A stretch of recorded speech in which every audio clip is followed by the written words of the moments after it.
This is Boomer's Rise, Book 1 in the Atlantic City MC series, written by 𝐂𝐳𝐳, narrated by Nelson Hobbs and Samantha Cook. Prologue. Boomer. After the takedown of the Ruthless King's Atlantic City chapter. What have I gotten myself into?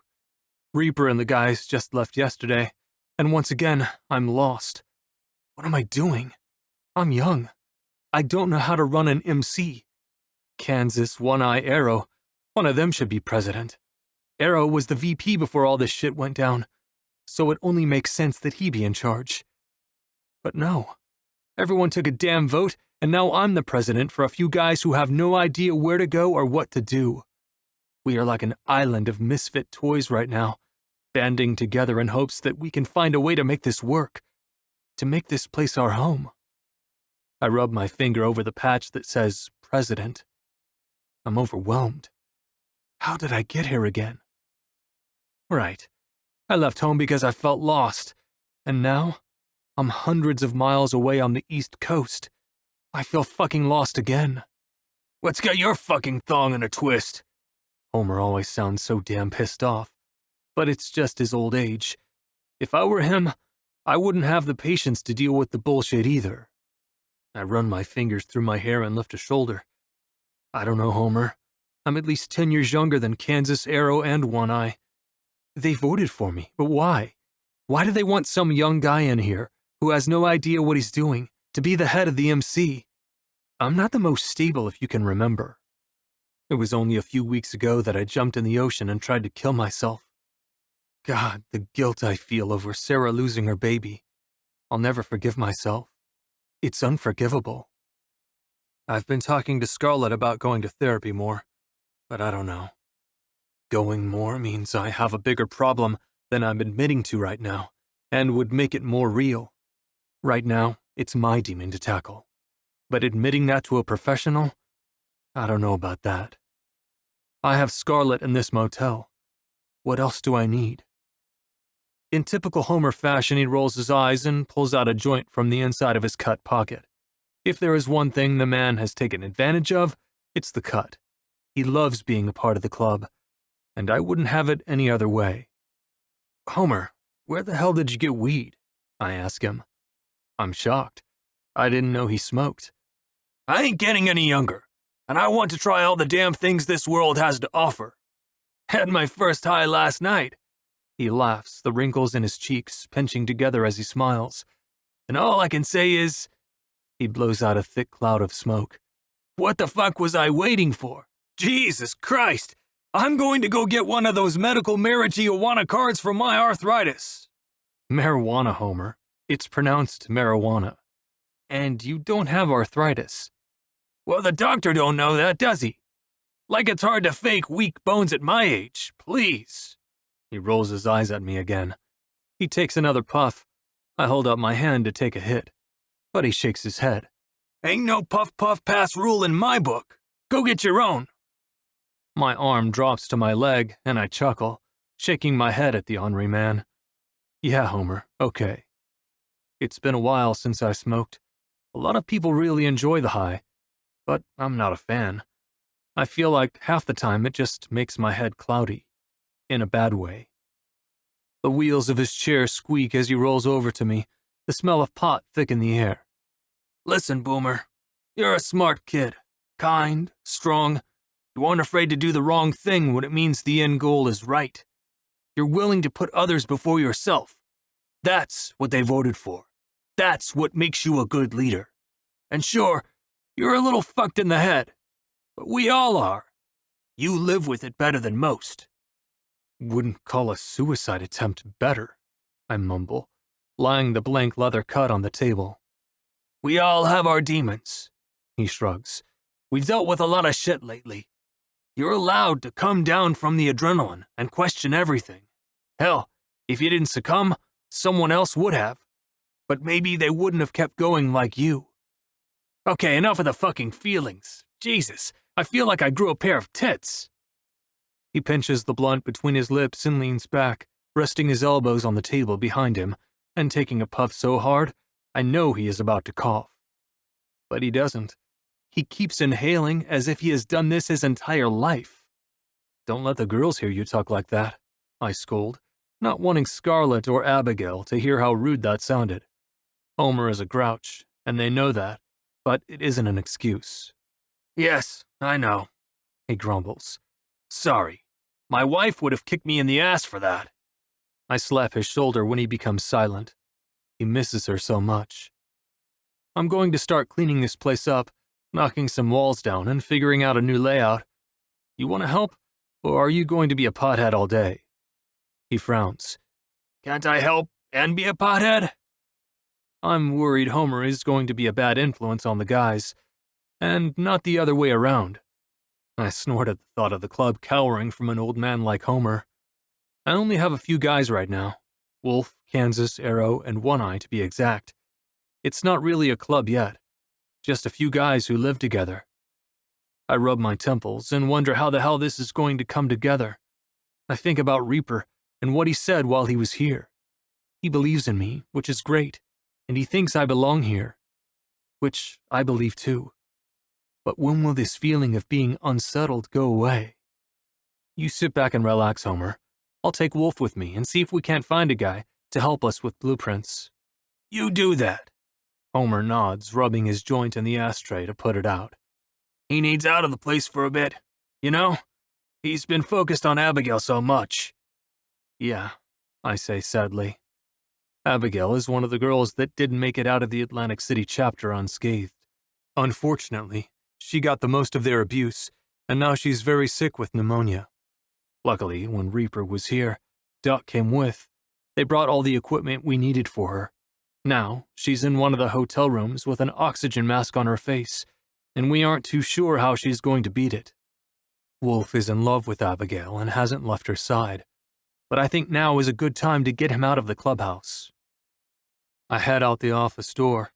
The tunnel is cooler, from the breeze coming in from the left. My boots echo off the cement walls as I head toward the sound of the waves. I have to say, the view is fucking prettier than the view in Vegas. I can't believe Homer is letting us change his motel into a clubhouse. It's prime property. It's on the beach, only around 50 yards from the waterfront. I can step in the sand after I get to the end of the tunnel. It's almost more of an outdoor hallway, really. I stand there for a minute, close my eyes, and let the breeze drift over my face. Salt is clinging to the air, and the waves are foaming up as they rise and crash against the shore. The water is a navy blue, promising dark depths that someone can get lost in. Like I almost got lost in. Hey, Boom, Scarlett says, wrapping her arms around my waist. I let out a breath I didn't realize I was holding, and hold her close. Hey, sugar, I greet her, feeling more relaxed with her touch. You okay? Just overwhelmed. I don't know where to start or what to do. You're doing it, she says, sliding her body along mine as she makes her way to the front. She tilts her head up and her black hair catches in the wind, blowing across her left shoulder. The hot blue flames of her eyes blink at me through ink-colored lashes, and she softly lays her hand over my cheek. All we can do is take it day by day. You're fucking beautiful, you know that, I marvel, running my thumb over her bottom lip. Jenkins. She looks away, blushing. Don't go saying my name like that.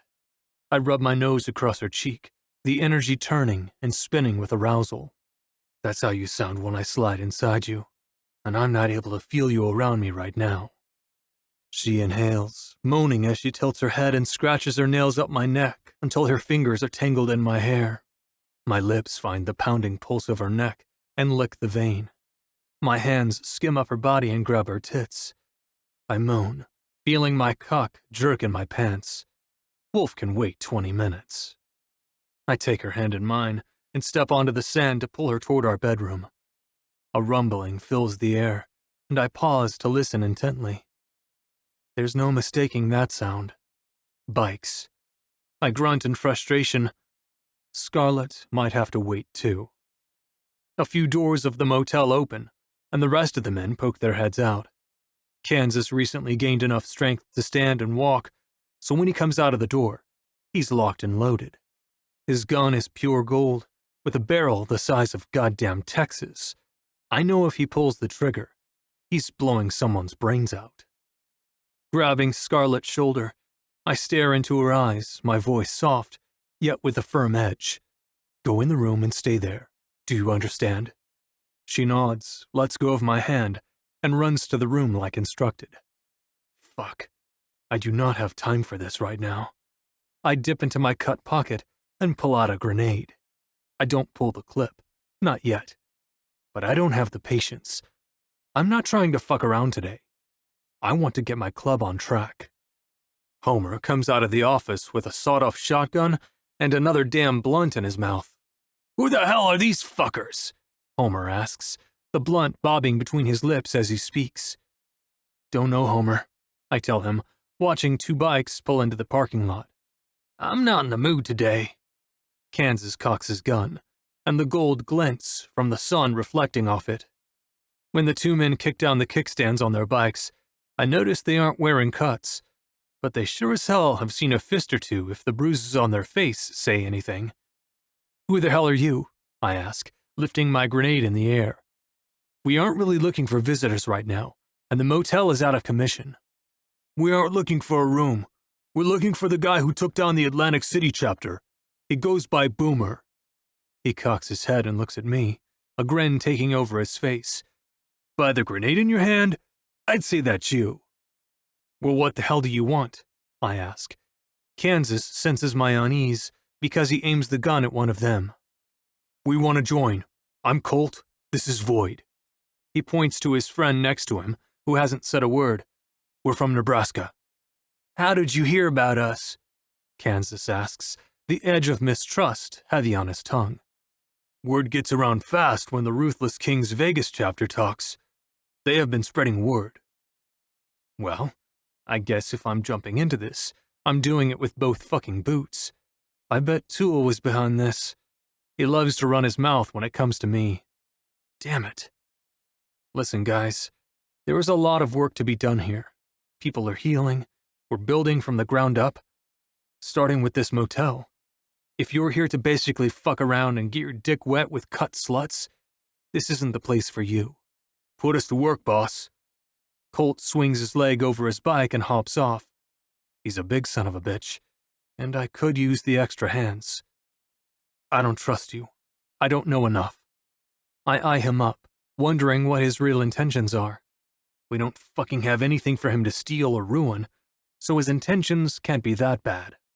Figured we could get that out of the way now, he says, his eyes landing on Kansas. You from Kansas? No.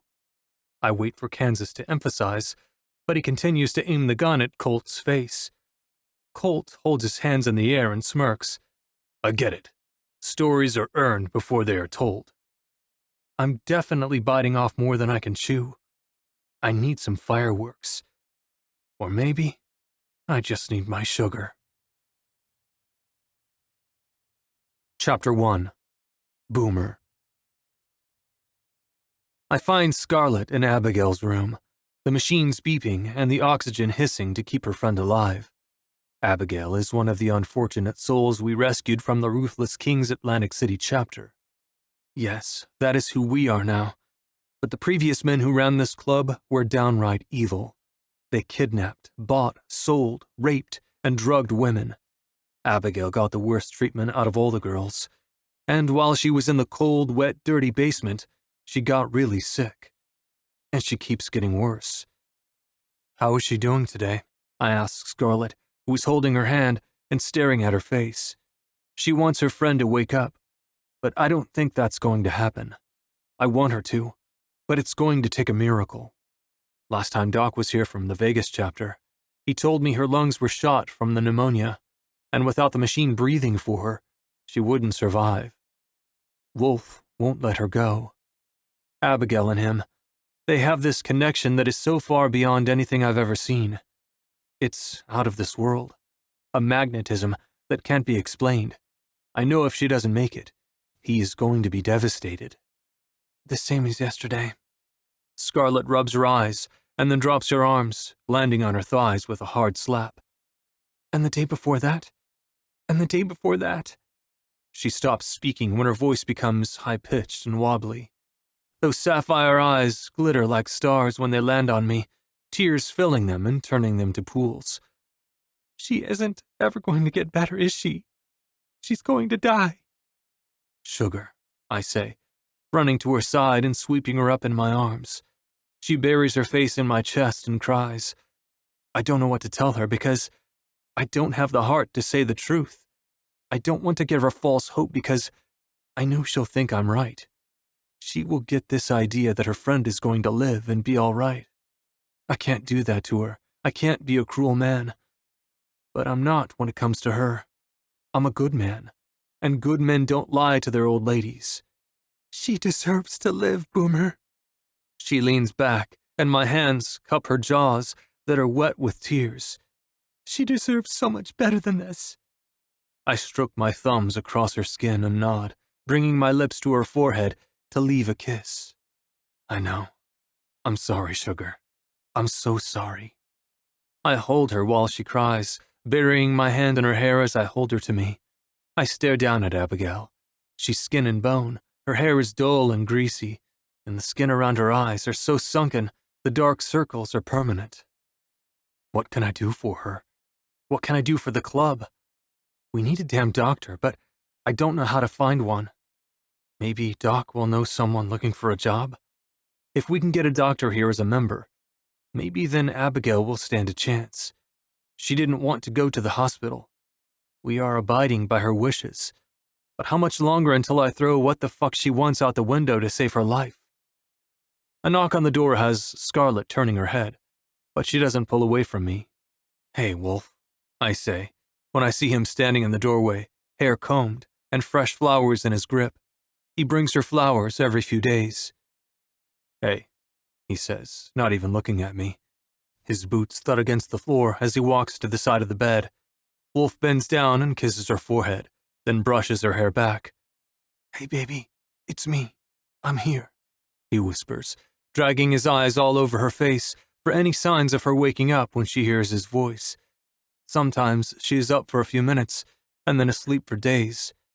And she's asleep longer than she's awake. The minutes we get to see her eyes open are getting shorter.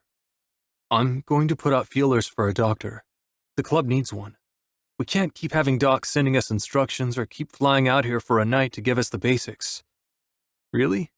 Wolf asks. I can hear the hope, borderline excitement in his voice. I don't want that. I just want to make sure I do everything I can to make sure my people, my club, my family are taken care of. Abigail is loved here, and I need to make sure she feels that in her struggle to live. Or die. I rub my hands up and down Scarlett's back, her warm breath heating my chest from a small sigh escaping her. Wolf, I'm making zero promises. You get that? I'm not saying she's going to make it out of this. That's a fucking hole I don't want to find myself in. I want to make it clear that I'm not saying finding a doctor will save her life. Wolf drags a chair from the wall and moves it closer to her side of the bed, then takes Abigail's hand in his. I notice her nails are painted red, and then see the nail polish on the nightstand. I bet that's what Scarlett has been doing today. She's a good friend, and if Abigail dies, it's going to tear her apart. I know, Prez, he says solemnly, his chin-length brown hair hanging in waves in front of his face as he looks down at Abigail's prone body. He lifts his hand and rubs his index finger across her chin. I want to try everything. Me too, Wolf. Me too, I say. All right, I exhale. I'm calling for church. We have a lot to talk about. It's time to start making moves. We can't sit on our asses. We have to get this motel renovated as soon as possible if we want a roof over our heads. Church now? Wolf asks, his fingers curling around Abigail's hand tighter. Now. I press my forehead against Scarlett's. I'll try not to be long. I want to spend time with you later. I feel like it's been too long since I've gotten to feel you, I whisper, making sure Wolf can't hear me. And I don't mean sex, I clarify.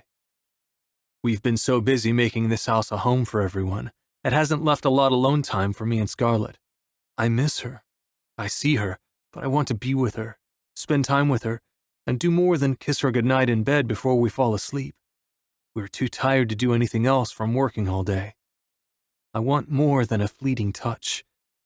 I miss her, even though I get to be next to her every night. What kind of shit is that? I'm so far lost in her that I couldn't find my way out even if I wanted to. I'd like that. She smiles, her hands fisting my shirt as she stands on her tiptoes to give me a kiss. Do I need to be there? Wolf asks. I just got here. I need my VP next to me in church. Hopefully it won't be long. Wolf struggles to say yes for a few seconds before he nods eventually. He stands and bends down to whisper something in Abigail's ear. I wonder what he says. He presses a kiss against her lips, a palm gently placed against her cheek, as he shuts his eyes from the feel of her lips. I look away from the moment because I can see the expression on his face turn to pain. I clutch Scarlett to me, holding her tight so nothing bad happens to her. I feel for Wolf. If Scarlett fell sick and the chances weren't good, I'd feel just as lost as he does. I'll be here with her until you get back, Wolf. Yeah, you'll stay? He questions, relieved. Us girls have to stick together. It's just her and me. I have to get my girl time in from somewhere, she jokes, trying to lighten the mood. But I frown.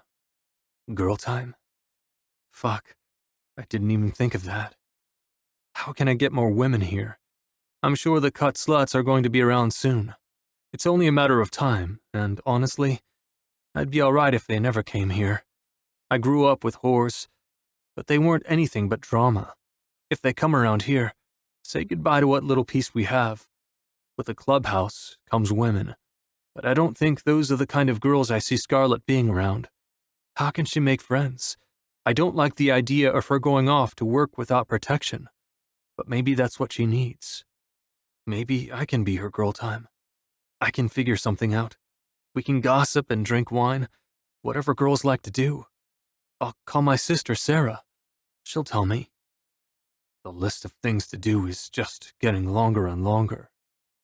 I'll try and keep church quick, I say when Wolf backs away from Abigail and walks out the door. She has to be okay, or he won't be, Scarlett says. I know, sugar. All we can do is hope. Placing one last kiss against her lips, I press hard, not giving her a chance to breathe. I need her to feel the urgency inside me, the panic I would feel if something happens to her. Just the thought has me scared out of my mind. I find the strength to rip my lips from hers and stroll out of the room without looking back. I can't look back. Being in this room, it feels like death, like something bad is going to happen, and it is unsettling. If I see Scarlett watching me leave, like I know she is, I'll haul us to our room, and I'll make sure we don't see sunlight for 3 days. Damn it, I want to do that anyway. I grab the handle of the door and close the door harder than I should. I'm so damn frustrated. I'm not a good enough man for her right now. I need to be better. I'm not a good enough leader for the club. I need to be better. I don't know how to put us on the map as a club, and I'm lost. All I can do is take it one day at a time. For some reason, the men voted me as their prez, so they must have seen something in me. I just wish I saw it in myself. Maybe I'd be able to make this club what it deserves to be. Are you surprised? You're worthless. You're worthless. You're worthless. Maybe you should kill yourself instead. Do everyone a favor and get out of their lives. I keep my head held high as I walk through the breezeway as my inner thoughts try to get the best of me. There's the ocean. Go jump in it again. Get rid of yourself. I press my fingers against either side of my temples and take a deep breath of the salty air. Closing my eyes, I try to calm down and let the thoughts play out like my therapist said. Usually, when I have thoughts of suicide, I don't play them through. The words play in my mind like on a loop. They get stuck in the moment right before death happens. I don't want to kill myself in my thoughts. It scares the fuck out of me. The inside of my mind is too damn dark, and I don't want to get lost in it again. But when I play them out, the thoughts ease, so I picture myself in the ocean and sinking to the bottom. I welcome the water in my lungs, and the sand swallows my feet to keep me locked in place. No one would miss me. "Hey, Prez, you okay?" Wolf asks inside the breezeway. His voice yanks me from my thoughts. I'm standing in the tunnel, head tilting back, enjoying the sun even though it's fucking cold out. I like the cold. "Yeah, I'm fine, sorry. I was just thinking." "No, I'm not fine. I think I need to reach out to my therapist. Because my thoughts are tempting me into the water, and even though I don't want to go, I want the intrusive thoughts to stop more. Life ain't easy, but I guess that is what makes it so good. If it weren't, then life wouldn't be as rewarding. Let's show Atlantic City that there is more to us than what they think," I say, slapping Wolf on the back of the shoulder as I walk through the breezeway, then take a left through another door. The future of the club is in this room. As much as that humbles me, it unsettles me too. How strong, how smart, how diligent does a man need to be to not run their club into the ground? Chapter 2. Boomer. 1 year later. I'll be damned. We did it. The motel is renovated. The rooms are done. All that's left to decide is whether I want to replace the motel sign or not. This has been Homer's home for the better portion of his life. He has let us change everything, but I want to be able to show him that we care. I'll take a vote on it, but I'm leaning toward keeping it. It's old as fuck, run down, and it has history. Perfect for a clubhouse. Below the sign is a place to make an ad or statement, and I might put something cheesy like Homer and Betsy forever, or something like that. Homer was in love with Betsy, still is, and he always will be. He deserves something on this motel to be a symbol of the business he and his wife built together before she was brutally murdered. "Damn," Colt says, wiping his hand on a filthy rag after putting the finishing touches on the exterior wall. We painted the motel again, a rich shade of black, and then we took a sponge over the walls to give it a worn look. That was Scarlett's idea. I don't know what the fuck I'm doing when it comes to remodeling. Scarlett is the mastermind behind all this. None of this could have happened without her. Right now, she's putting the furniture in the guest rooms. Everyone's rooms will be plain, just a damn bed and dressers, and Scarlett insists on leaving a welcome gift on everyone's bed. And it's a bear, in motorcycle gear. It's cute, but we are a badass biker club. Men don't want fucking teddy bears on their beds. So I called a meeting, told the guys, and while they all snickered, they seemed touched that she cared so much. Which led me to demand they keep the bears in their rooms, or I'd fucking kill them. No one hurts my sugar, and if they threw away that bear and she found out, she'd be devastated. All of them seemed to agree. It's amazing how much we have grown in the last few months. In the beginning there was Colt and Void. They came here from Nebraska. Their old club got disbanded when the president got caught having sex with minors. Colt and Void were the ones that turned the bastard in when they found out. When they heard of me, they decided to come give New Jersey a try. After them, we gained a few other wayward souls. Our prospects are Bane and Warden, twin brothers who look exactly alike except for their tattoos. Warden has tattoos, and Bane doesn't. It's the only way I can tell them apart. They have a youthful energy about them, which is probably due to the sun shining down on them in Texas. They made a long haul to get to me. Apparently they grew up in a club too, only for the entire clubhouse to be burned down along with everyone in it. Except them. They weren't there. They haven't said much else. When I asked them about it, they seemed to shut down. They lost everyone they loved that day. I've left it alone, and since the club is growing and new, I decided to leave it be. I want to make sure nothing is going to come bite us in the ass like it does with the Reaper every other day. I don't know how he does it. I want no fucking secrets in this club. I don't care how dark and gritty they get. I want the truth. Which brings me to my next set of guys. Satyr, Teeth, Nails, and Decay. The names alone put me on edge. All of the guys are a bit older than me, but who isn't? Yet every single one of them respect me because I've done something not a lot of men my age have ever done. I took down a club by myself, and I blew those fucking assholes to bits and pieces. I'm proud they want to follow me. But Teeth carries this tooth extractor that reminds me of a dentist, and I hate the dentist. Teeth and Tongue would make good friends if they ever got to torture someone together. Nails, Decay, and Satyr?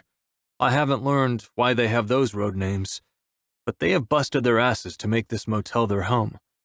I don't know much about them either. They seem to be feeling this place out before they jump in too much. My fuse is only so long, and my patience is starting to spark. The last thing I want is to push another grenade into someone's mouth and tape it shut, like I did Sarah's foster dad. Who am I kidding? Yes, I do. It looks good. Colt finally finishes his sentence when I don't say anything. It does, doesn't it? I'm standing near the street, right next to the sign, and staring at the L-shaped motel. There is a red neon sign hanging on the wall that glows the word Kings. It took me a while to figure out the name of the club. For a while, I wasn't sure if I wanted to keep the Ruthless King's name attached to it. I want the trust of the town. I want to show them that we can be trusted. It will take time, and some people might not come around, but I'm willing to put in the work. I want the city to feel like they can come to us when they need us. Reaper taught me well. I know I can do this. With all the bikes out front, it kind of looks like a clubhouse. I place my hand on my hips and sigh, feeling prouder than I have in a long time. Even if you are worthless. I place my hand against my head and close my eyes, trying to remember the advice my therapist gave me. Instead of focusing on that one thought, play it through until the end, he said. Even if you are worthless, even if you are pathetic, you were able to accomplish something. Well, it's better than what the thoughts usually are. Hey, you okay, Prez? Colt asks, slapping his hand on my shoulder. I snap my eyes open and drop my hand. Yeah, I'm fine. Don't worry about it. Everyone knows about my issues. The first thing I told the guys as they showed up was about the enemy inside my mind. None of them seemed to care. They liked the idea the Prez wasn't perfect or pretending to be perfect. Somehow, these assholes decided to stay, and they can blame themselves if shit hits the fan, and my mind ends up creating chaos. That's the chance they are taking with someone like me. What the fuck? Homer bellows from inside the motel. What the hell are you doing, One Eye? One Eye? He's moving around? Colt asks as we both stare at the tunnel leading to the office. I groan, tilting my head back and letting the sun beam down on my face before I try to gather the energy to move. I just want to go to sleep. That's it. Since we are building our name, there isn't too much for us to do right now except to get organized. Luckily, money isn't a real issue. My dad, Hawk, left me a good chunk of change, and I got it when I turned 18. But I've had no reason to use it. Until now. But we need to get some revenue. Legit revenue. I'm not trying to get our hands too dirty. I mean, I'm okay with having to wash them every now and then. Maybe Homer was onto something about that marijuana. It would be something to look into. Legally, or as legally as possible, that's my goal. I'm not trying to have the cops up our asses every damn day. Shit, that's another thing to add to the list. I need a few cops on my payroll. If there is one thing I learned from Reaper, it's that it is very beneficial to have a cop on your side. Of course, with what happened with Badge, I'm not wanting a member to be a cop. Although that's a bit fuzzy too. I don't think Badge did anything wrong. I think Reaper can be a little harsh. Better go see what the hell has Homer bitching. I don't need this right now, I say, and bend over to grab the half-empty water bottle off the ground. I untwist the cap and chug the rest, then toss it in the recycle bin I put outside on the sidewalk. Yeah, I fucking recycle. So what?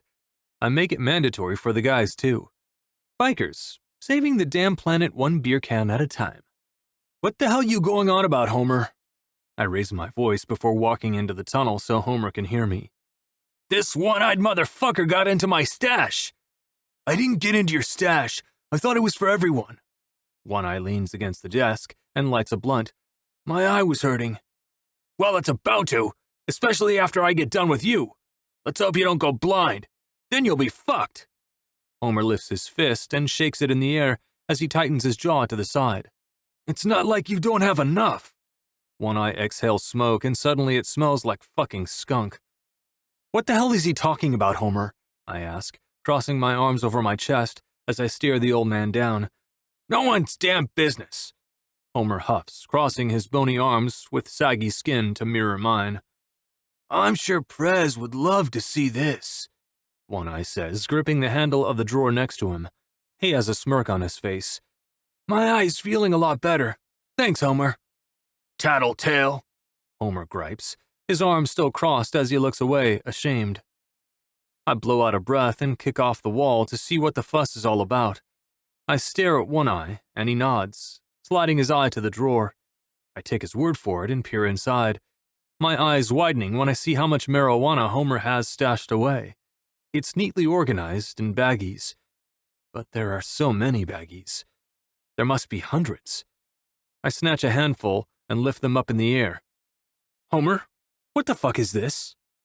"That's my stash," he explains, without giving a fucking explanation. "Are you dealing, Homer? Where the hell did you get all this?" "Like he'd ever listen to you. You're pathetic. A little boy. He isn't going to answer or respect you. You're fucking worthless. Worthless." I don't fucking care that it is your personal stash." I throw the stuff back in the drawer, then slam it shut, causing a loud bang. "You are a member of this club. You will do nothing behind my back. If you are dealing, it's punishment. Where the hell did you get so much product?" I'm furious now. My head is spinning, and my obsessive thoughts are grabbing hold, telling me I'm not made for this type of leadership. Homer drops his jaw and holds up his hands in surrender, then threads his fingers through his stark white hair. "Boomer, I ain't dealing. I swear on my Betsy's grave." He licks his lips nervously, sweat beading along his hairline. "Then what? We are too new to get into a damn drug war, Homer. We aren't ready for that. There is still a lot to do." I rub my hands over my face, suddenly thinking the worst. Has Homer hit up the cartel? Is there mafia here? I haven't looked too much into it. I've been kind of busy making sure we had a place to call home. "Monday, Wednesday, Friday. You know I always leave to go play bingo," Homer says, glancing around nervously. I make a gesture for him to get on with it. "Well, there's a woman there. Her name is Elise. She grows her own stuff, and when she sees me, she always gives me a bit." Homer lifts his hand and scratches his head. "That's it, I swear." "I smell that devil's lettuce," Bane cheers as he walks through the office. "Don't know how you smoked that stuff," Wolf says, fanning his hand in front of his face. "Smells like shit." "Homer, are you dating?" I question, a little surprised. I never thought I'd see the day. "Ah, the old-timer is finally getting him some." Warden, Bane's twin, pretends to punch Homer in the gut, celebrating. "You dog." "No." Homer seems disturbed. "No, I mean, she's trying. She asks me out every time, but I say no." My eyes drop to his left hand when he starts spinning the wedding band along his finger. My anger deflates. Homer is old as the damn dirt, but he hasn't dated since Betsy. "Homer, Betsy would want you to be happy," Wolf advises. But as soon as the words leave his mouth, I know it was the wrong thing to say. Homer's hooded eyes narrow at Wolf. "Don't you speak for my Betsy." His cheeks wobble as he grows angrier with every passing second. His face is turning red, and he marches over to the drawer and yanks it out, grabbing a bag and rolling a paper. "You don't know anything about loyalty and faithfulness. I took vows," he yells. "Homer, we are just saying. Betsy is gone. Maybe it's time—" Homer doesn't let Wolf finish what he is saying and throws a punch. Wolf stumbles back and lifts his fingers to his mouth. A trickle of blood flows over them. "Oh, damn," Bane and Warden say in unison. Don't talk to me about Betsy, ever. Homer's eyes find mine, and they are cloudy with a pink hue in the whites. Homer slams against Wolf's shoulder as he leaves. He hangs a right, and a second later, the grumble of a bike sounds and pulls out of the parking lot. Groaning, I rub my face with my hands. Everyone knows the rule about Betsy. I sigh, landing my gaze on Wolf, who is pressing his shirt against his lip. You deserved that. What? He can't pine over a dead woman forever. He needs to be happy, Wolf says. I'd pine, I say, thinking about Scarlett.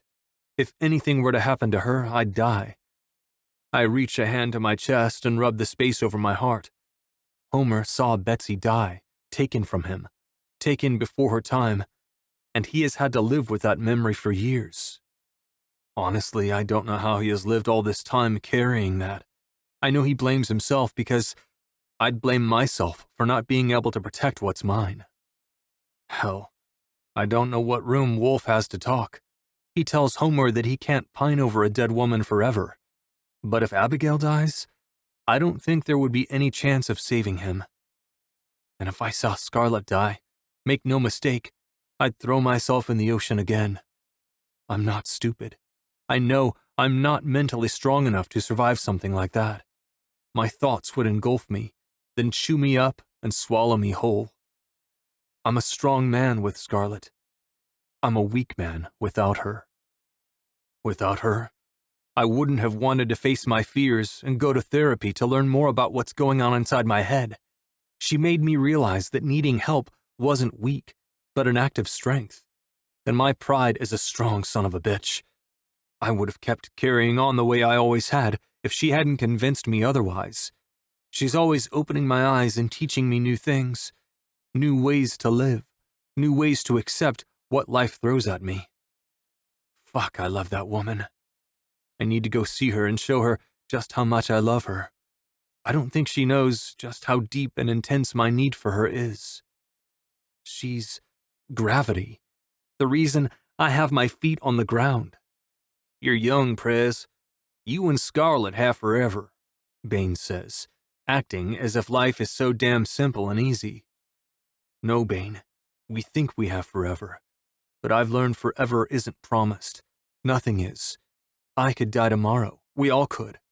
We never know when something or someone we love will get taken from us. Life is all fun and games until death knocks at the door. We know, Warden says, mean mugging his brother. Out of everyone here, we know better than anyone. Yeah, not only would I pine for fucking ever, but I'd open the damn door and let death in. Chapter 3. Boomer. Well, we don't have all of our furniture after renovating, so it makes church a little difficult when we are hanging in the main room of the clubhouse instead of sitting in the chapel room around a table. I'm having one custom made by a local woodworking shop. Granted, I think they are only making it out of fear, but I hope in time I can gain their trust and show them we aren't the men of the old club. We are new and improved. In the meantime, while we don't have a table, the main room will have to do. It's massive. We knocked out 3 walls and made it into one big space. One side is only windows, so we can have a view of the ocean, and it allows natural light in. There will be a pool table, ping pong table, and an air hockey table too, along with a dartboard. I wanted the space to be big enough for people to have fun, but if they wanted their space, they could have it too. Arrow is sitting on the ottoman, a juice box in hand, and sipping on the straw. It's hard to take him seriously because he is so damn big, and the juice box looks like it's about to get annihilated in his hold. The man loves his juice boxes, though. You hardly see him drinking a beer. Offer him a Mott's apple juice, you'll see his world light up. I'd rather that than cocaine, though. I need to be thankful. Bane reaches for the box to snatch it out of Arrow's hand, and he growls, then turns right to get out of Bane's reach. Get the hell away from my juice. I roll my eyes and do a head count. The only person missing is Homer. He hasn't come back from his ride yet, which makes sense since it's only been a few hours. It doesn't stop me from worrying about him. I have a feeling I know where he is, and if he isn't back in an hour, I'll go get him. Everyone else is here though, so I can start. This sucks. I don't even have a gavel. Bitch, I said to stay away from my fucking juice box, Arrow snaps, slamming a fist across Bane's cheek. And the crazy fucker just laughs as he wipes blood off his lip. It's just a juice box, man, Bane says. It's mine, therefore you aren't fucking welcome to it. Arrow sneers, wrapping his lips around the tiny straw and slurps. Is this how Reaper feels all the time? I'm already annoyed. I put my fingers in my mouth and whistle, gaining everyone's attention. The ruckus quiets down and I finally have the attention of all the members. Arrow is still sipping that damn juice. One Eye is on the other end of the couch, arms crossed and glowering. Kansas is sitting on the arm of the sofa, leaving Void, Decay, Colt, Satyr, Teeth, and Nails staring at me. It's unnerving. Wolf is standing next to me like a VP should. He stomps toward Void and slaps the back of his head when his eyes begin to droop. Wake the fuck up, Wolf orders. I was just resting my eyes. My ears were open, Void states, rubbing the back of his head.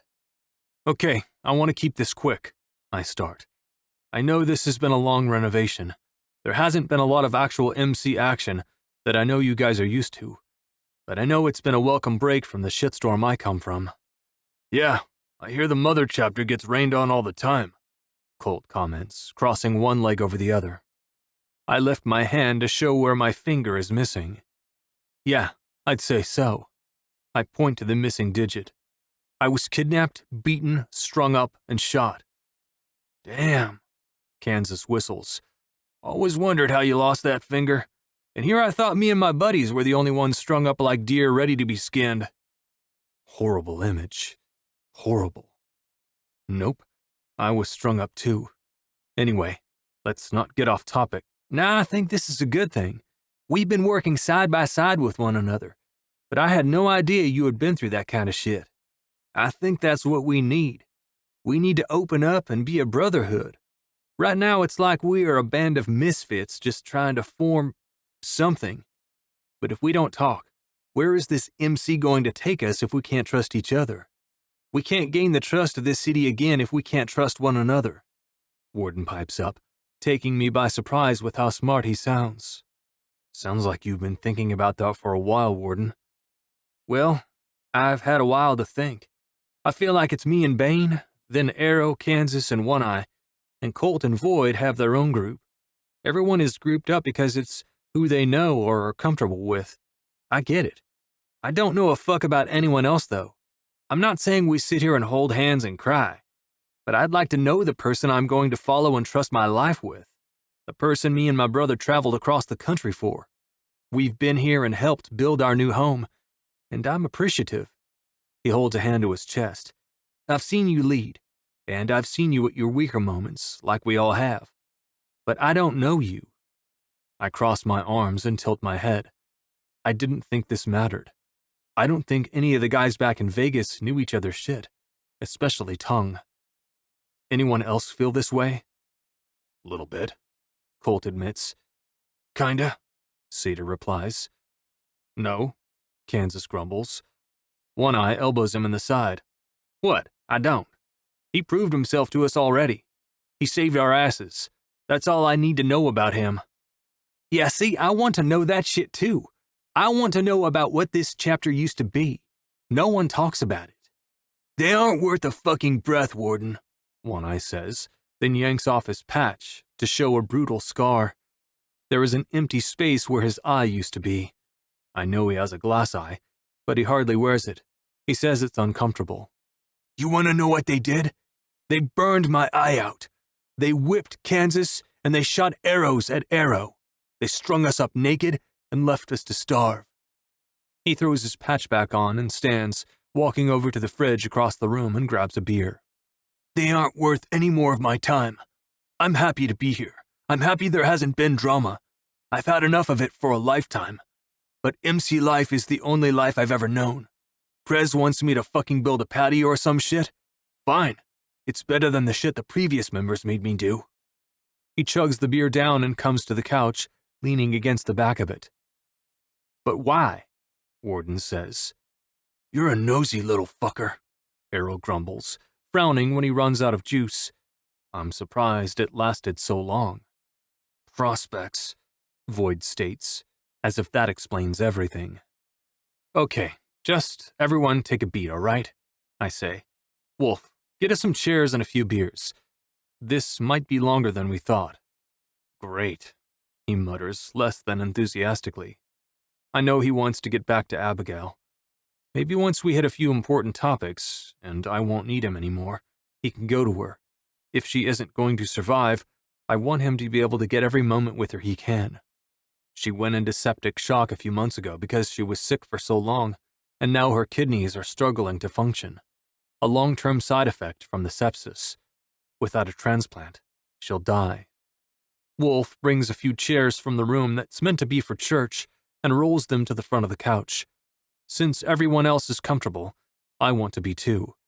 I plop in the cushioned chair and blow out a breath, snagging a beer out of Wolf's hand. "All right, where do you want me to start?" I ask, twisting the cap off the bottle and tossing it on the floor. "So, what's the story of why your finger got cut off?" Warden asks, curious as ever. "What happened?" "I'll tell you a little about myself, but then we need to get on to other topics, okay?" "Yeah, okay." Warden nods, leaning forward and placing his elbow on his arms. "So, I have a sister. She single?" Bane asks, and when everyone turns their heads to look at him, he shrinks back. "I was just kidding. I wouldn't ever do that to the Prez." "I wouldn't let you live to see the next day if you did," I state simply. "I'd blow you up just like I did her foster dad." I shoved a grenade in his mouth, taped it shut, and boom. "Don't ever joke about my sister, any of you." "Why are you asking anyway? You'll meet her on Halloween, and I don't even want to see you look at her. Not that I have to worry about it. Reaper would rip your heart out first." Bane gulps and gives me a reluctant nod. I narrow my eyes at all of them, wanting to see the rest of them nod as well. "She's Reaper's old lady. Most of you guys know or have heard of Reaper." "Scary son of a bitch," Kansas mutters. "Nothing like that one that cuts tongues out," Arrow grimaces. "Fucking dude creeps me out." Anyway, she had a foster brother that was obsessed with her.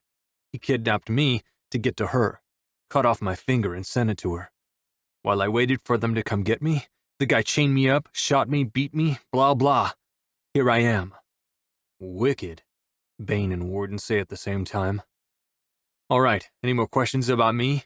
You can ask outside of church, okay? I want to get on with business." "Oh man," Warden says.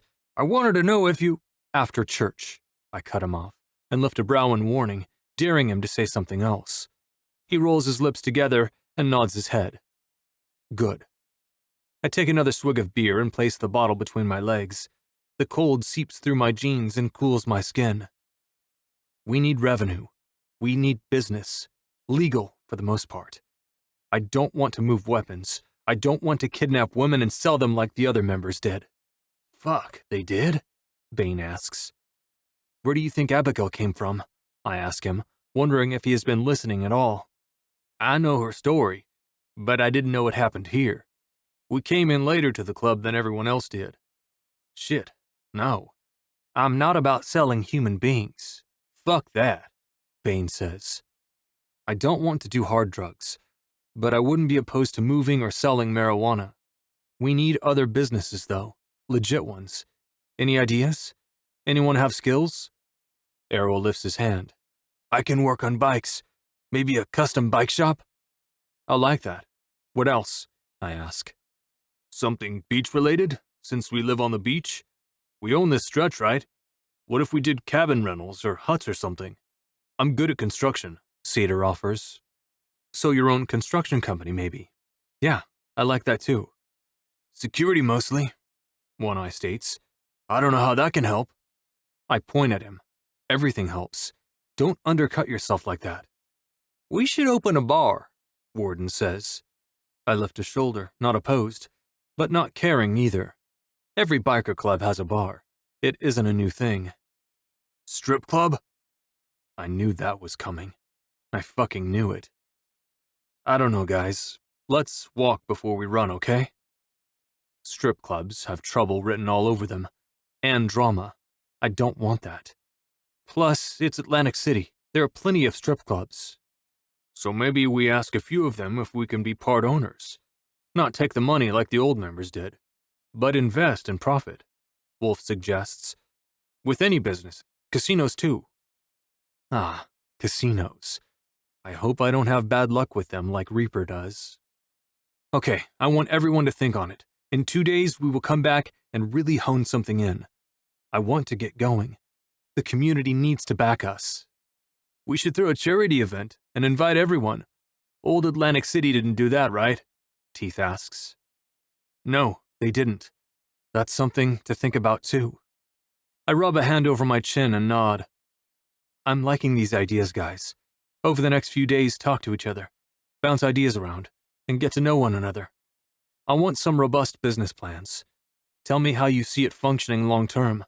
Come up with lists of contacts or resources you'd need, and if we come to a decision, we can make it happen. I never thought I'd have to give homework, but here I am. I wrap my hand around the beer bottle and bring it to my lips, swallowing. I'll be putting out feelers for a doctor too, so expect another member in the future. I drain the rest of my beer and set the empty bottle on the ground. Titles. Everyone knows Wolf is my VP, but there are other spots that need to be filled. Do we want to take a vote? Everyone nods. Great. I vote Kansas for Sergeant at Arms. Aye or nay, I say. Everyone says aye. Kansas perks up a bit, a smile on his face. One Eye, I want you to be my enforcer. No, he tells me.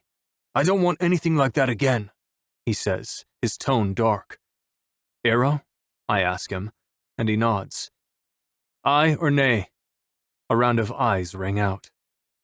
Treasurer, who is good with money? No one raises their hand. Maybe Scarlett can do that, I whisper to myself, and scratch the side of my head. I'm not real sure how she'd feel about that. But this is a new age, right? Women can hold titles, and if anyone has anything bad to say, I'll kill them. It's as simple as that. Road Captain. One Eye? I'll do that, he says, and everyone votes aye. Great. That's all I'm doing for now. Until we get more stable, I'll look into other positions. Prospects don't get titles. Bane and Warden, go and wash the bikes. But it's 30 degrees out, Bane whines. Maybe that will teach you not to ask about my sister. Bundle up.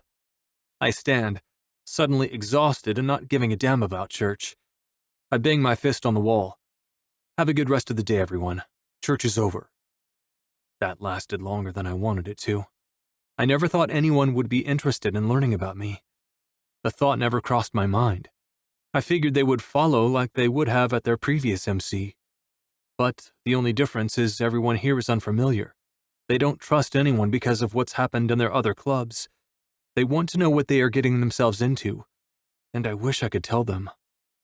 I lean against the window and look out towards the Atlantic City skyline. I need to learn more about what this city holds. I know there isn't another MC here, but someone has to have their hands on a cookie jar, and I want to know who it is. Who runs the city?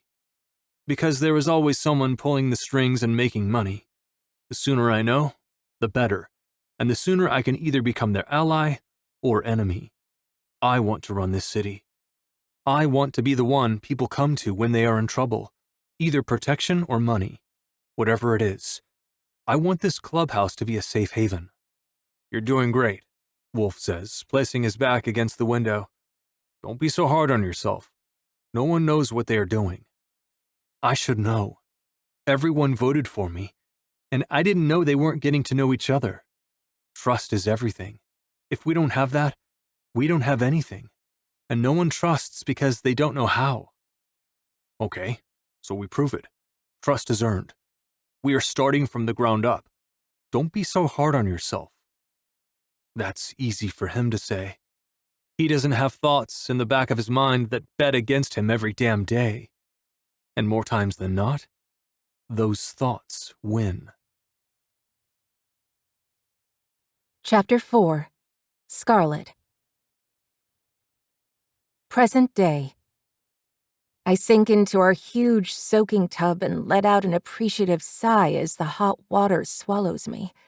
Leaning my head back against the small square pillow, I reach for the glass of wine. It's been a long day. Between finishing up last-minute touches around the clubhouse and sitting with Abigail as she sleeps the day away waiting for a transplant, I'm exhausted. Don't get me wrong, I'm excited to have a place of my own and a family.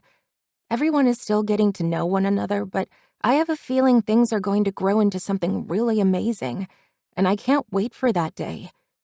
I want to talk to Boomer about having daily dinners where we can all sit down, eat, laugh, talk, just like a family. Maybe weekly dinners, I don't know. What I do know is I really want this to work. I need this to work. I haven't talked to my parents in years. When I found out there wasn't even a missing persons report on me, I knew they had something to do with me being in that basement, chained up. I don't care to know the reason why they did it. I don't care about revenge. I want to be done with them. I thought it was a random attack on campus that night, but since my parents never looked for me, I know the truth. So yeah, I need this club to work because they are my chance at a real family. The kind that will protect and be loyal to a damn fault. That's what I want. Damn, you look fucking good, sugar. Boomer's voice echoes throughout the bathroom. I sip my red wine and stare at him over the rim of the glass. He is leaning against the wall, arms crossed, one ankle crossed over the other, and the tent in his jeans tells me he is very happy to see me. He knows exactly what he does to me wearing those tight black jeans with the chain connected to his front belt loop that leads to his wallet. God, I don't know what it does to me, but it makes me feel naughty being with a man who has a chain. It sounds so stupid, but it's true. My boyfriend is a badass biker. Pure trouble. And it gets me all riled up. He smells good, too. He hasn't even blown anything up today, and I can still smell the bonfire, gunpowder, and smoke clinging to him. It's like it's embedded into his skin, and it's become his natural scent. Don't keep looking at me like that, he warns, taking a step forward. His black boots are stark against the white and teal tile. Why not? You should join me. It's why I wanted this tub, remember? I wanted it big enough for the both of us, I tell him, reaching for the extra glass I'd set next to the tub, just in case he wanted to spend some time with me. I wave the bottle at him and wiggle my brows. He grins and uncrosses his arms, then lifts his shirt over his head. Boomer tosses it on the floor next to my clothes and leans against the sink to unlace his boots. He worked so hard making our room into everything I dreamed of. It's more like an apartment than a motel. We have 2 bedrooms, 2 full baths. The master bath is attached to the bedroom and it has a soaking tub with a stone walk-in shower. There are 2 sinks and a vintage mirror. Everything is beach-themed because why not? We live right on the beach. I'm a lucky woman. He gave me everything I wanted in a home. I remember this room when I first came here after he rescued me. It was a rundown motel with outdated rooms. It's amazing to see how far we have come. It took a long time, but it was just us and the few original Atlantic City members for a while before the rest of the members showed up. So it took a while to rebuild the place. Boomer wasn't too focused on gaining members until the clubhouse was ready, but members came on their own accord, especially this past year. The motel got expanded, new rooms were built, everything from the ground up was replaced. The walls were torn down until there was nothing but foundation and bare bones. It took years to get to where we are. Boomer wasn't about to half-ass his plan. It was me, him, Wolf, Kansas, One Eye, and Arrow for the longest time. Boomer had the inheritance he got from his dad that kept us afloat, all of us. He wanted to make sure everyone's focus was on the clubhouse. and now the focus is on business. Maybe we have taken a long time to get started, but when we all have our own pasts that we need to overcome, sometimes life takes a while to get on track. The one thing that took the longest was Boomer's mental health. It took a while, but I finally convinced him to go to therapy. He got into a bit of a funk for a while and got depressed after the sessions started. He felt like something was wrong with him, like he was broken. He wasn't ready to lead the club like he is now. He's grown so much since then. I'm so damn proud of him for conquering himself. His mind is his own worst enemy, but he accepts himself now. He's the strongest man I know, and I'm happy to be on this journey with him. Watching him become the man he is has been a privilege. It's been the best time of my life spent with him. He made this place into what he'd dreamed of, and now we are almost ready to go public. It's been a long time coming, but it will be worth the wait. I have a good feeling about it. Boomer shoving his pants down his legs while I'm pouring the wine distracts me. The glass overflows into the bath while I'm looking at his long, thick cock. Feeling the wine trickling down my hand has me yelping and placing the bottle on the edge of the tub. I sip the wine from the glass to lower it from the rim. I lick the sweet red liquid off my lips and stretch my arm out for him to take the glass, all while keeping my eyes on his erection. The head is a shade of red that shows just how angry he is about not having sex as much as we used to. Me too. My eyes are up here, sugar, he teases, taking the glass from my hand. Could have fooled me. I see two orbs right in front of me. Two orbs that I really want to touch and fondle until he is moaning and asking me to suck his cock down my throat. His rich laughter has my nipples tightening into hard peaks. He lifts one leg, then other, and sits down on the other side. His legs brush against mine as he stretches out, and the bubbles stick to his chest. When he takes a drink of his wine, it reminds me of my own glass sitting on the shelf beside me. We stare at each other without saying a word, drinking wine and enjoying each other's company. The air swirls with sexual tension. Even though we aren't touching, this in itself is foreplay enough. He looks so damn good. His body is hidden by the bubbles, and his elbows are on the edges of the tub. His biceps are flexed, and my eyes are drawn to the muscle and his tattoos. You are eating me alive, sugar. To be honest, I don't want to move because I don't want it to end. I've missed you. I surprise myself when the words slip from my mouth. My lips wobble, and that familiar sting in my eyes tells me I'm about to cry. Hey, he says, leaning over to set his glass on the floor. What's going on? Come here, sugar. Boomer opens his arms and I glide through the water until I'm lying against his body. Talk to me. What's going on in that beautiful mind? I've missed you. We have been so busy and now it's all coming to an end and we are nearly ready to go public. We won't be a secret anymore. I'll get you back to myself and I don't know what the future holds for us. I feel like the years have flown by, but what have we accomplished? We don't know if there are any threats here.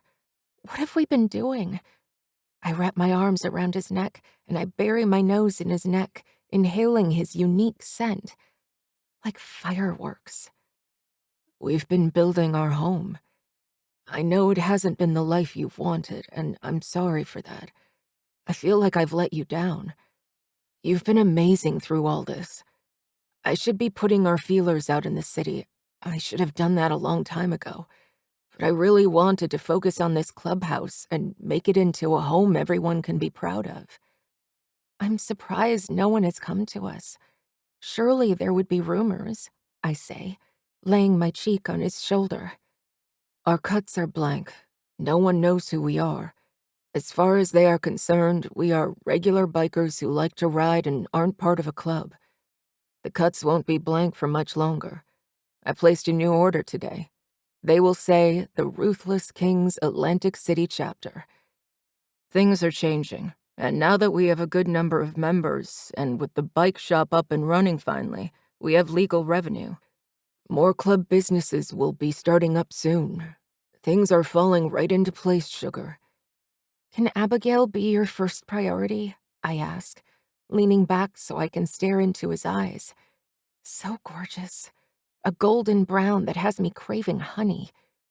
No. His hand lifts from the water and cups my face. My heart sinks, and I nod, trying to understand silently why she can't be number one. Doc can't come out as much anymore, with his old lady being pregnant. I'm worried that if she isn't watched constantly, we will lose her. And I know we can save her. You're always my first priority, Scarlett. I don't care who is on their deathbed. You're number one, always. He closes the distance between us and seals a kiss against my lips.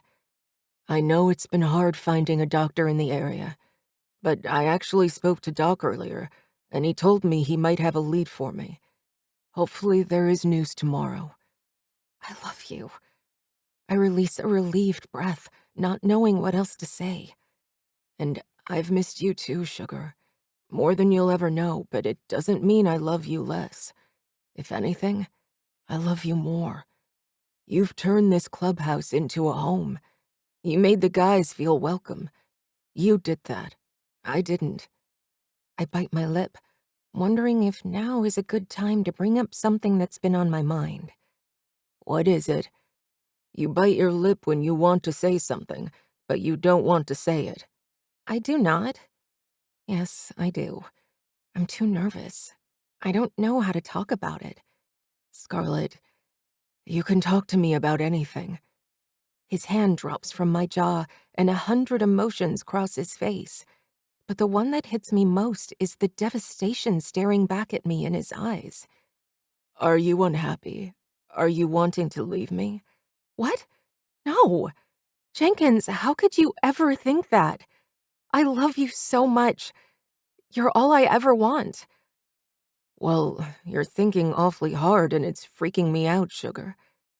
His hands find my hips, and all I have to do is rise up on my knees and sink down on his cock. I want to have your baby, I blurt, and then cover my mouth when I realize how creepy it sounds. I mean, I want us to talk about having kids. There. That sounds so much better than sounding obsessive and sperm-hungry, which I'm not. Kind of. Okay, I want to have Boomer's baby more than I want anything else. We have waited until the moment is right. I know we are young and we have our entire lives, but the club is together for the most part, and more change is about to happen. There is always going to be a reason not to have kids, so why not now? We have a complete roof over our heads, walls up, our own space, and nothing but time on our hands. I don't know what the future will hold.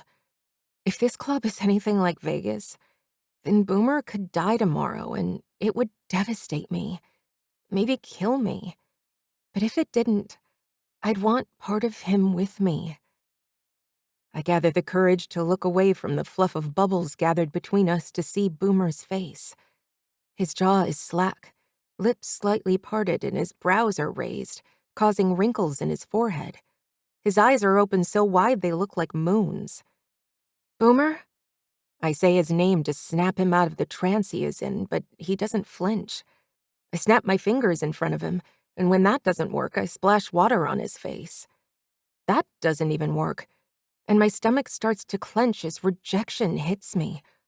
Oh, okay, I whisper, and try to pull away, but his arms tighten around me to stop me. Let me go, Boomer. I try to wiggle out of his hold again, and tears start to threaten my eyes when he won't. Boomer, please. The begging word leaves me on a sob. I'm never going to let you go, he says, taking my cheek in his hand and pulling my face to him. Look at me. Open your eyes. I shake my head, too afraid to see the truth staring back at me. Look at me right now, Scarlett, he growls. The threat in his tone has me obeying and my body buzzing with arousal, much to my dismay. I don't want to be turned on by him right now. I want to wallow in my sadness. Does it mean he will never want kids? Is it me that he doesn't want kids with?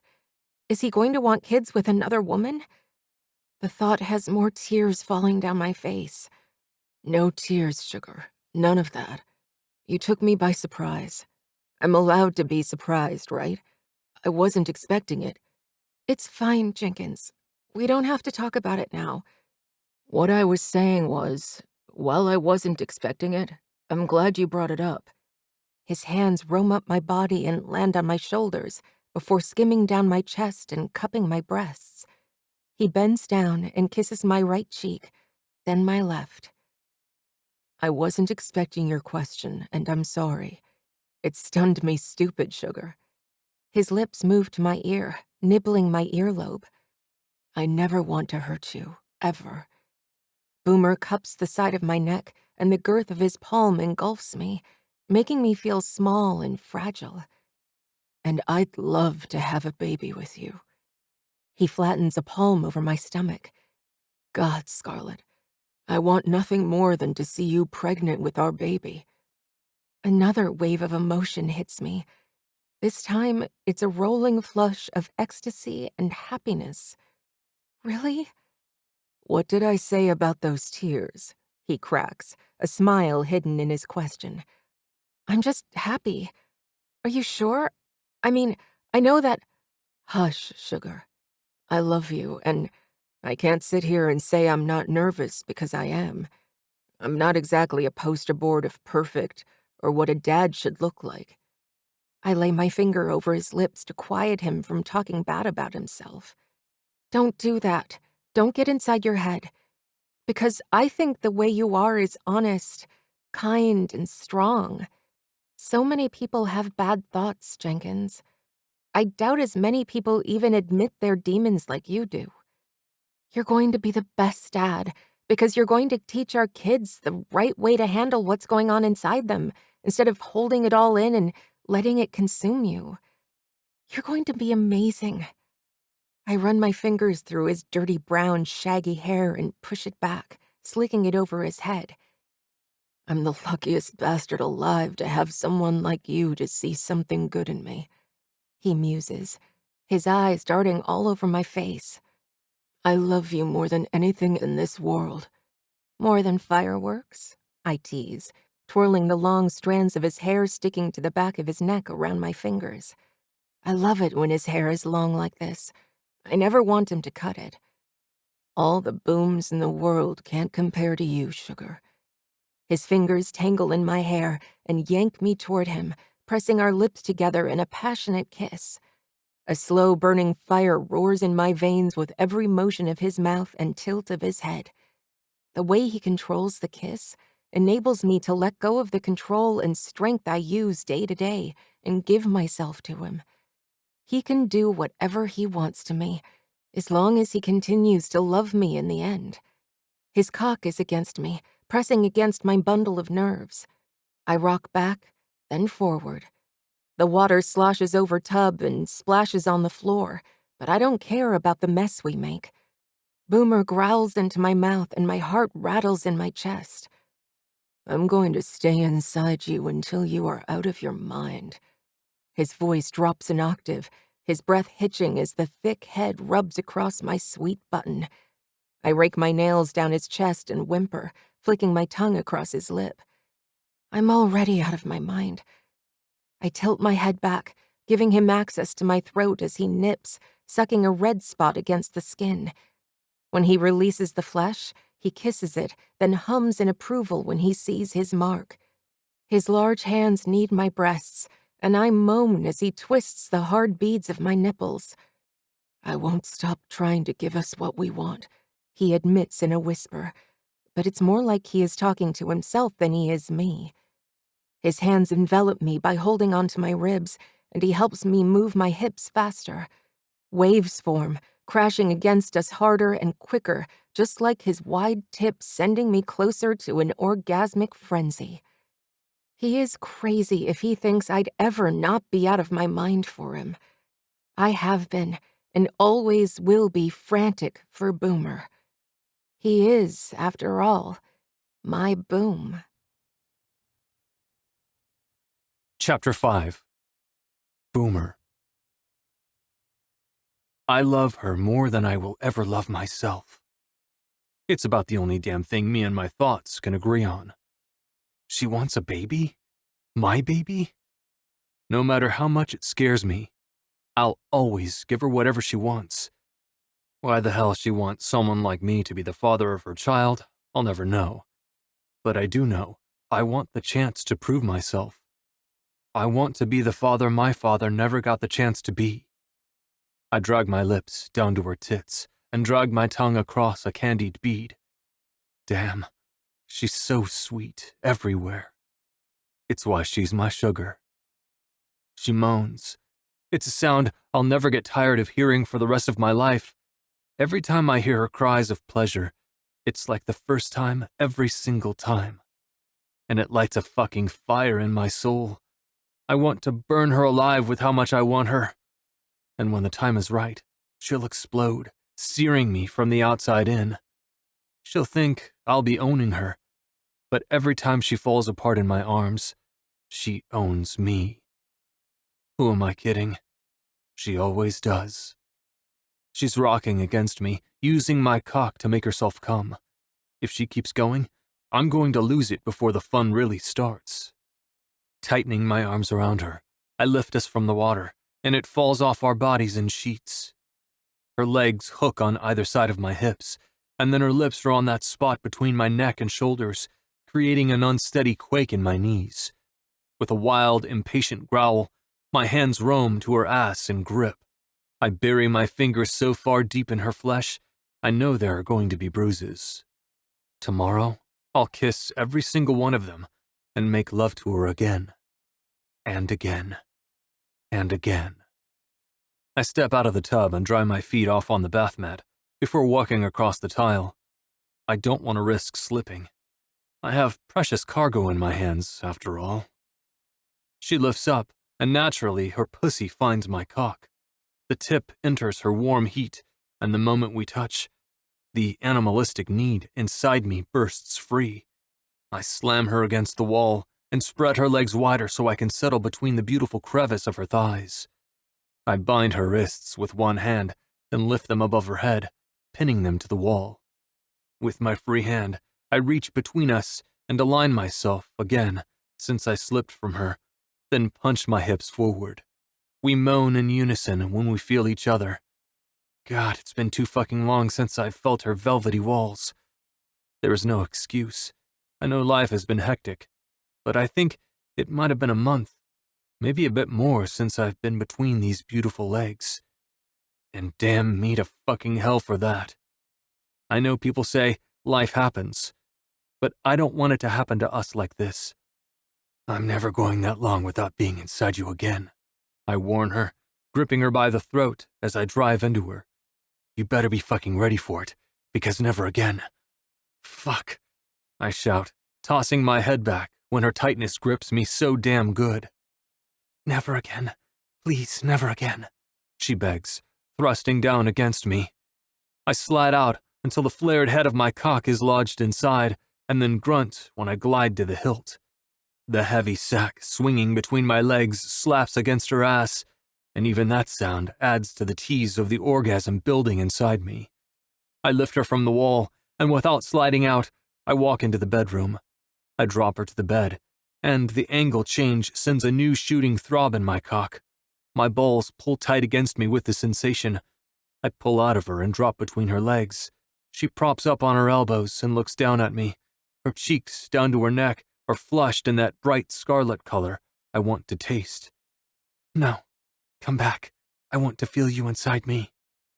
She reaches for me, but I move away from the sensual touch of her fingers. If I allow her to touch me, I won't be able to do what I want. And I want this to last, because we fucking deserve more than something fast. I know how to get her off in minutes. She can do the same to me, but I want more. Laying a kiss against the soft skin of her inner thigh, her muscles tremble beneath my lips. And I don't know if I want to taste this glistening pussy or if I want to kiss that flush covering your neck that you know drives me crazy. I flatten my tongue against her inner leg and drag it down, then blow cold air along the damp flesh, watching goosebumps arise in reaction. Maybe I'll do it all. We have all the time in the world, and I plan to use every second of tonight trying to get you pregnant. Well, I haven't... She gasps when I trail my fingers down her thighs. I'm still on birth control because I didn't know now meant... She arches her back when I kiss the back of her knee. It's a weird hotspot of hers, but it gets her every time. Now. When was the last time you took it? I ask, the hope of getting her pregnant in one night fleeting. I know getting pregnant is hard. My sister is the prime example of just how hard and taxing it can be. I hope Scarlett and I are different. I want us to have an easy journey because shit has been so damn hard. I don't want this to be hard. I want it to be as easy as breathing. I want her to wake up weeks from now with a positive pregnancy test in hand, and tonight was the night it happened. Blissful, naive, hopeful, begging for disappointment. Yeah, maybe I am all of those things, but a guy can hope. I only want to give her everything she wants. What's so wrong with that? Last night, she sighs as my hands travel up her legs again.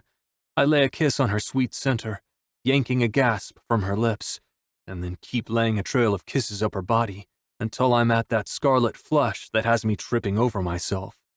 I bury my face against the warm skin and groan when I feel it against the coolness of my cheek. I taste it, moaning as the heat seeps into my tongue. You can throw them away, I tell her, making a mental note to toss them myself. I'm going to flush those pills while she is sleeping tonight. You won't be needing them again. I press my cock against her again, teasing her for what is to come, and then drop between her legs, lift each one to my shoulder, and bury my face in her sweet cunt. I won't be long. I just need a quick taste of her honey. Yes. Oh God, Jenkins. She moans, arching her back while threading her fingers in my hair. I plunge my tongue inside while swiping my nose across her clit. I part her lips, moaning when my tongue slides a little deeper. Her hips start to thrust against my face, and that's when I know she's close. I pull away, suck her clit into my mouth for a few seconds, and then let it go with a quick pop. Boomer, she protests and tries to push my head back between her legs. It makes me chuckle. I reach up and snag her arms and force them to her sides when she tries to fight me. Not for me to get off, but for me to feast on her cunt again. I'm going to give you what you want, sugar. I slide my body against hers and push against her hole. Her wet heat trickles over the crown, throbbing to be filled. And I can't wait another second. I don't ram myself inside, but I'm also not making love to her. I'm only going slow so I can feel every inch sink in her channel and the soft walls spasm around me. Our mouths fall open at the same time, crying out into the empty room when I'm fully sheathed. Sliding my hands from her hips to her back, I lift her up into a sitting position on top of me, then snag her lips. I'm holding onto her tight, my arms locking around her back. The softness of her breasts presses against my chest, her nipples drag across mine, and her lean stomach flexes when she rotates her hips. She meets every thrust, riding my cock like she was made to do. No other woman could ever make me feel the way you do, I gasp, squeezing my eyes shut when she starts to feel too good. The blunt edge of my nails scratch along her shoulders. Harder, Jenkins, more. Her plump tits bounce every time she takes every inch of me. I catch a hard nipple in my mouth, sucking on it for a second, before I let it go and flip her around. I bury her head into the bed, yank her arms back, and ride her. I jackhammer against her, fucking her hard and wild with pent-up sexual aggression from wanting her so damn bad. With her wanting my child. With her. I roar as sweat drips into my eyes, and I use every ounce of strength I have to fuck her as hard as I can. Throwing her arms down, I press her flat against the bed and curl over her, driving deep and hitting that spot that makes her go off like a rocket. Her brows pinch together, and loud screams leave her lips. Fucking take it, sugar. Take it. I hold her against the bed, keeping the same tempo, because her cries are getting louder and her pussy is getting wetter. You're going to take every drop of my cum, aren't you? Yes, she mumbles on a low hum. Louder, I sneer, wishing I didn't soundproof these rooms so everyone could hear who she belongs to. Yes, I want it. I want every drop. Jenkins, I'm close. I tug her head back by the thick of her hair and slam my mouth over hers, my breath hitching when the threat of my orgasm becomes too strong. The cries in her throat get higher, and I swallow them, knowing I'm never going to get full. And she peaks, needing to rip her mouth from mine in order to breathe. Jenkins, she shouts, fisting the comforter on the bed as her pussy constricts around me, massaging my cock, until I have no choice but to follow her into bliss. I grab onto her hips and thrust 2 more times before planting myself as far as I can go, coming hard in thick ropes. Our orgasms go on forever, sending shivering spasms back and forth between us like the waves of the ocean. When we are finally done, I stay locked inside her and maneuver us to our sides. I want my seed locked in her. It's the only way to make sure we get what we want, right? I kiss her bare shoulder as we catch our breath, and something occurs to me. I'm doing this all backwards. I haven't even asked her to marry me yet. Sure, she's my old lady. That's fucking gold in my book. But I know she needs more. She wants more. And I do too. I want her bound to me. She wants a baby? Then she has to be my wife. There's no way around that. I feel you smiling against my shoulder. What are you thinking about? You, sugar. What else? While I might work on getting the members straightened out, the clubhouse up and running, and figuring out legal businesses, one thing is always on my mind first. My sugar. And if I get my way, which I will, she'll be my wife. Mrs. Sugar. Oh yeah, that's got a nice boom to it, don't it? Chapter 6. Scarlett. Well, shit. Boomer curses, which has me waking up from a really good dream which included him in a fireman's uniform. Unbuttoned, body slick with sweat and soot. We're going to have to make that dream a reality, because my heart is racing and my clit is pulsating. A moan escapes me when I remember rubbing my hands over his pecs and sliding off his uniform. And what are you dreaming about, sugar? Boomer jumps on the bed and straddles my lap. He's only wearing tight briefs, which showcase his impressive muscular thighs and bulging package. His hands slide up and over my breasts, hardening my nipples from the rough calluses on his palms. Wouldn't you like to know? I tease, laying my hands on his pecs. I tug on his nipple piercings before moving my hands to trace the sparrows inked on either side of his chest. I would, very much, if you can't tell, he growls, tilting his chin down. My eyes fall to where he is staring, and I grin when I notice he is hard. I'll tell if you tell. I wrap my hand around his erection and stroke him through his underwear. He hisses and massages my breasts at the same time. The weather, he gasps when I squeeze the head, pinching it between my fingers the way he likes. Snowstorm coming. His words are short and sweet, since he can't form a full sentence with my hand on him. I love how he reacts to me. He acts like every time I touch him is the first time. Is that the only thing coming? I grin, a seductive slur deepening my voice. His shoulders shake as he laughs. The dimples I love so much appear on either side of his cheeks. That was horrible. You love it. I poke his side, and he falls to the left and begins to laugh, since that is where he is ticklish. I attack him and straddle him next, tickling his sides. No one knows how ticklish he is besides me. Uncle, uncle, he cries, his face red as he tries to gasp for air. Not a chance, I shout, increasing my efforts to make him laugh. He wraps his arms around me, flips us over, then pins my arms above my head in one move. Both of us are breathing hard, chests pressing against one another, and the smiles on our faces fade as the mood changes. I'm still naked, so all he has to do is push his briefs down and slide into me. "Your turn," he mutters, teasing the tip of his nose against mine as his arm disappears between us and pulls down his briefs. The hot flesh of his cock slaps against me, and the dream of him in a fireman's uniform has me moaning. "You have to tell me, or I won't give you what we want." "You'd deny yourself?" "If it means driving you crazy, fuck yes." He wets the tip of his cock by sliding it through my sheath, my pussy lips hugging his shaft tight. "Dreamed about you," I moan. "Yeah? Doing what?" He leans down and kisses a path down my neck. "In a fireman's uniform?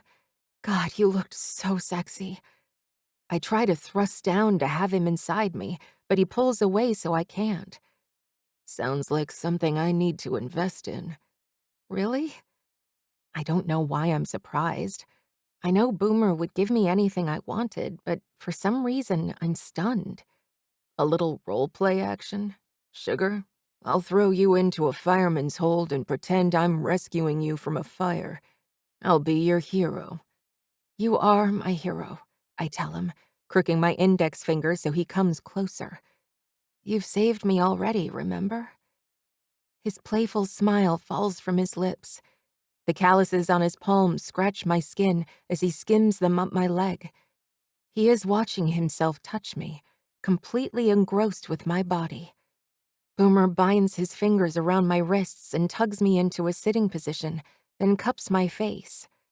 "I will always save you, sugar. I am not happy that you had to be saved, but I'm happy I'm the one that got you out of there. I swear to you, I will always be there."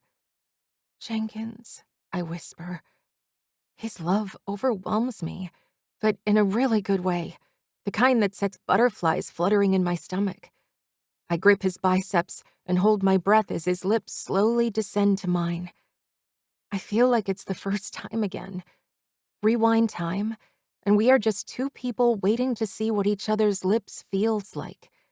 Even though I know what his kiss is like, I never stop wanting it. It's the first time every time when it comes to Boomer. His lips, so close that I can feel the warm puffs of air leave his mouth, are magnets pulling me toward him. I can't wait any longer. "Boomer! Scarlett!" Wolf yells our names from the other side of the door, and the 6-inch steel door bangs from his fist. I whimper and lay my head on Boomer's shoulder. "Maybe if we ignore him, he will go away."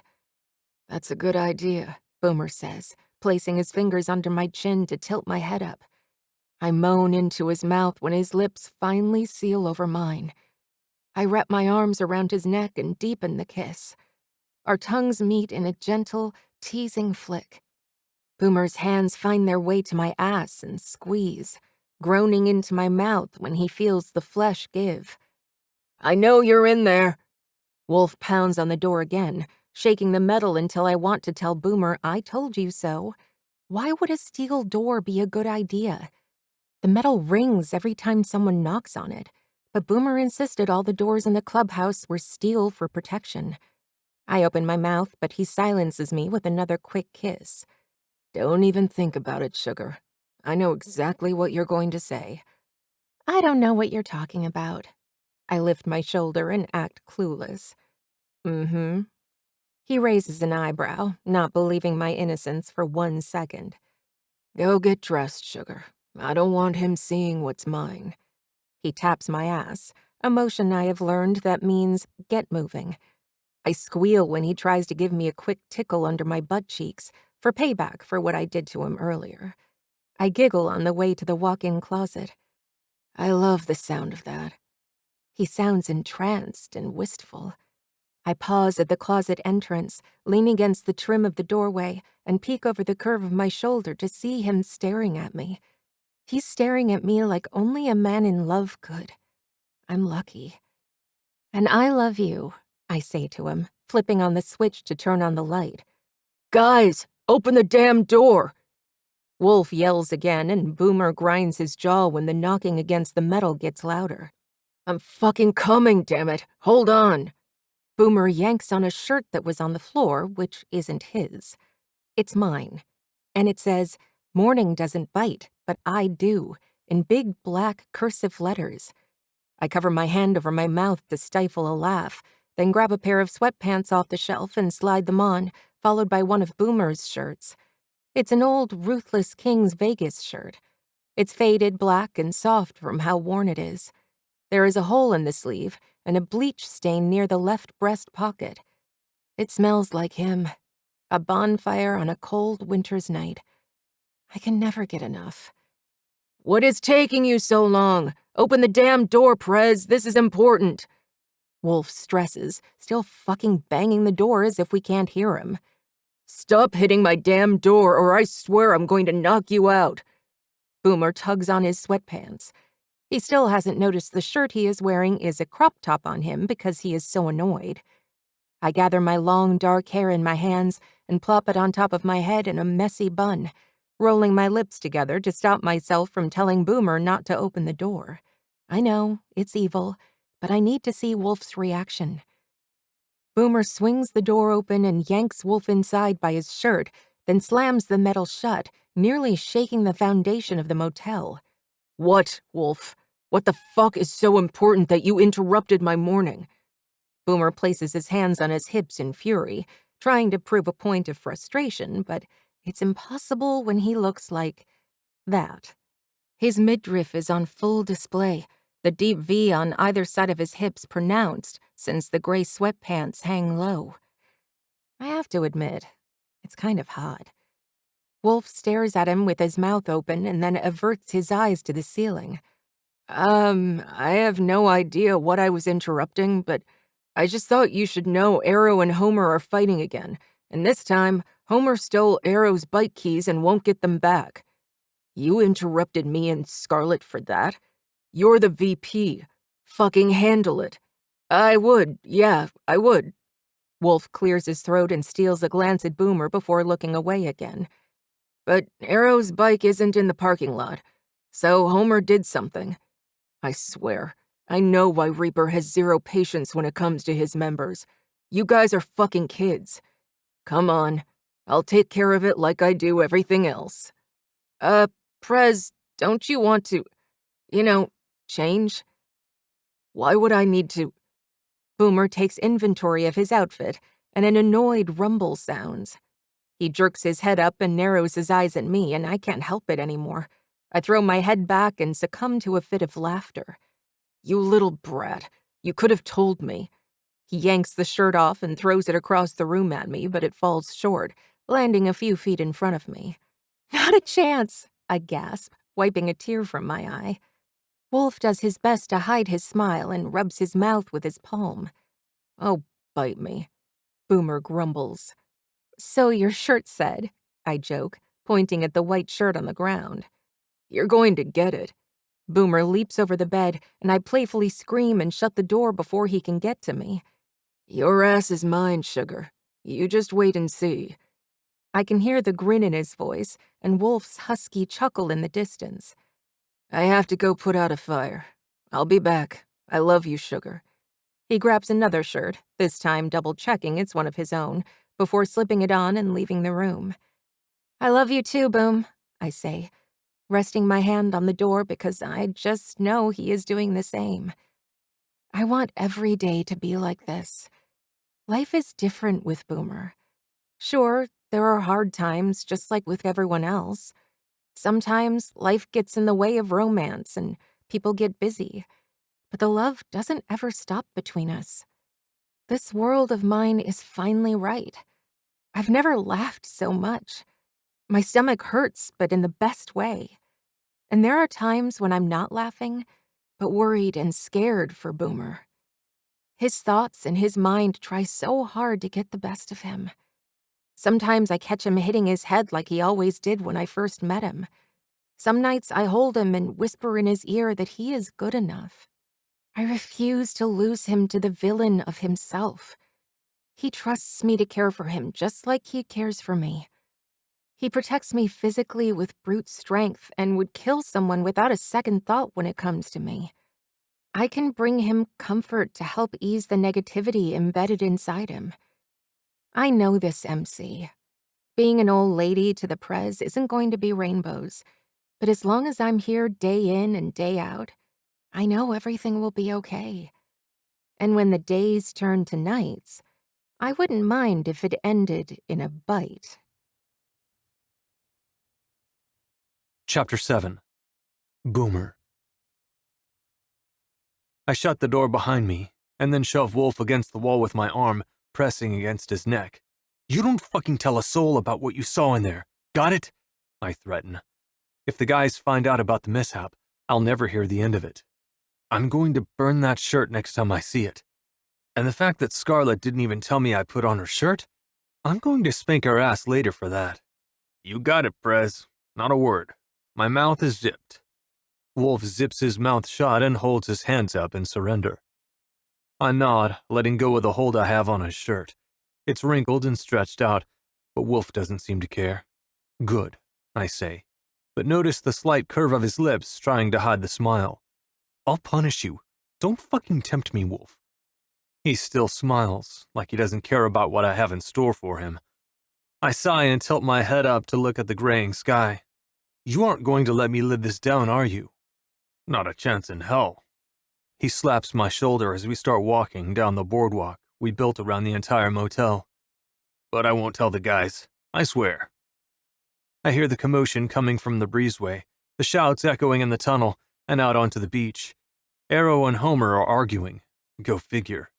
Homer doesn't like Arrow, but Arrow likes Homer. He dislikes giving the old man shit. The arguing disappears into the salted air. The seagulls aren't as active since it's so cold out, but a few birds are flying above us. The sand dunes are small, and the dead beach grass blows in the chill of the wind. The onyx waves crash furiously against the shore, and in the distance, I can see the buildup of clouds promising the snowstorm the Weather Channel warned us about. We need to put the bikes in the garage to protect them from the amount of snow we are supposed to get. I'm thinking about opening the clubhouse to the public, just in case people need somewhere to go during the storm. It will be safe, and I doubt anyone will come since they don't know us as the good guys, but I want us to be a sanctuary for people who need it. I want Atlantic City to count on us. Give me the keys to my fucking bike, Homer. I won't say it again, Arrow yells. I exhale an annoyed breath when I enter the breezeway. The breeze spirals inside the small space, freezing me to the bone. I don't have your fucking keys, you caveman. How dumb are you? Can't you listen? Homer's aged voice shakes, not from fear, just from years of use. Fucking idiot, he grumbles. Homer, that bike. Okay, enough, I announce as I enter the main room. It feels like déjà vu. I've experienced this moment so many other times as a man on the other side, but now I am the Prez. And damn it, if I don't have a whole new respect for what Reaper does. My guys don't even compare to the insanity that the Vegas chapter holds.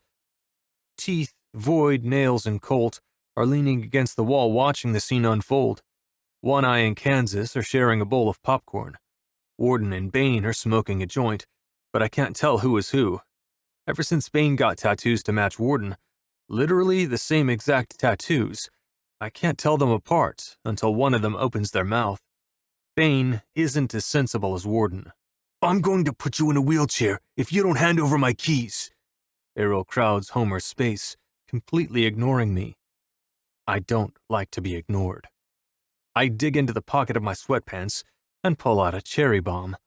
No one is paying attention to me, and it is really pissing me off because that means they don't respect me. We might have been fucking around with no sense of structure, but not anymore. I will be respected or I'll blow them up, one by one. I don't care. I love a good boom. Just ask Reaper. Oh shit, Wolf whispers, ducking and taking cover when I get out my lighter, flip the lid back, and light the flame. And just like that, I'm captivated. The flame is erotic, hypnotizing me as I bring the fire to the fuse. It sparks, that familiar hiss sending pleasure throughout my body just like Scarlett's hands. It turns me on just as much, too. I'm fucked up, but she loves me for it anyway. As the sparks get closer to the round red sphere, I wait for someone to notice what I'm doing. Things have been too relaxed around here. No one is taking me seriously due to my attentions being held elsewhere. Arrow and Homer are still arguing. The only one that has any sense is Wolf. Thank God the man is my VP. I toss the cherry bomb through the air, and it lands perfectly right between Homer and Arrow. I cross my arms and wait. It doesn't take too long, not that they have much time left to take cover. Arrow throws himself in front of Homer and protects him by slamming him against the wall just as the bomb explodes. A cloud of smoke, quick flames, and wood billows up into the air. I inhale the scent, letting it soak into my lungs. My fingers itch to light another, but when I see a small piece of wood sticking out of Arrow's arm, I stop myself. Now! I start, my temper snapping the thin thread of patience I have. I said enough! I roar, kicking the burnt debris of the floor out of my path. If you can't fucking listen to me, then get the fuck out and go somewhere else, because I do not have an issue blowing you the fuck up. Do you understand? I take my time glaring at all of the men in the room, through the cloud of smoke and embers glowing on the floorboards. No one has said a word, and no one will look at me. I said, do you understand? I shout, fucking fuming. My thoughts are telling me to kill every single one of these assholes, then live the rest of my life in peace with Scarlett. Yes, Prez, they all say together, like children being scolded. Arrow is holding his arm as blood trickles around the wooden stake piercing his skin. I take a step forward and yank out the piece of wood, then toss it on the ground so hard it snaps in half. Homer, I say, never taking my eyes off Arrow. Give the man his keys, now. Homer sighs and digs into his pocket. The keys jingle as he holds them in the air, and Arrow snatches them from him. You make me want 10 juice boxes, Arrow hisses, stomping toward the fridge to get his juice. Oh, man up and have a real drink, Homer gripes. Your bike is in the garage. Maybe if you took time to look, none of this would have happened. The next word that comes out of either of your mouths will be the last, I threaten. Everyone better get their shit together, because a bad storm is coming, bringing tons of snow. This clubhouse will be a sanctuary for the community. I want flyers put up around town, and I'll try to make an announcement on the radio. We need to get firewood, candles, water, food, extra blankets, cots, and whatever else everyone can think of. Arrow is wrapping a towel around his arm to stop the bleeding, and I curse internally, remembering I have a missed call from Doc. If we had our own doctor, Arrow could be getting sewed up right now. Think anyone will come? Bane asks, passing the joint to his brother. With the chapter having a bad rep and all? I don't know.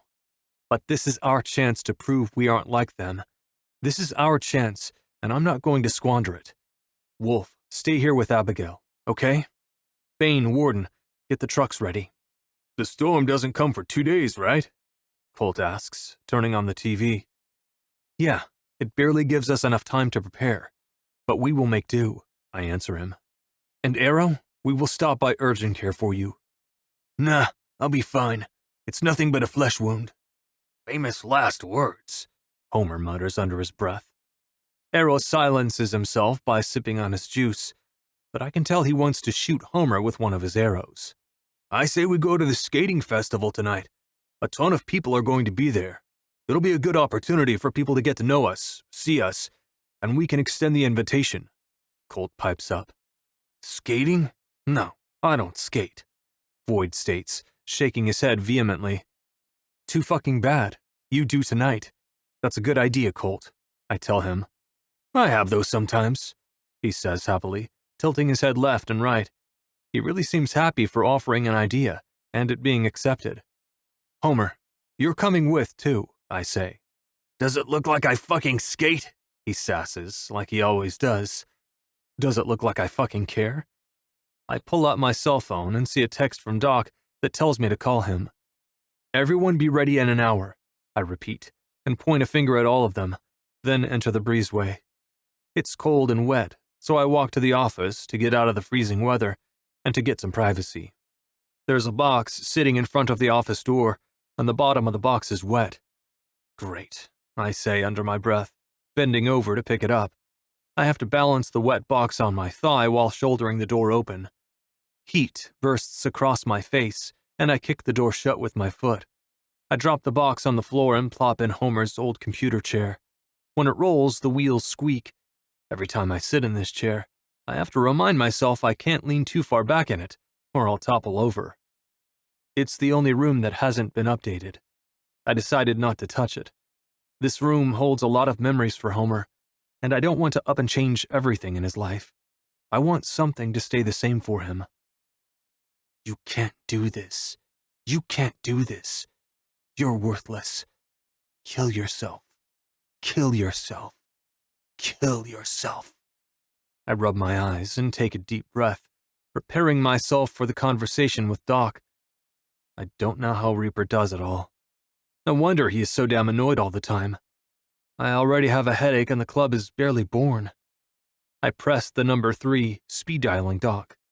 The phone rings, and as I wait for him to answer, I play with the frayed edge of a hole in my jeans right on the knee. About fucking time you called, Doc answers. Hello to you too, Doc.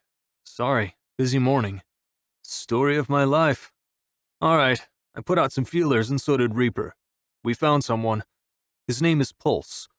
He is on his way to you now. I try to sit up in my chair, but the damn thing won't let me, and I keep falling backward. My legs kick out, and my arms flail when the front wheels lift off the ground. Fuck! I hiss, right as I realize I'm going to fall backwards. My back lands against the ground with a hard thud. Instead of getting up, I lie there, staring at the ceiling. Boomer, you okay? What just happened? Doc asks. Can you move your legs? His legs? What's wrong with his legs? Reaper is in the background. By the tone of his voice, I can tell he is worried. I continue to lie there and wiggle my toes in my boots. You know, just to be safe. I'm fine. I'm fine. Where is Pulse from? Do I need to be worried? Well, you know, the Chicago chapter got disbanded, Doc tells me.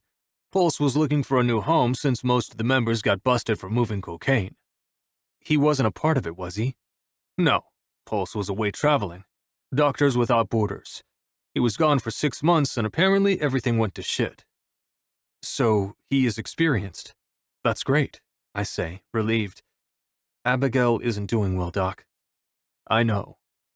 The sorrow in his word has an ache forming in my chest. Wolf isn't just my VP. He has become my best friend. And I know he is going to go to a fucking dark place if she dies. Pulse has a lot of experience in transplants and dialysis. He will make her more comfortable than I ever could. He will want a workspace, medicine, and machines. He will want the works. I already have a space set up for him, equipment and all. Cabinets full of medicine. If he needs more, he can tell me. When am I expecting him? Today at some point.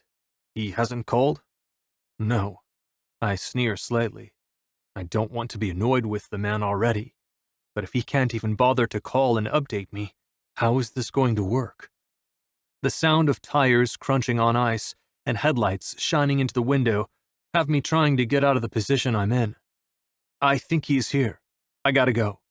I hang up the phone and roll backwards into a flip, stand, and tuck my phone in my pocket.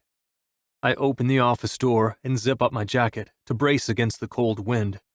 I stand in the middle at the entrance of the breezeway. Light snow is already starting to fall, and I roll my eyes. The dumbasses haven't moved the bikes yet. A frozen cloud leaves my lips, and the Ford King Ranch turns its lights off. There is a small trailer attached, probably where his bike and belongings are stored, and the engine grumbles before it cuts off. The driver's side door opens and a pair of boots hit the ice. When he slams it shut and walks around the truck, and the first thing I notice is how big he is. He is wearing a leather jacket, and when he sees me, I expect a scowl or maybe a gun to the head. But a large grin takes over his face. Hey, I'm Pulse, your new doctor and new member. I'm happy to be here, and excited. Sorry I didn't call. My phone died, and then my charger wasn't working. He holds his hand out for a handshake. The guy's happiness is infectious. I'm Boomer. I'm the president of the Atlantic City chapter. There's a lot to catch up on, but for now, I hope you know how to skate. Not really. he says, his brows furrowing together in confusion. Excellent. You'll get along with Void just fine. Skating is going to be a shit show, and I can't wait. Chapter 8. Scarlett. I'm in Abigail's room when Boomer comes in with Wolf and the entire gang, including someone I don't know. I stand up and block Abigail's bed so the gigantic man can't see her or touch her. He is taller than Boomer, wider, and looks like he is about to rip that leather jacket right down the middle of his back if he flexes wrong. I'll die fighting him, but I'd do it for Abigail. Boomer chuckles as he sidesteps the Goliath, wraps an arm around my stomach, and places a kiss against my temple. I lean into it, but never take my imposing, threatening, and downright vicious stare off the newcomer. Stand down, sugar. This is Pulse. He is our new member and club doctor. I let out a breath and press my palms against my eyes. I could cry. I didn't know how much I needed this to happen, but I'm so relieved to have someone here who knows what they are doing. Really? I ask. When the corners of Boomer's eyes soften, my heart falls apart. I launch myself at Pulse, the man I wanted to protect Abigail from, and climb him like a tree until my arms are wrapped around his neck. Thank you, thank you, thank you, I sob. I don't know how many times I say it, but I just want him to know I'm glad he is here. Maybe he can save her. Pulse doesn't question me. He wraps his arms around my back and squeezes me tight. You're welcome. I'm happy to be here. I rub my nose on his shirt and sniffle. You give good hugs. He laughs just as I hear Boomer growl from behind me. I jump off Pulse and Boomer tugs me back, wrapping his arms around me to show who I belong to. I'm going to spank you later for that, he whispers into my ear where no one else can hear him. My ass heats with the promise of the sinful delight waiting for us later. I ignore Boomer so we don't get too carried away, and I hold out my hand to officially introduce myself. I'm Scarlett. I'm sorry for hugging you like that. Abigail is a very good friend of mine, and we've been hoping for a miracle. Yeah, I'm damn glad you're here too, Wolf says, taking the seat I was just sitting in, and grabs Abigail's hand. She's everything. I'm Pulse, he confirms what Boomer said when he entered the room and shakes my hand. His smile is wide, showing all of his teeth. I can't help but wonder if Pulse has dimples hiding under that lumberjack beard of his. I love getting hugs and love giving them, so I don't mind. His grin is so infectious that a person can't help but return the happy gesture. I'll do everything in my power to help your friend. I know you guys said something about going out to get supplies. Why don't you do that? I'd like to look at her charts and see if there is anything I can do for her. I just wanted to introduce her before we left. You don't have to do anything today. You just took a long trip. I don't expect you to work your magic right now. You need to unpack and all that, Boomer states, not wanting to pressure Pulse to get to work. I only have my bike and a bag of clothes. There is no unpacking, and I think Abigail and I need to get to know each other a little better. She's priority over anything else. I should be ready for skating tonight. And where is the guy with the bleeding arm? I'm here, Arrow says, clutching his bloody bandage as he walks from behind Pulse to the other side of the bed to take a seat. I'm Arrow. I think you should stay so I can clean up that arm. What happened? I threw a cherry bomb at him and it blew up. That's what happens when you don't pay attention to me.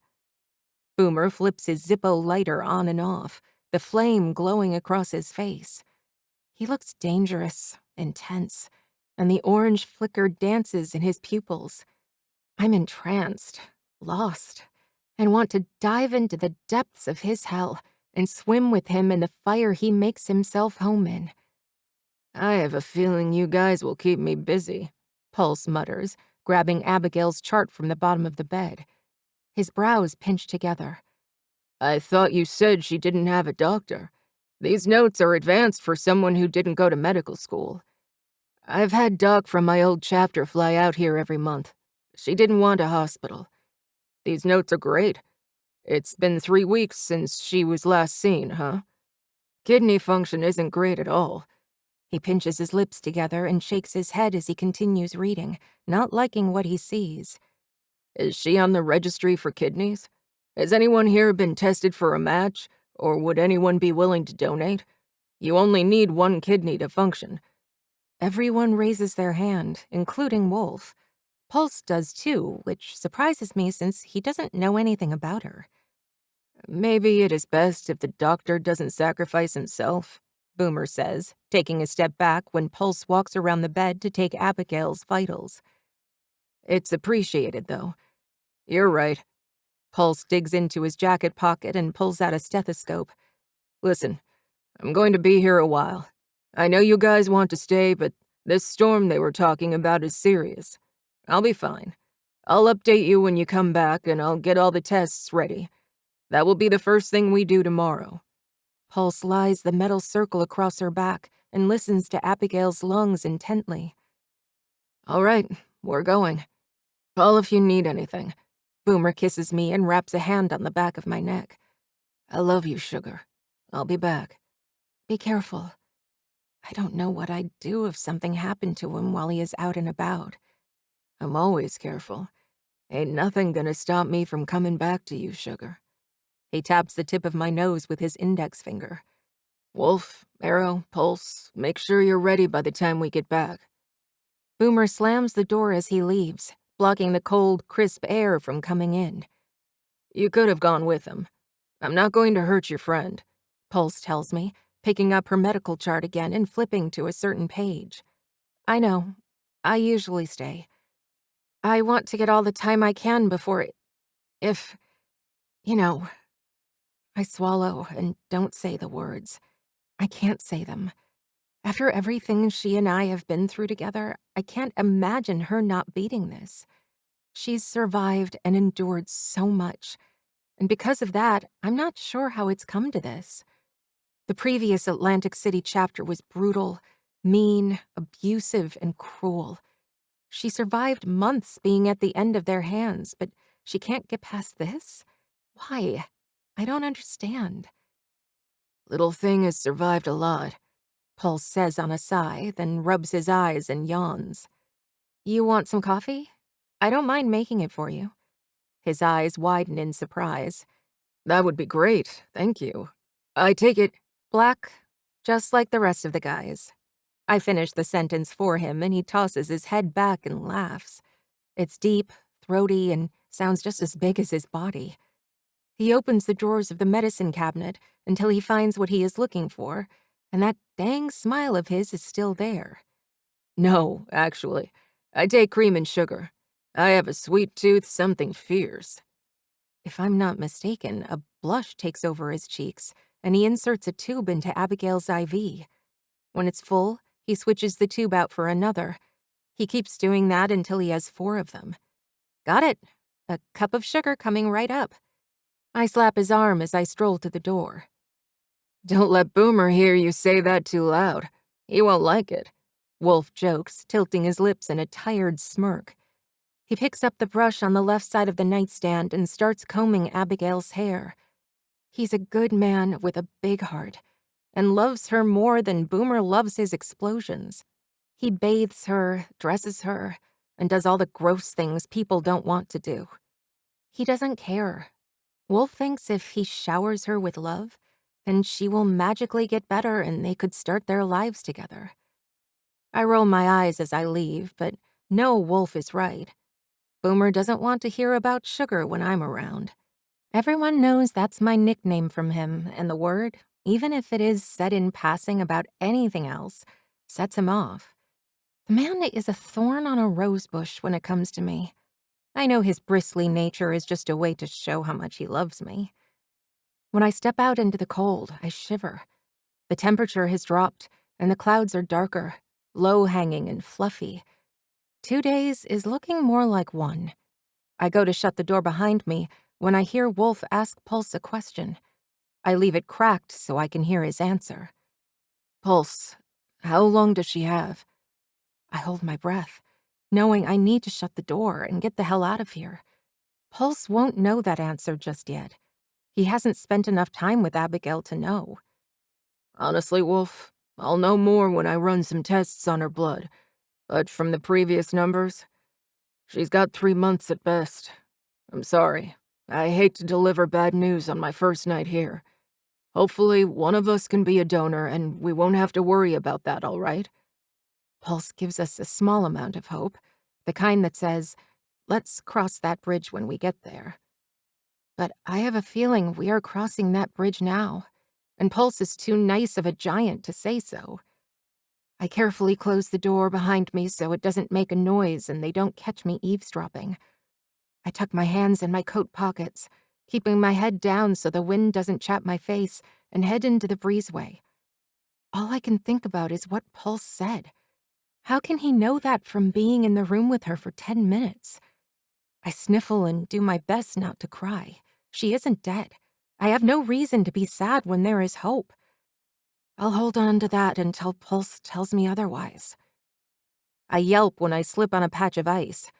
I stretch out my arms to get balance. My boots slide in either direction until I'm nearly doing the splits. Oh, come on, I grumble when I have no choice but to fall forward. My hands land on the freezing cement, and I drop to my knees. Stupid winter. Stupid ice. Stupid kidneys needing to be replaced. Stupid everything. I grit through tight teeth and try to stand, but I can't get traction. I start to slide again. Mental note. Text Boomer to get salt so I don't bust my ass every day. I start to slip again, but throw my body forward and grab the door handle at the same time, twist it, and fall face first into the living room. My breath whooshes out of me and I land on the floor. Oof, I grunt. I flip to my back and stare at the ceiling, catching my breath and letting the ache in my lower back throb before I try getting up again. I'm not sure how long I lie there. I've given up on standing for the time being. The men's baritone voices echo down the breezeway, and when they get to the door, Wolf stares down at me in horror, and Arrow rubs a worried hand over his mouth. Pulse is at my side, evaluating me from head to toe and, ironically, checking my pulse. Can you move your legs? Are you in pain? What's your full name? I'm fine. The ice got the best of me. I fell and didn't feel like getting up. Sorry, your coffee is going to have to wait. The three guys exhale a loud breath, then Arrow chuckles. Oh, thank goodness. I really didn't want to tell Prez that his old lady was hurt in our care. You? I'm new here. I don't want the man known for blowing shit up to blow me up. I've heard all about Boomer all the way in Chicago. If she got hurt on my watch, imagine the shit show. I'm a damn doctor. Pulse helps me to my feet by grabbing my hands and yanking me upright. I nearly fly back out the door again from the force. Oops, he says, tugging me away from the entrance. I feel like a yo-yo. Arrow slams the door shut, and when Pulse heads toward the kitchen, I take a step at the same time and trip. He catches me in time by fisting the back of my coat and slinging me upright again. I'm going to puke from all the back and forth. My God, she might not survive a few hours around us.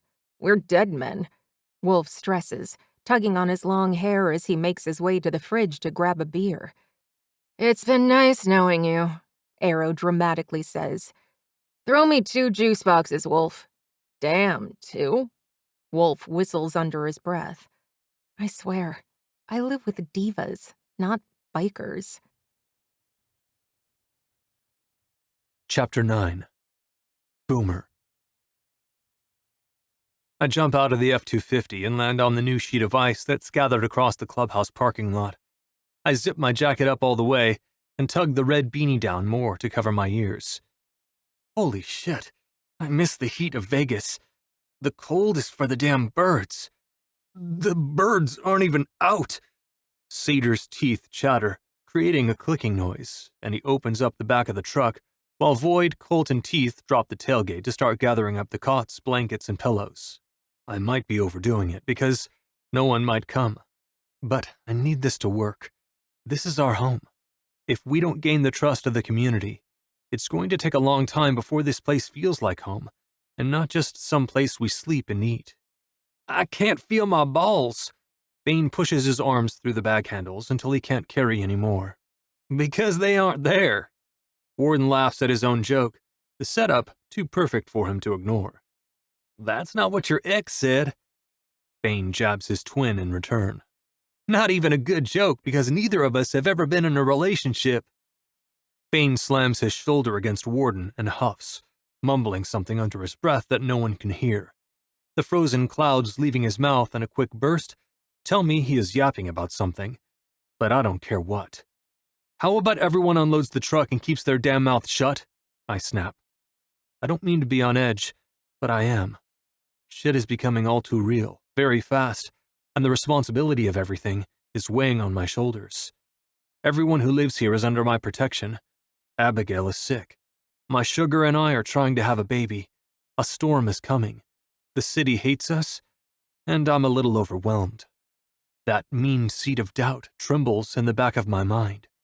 The fucking thoughts knocking on the inside of my skull, begging to be set free. But not in the sense of freedom. All these thoughts want is violence. Maybe I don't want them to stop. Maybe I should bring them violence. Maybe I just need to kill someone. Or myself. Not saying another word, I slide 2 bags of salt to the edge of the truck bed and haul them over my shoulder until I get to the breezeway. I drop them like heavy sand sacks before heading back out to the truck and hefting 2 more bags over my shoulders. The plastic bag scratches against the concrete as I toss it on the ground. With the guy's help, we get the salt bags stacked against the wall in 15 minutes.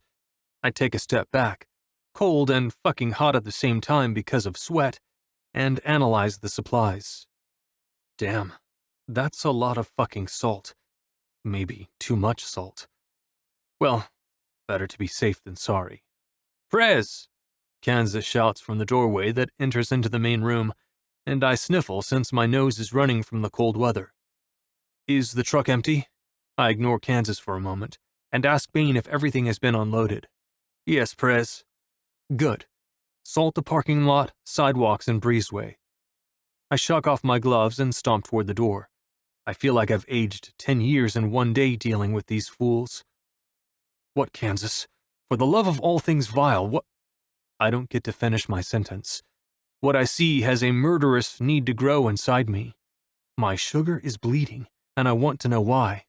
"Oh, this is going to be so good," Kansas sings as he casually leans against the wall.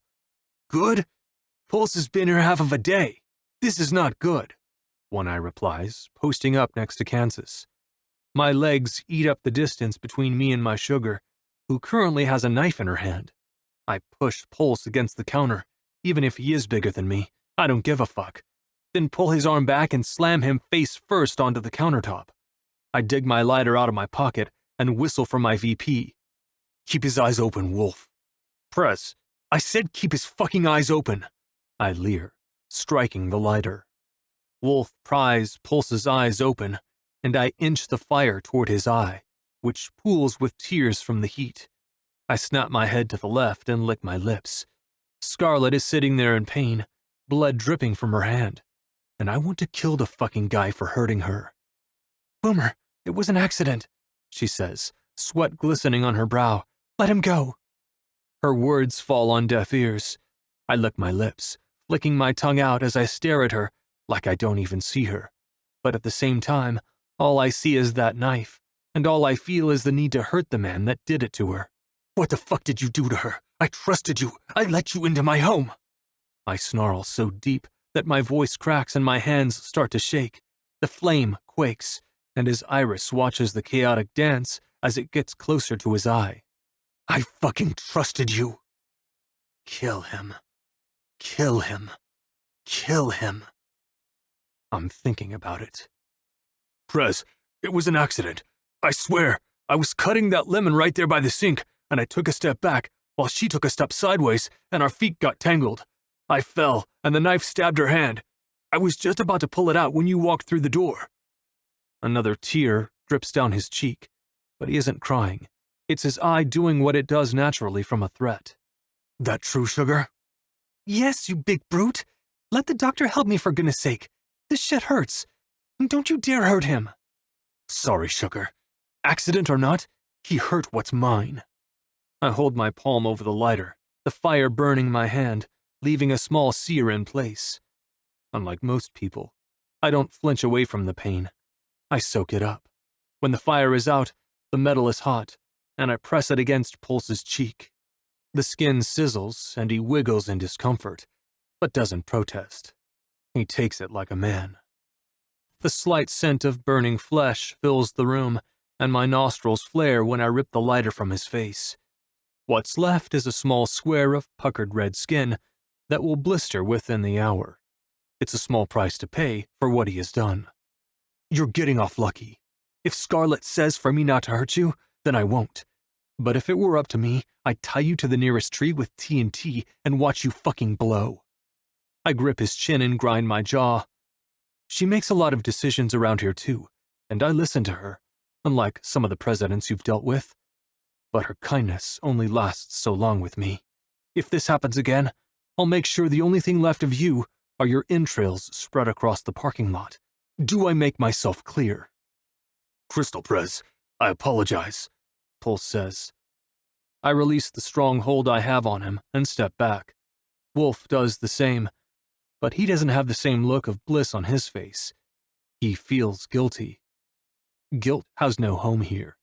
If you welcome it, then this life is going to fuck you up in more ways than one. Fix her. Now, I order, and stand next to Scarlett, stroking the black tendrils of her hair. I kiss the top of her head. She smells good, like roses and mint. It must be her new shampoo. I bury my nose in her hair and inhale, groaning when I think about the thick veil cloaking me in a private room as she sits on top of me, full of my cock, as she leans down to kiss me. Those beautiful ink-stained strands would hide us from the world and tickle against my chest. I'm getting hard thinking about it, and I shouldn't because she has a knife in her hand. Literally. This is going to hurt, Pulse warns. I can't with you, men. You're so dramatic. Scarlett yanks the blade from the top of her hand and tosses it in the sink. Blood flings from the serrated metal and dots the side of the sink before coming to a stop near the garbage disposal. Sugar! Oh shit! She's a badass! Void claps and hollers. We should celebrate! A joint appears in his hand when he reaches into his flannel shirt pocket. Fuck yeah! I'll drink a juice box to that! Arrow lifts his box in the air. It's so hard to take him seriously when the straw is pointing to the left out of the box. Scarlett bends all of her fingers and hisses. Now stitch me up. I want to go skating. I want her so bad right now, but I know that isn't possible. Pulse winces when he smiles. You lot are going to keep me on my feet. Where's the medical room? Down the hall to your left, I say, watching Scarlett intently head to Pulse's medical room. Pulse? I catch him mid-step as he walks down the plain hallway. It has no pictures hanging or anything. Not yet. In Vegas, the hallways are lined with history. From black and white photos to pictures taken yesterday, they always hang them on the walls. We are going to have to be the first of many placing our pictures on the wall. Our history starts now. As much as I am excited, I'm protective. Scarlett is first. What happened today cannot and will not happen again, or we will become nomads and damn this place to hell. She's the most important thing to me. Everyone else can go fuck themselves. Clean slate, but next time, I'll fucking kill you. He gives me a slow nod and heads toward the back of the clubhouse. I should follow and make sure Scarlett is okay. Obviously she is, but I need a minute to calm down. Hey Prez, are these flowers okay? Colt holds up a baby pink flyer that says, Shelter available. Come to the Atlantic City Motel by the beach. We have food, heat, and cots. Why are they pink? Change it to the Ruthless King's Clubhouse. I'm not trying to surprise anyone. It's about being open and honest now that we are out of the closet, so to speak. Ha! Out of the closet! Teeth laughs. You got a problem with that? I got a brother who's gay. Void sneers, squaring his shoulders to prepare for a fight. Teeth's smile falls. No, I just thought... No, I don't have a problem. Good, or I'll make you see black, Void promises. Pink is a friendly color. We don't want black. White would get lost in snow. I wave him off. Fine, just fix the location. We have an hour before we need to leave for the skating rink. But as I look out the window, snow is already starting to fall in slow, swaying flakes. I have a feeling this storm isn't going to give us another day. I can hear thunder rolling in the distance and feel the earth shake under my boots. A lot of people don't know about thunder snow, but when I decided to stay in Jersey, the weather was the first thing I researched. Thunder snow is just like a thunderstorm, but instead of rain, it snows. It thunders, and when that happens, the snow is heavy and deadly. The storm isn't going to creep up on us. It's here, and it's waiting for the perfect time to bring its fury. Chapter 10. Scarlett. I need another woman in this club or I might go insane. I love Abigail, but she sleeps a lot right now, and I need girl time. We are piled into 3 trucks right now. Wolf stayed behind to care for Abigail, but other than that, every member is in a car, and men are gross. Boomer is driving and the rest of the guys are having a burping contest. Burping. It's disgusting. Okay, it's slightly impressive with how loud they are, but I will never admit that or speak those words. Will you lot shut up? We have a lady in the car. Boomer comes to my defense. Who took a knife to the hand? She's not a lady. She's Xena, the warrior princess. Oh, why, thank you, Void. I fake bow the best I can in the seat. Void tips a fake hat since he isn't wearing one. Colt is next to me counting the flyers. I hope I printed enough. He stacks the papers on his lap until they are nice and neat. I really want people to come here. It's important for us, but I know Preds really needs this to happen. Colt's leg starts to shake, and then he reaches his arm up and wipes his face. Is he sweating? If not, he will burn my damn eyes out or worse. There is worse? I ask, slightly amused by his momentary lapse of hysteria. We are whispering so no one hears, but Colt drops his voice more and leans over. I turn my head so my ear is next to his mouth. He could tape cherry bombs to my eyes instead. I want to reassure Colt. I really do. But Boomer's fuse is short these days. I can't say he wouldn't do that. The man blew up his sister's foster dad, so I can only imagine what else he can do. I've seen some of it firsthand. Boomer doesn't really rationalize things. That's what he has me for, to try and calm him down before he goes and blows up the world. He would too, if I didn't stop him and remind him that the world, while big, cruel, and dark, can be beautiful and small in just the right places surrounded by the right people. You're going to be fine. I pat Colt's leg and look out the window, watching the snow fall. I've always loved snow. It's beautiful and brings a kind of quiet no one can explain, just experience. It makes even the darkest places seem serene and gorgeous. The white flakes are sticking to the ground already. The street lights glow, and that's where I can really see the snow as it cuts through the yellow cast from the lamps.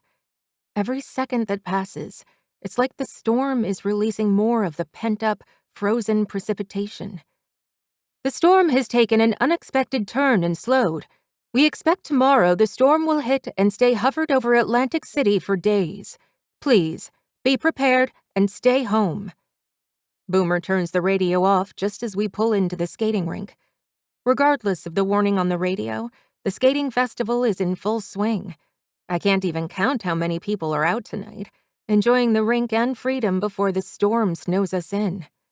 There are beautiful paper lanterns strung up all across the rink, like lights at a debutante ball, and people are skating underneath the bridge connecting the 2 sides of the park. A number of trucks are parked by the ice in front of the people slipping and falling on their asses every second, giggling and shouting with joy. It looks like a lot of fun. Kids are laughing, families are holding hands, and music is playing from the speakers hidden in different places. There are even beer tents set up along the edge of the rink. Right out front is a building that says Rentals in bright blue glowing letters. That's where we will go for our skates. I packed our new cuts. They are in the back of the truck, Boomer announces, curling his hand over the steering wheel and gripping it until the leather squeaks. I hold my breath, and so does everyone else. This is a big deal. This is the first appearance we will be wearing the club name out in public. My stomach knots with nerves, and my hands twist together. Boomer turns around in his seat, with one arm stretched behind the passenger headrest. His stare meets mine, and that uneasiness in my stomach stops. I know Boomer will do everything in his power to make sure we are safe. The other trucks pull up behind us, and Boomer turns on the CB radio and presses the black button on the microphone. There are a few of us here tonight that know what happened with the other chapter. Me and my sugar, Kansas, One Eye, and Arrow. He reaches his hand out to me, and I hold on to it greedily. Wolf does too, but he is tending to his old lady tonight, so he can't be here with us. He clears his throat and stares at the ceiling of the truck for a minute. I don't know what a lot of you are thinking. Maybe you think I'm dragging this out, or maybe it isn't that big of a deal to you. That's fine for you to think that. You weren't there, and it didn't happen to you. But let me tell you, that previous chapter hurt Abigail, Wolf's old lady, the one clinging to her life. Scarlett had trauma too. The fight between chapters was brutal. One of my friends from Vegas, Bullseye, nearly lost his life. Your brothers Arrow, One Eye, and Kansas suffered greatly. Hell, even Homer. If you want to know more about what that chapter did to them, ask them. But when I found them, it wasn't pretty. They have been through hell. This is a new start for us. The old chapter turned this city against them by exploiting good, hard-working families and taking them for every dime. We have to build trust. It's a long road, and if you don't get that, get out while the getting's good, because I don't have time for weak members. When these people see us skating and read the back of our cuts, they are going to be terrified. It's up to us to show them we aren't what they think. We aren't the past. We are a new future, okay? We are the Ruthless Kings Atlantic City chapter, reborn. Everyone in the cab claps and cheers, and through the radio I can hear everyone else celebrating this speech. I think we have all our people, Boom, I say to him. We are going to be okay. He gives me that sly, knowing, tilted grin, which gets liquid heat pooling in my panties. What is it about those confident, crooked smiles, and the way he looks at me through hooded eyes? It's like he knows he casts a spell on me, and I have no choice but to love him more every day. Let's go. Meet me at the truck for your cut. Pulse, sorry. I'm going to have to special order yours. I ordered these weeks ago and they just came in the mail. It's all good, Pulse says from the passenger seat, somehow finding a way to smile still. It's genuine, too. It reaches his eyes and makes them crinkle. The man got burned on the cheek and he is still rainbows and furry kittens. Boomer opens the door, and that has everyone following suit. The cold air stings my lungs when I hop out of the truck. Colt follows behind me, then Void. While everyone heads to the tailgate, I hang out by the driver's side and invade Boomer's space. I lay my hands on his chest and rub up his to his shoulder until my hands are warm in the arms of his coat.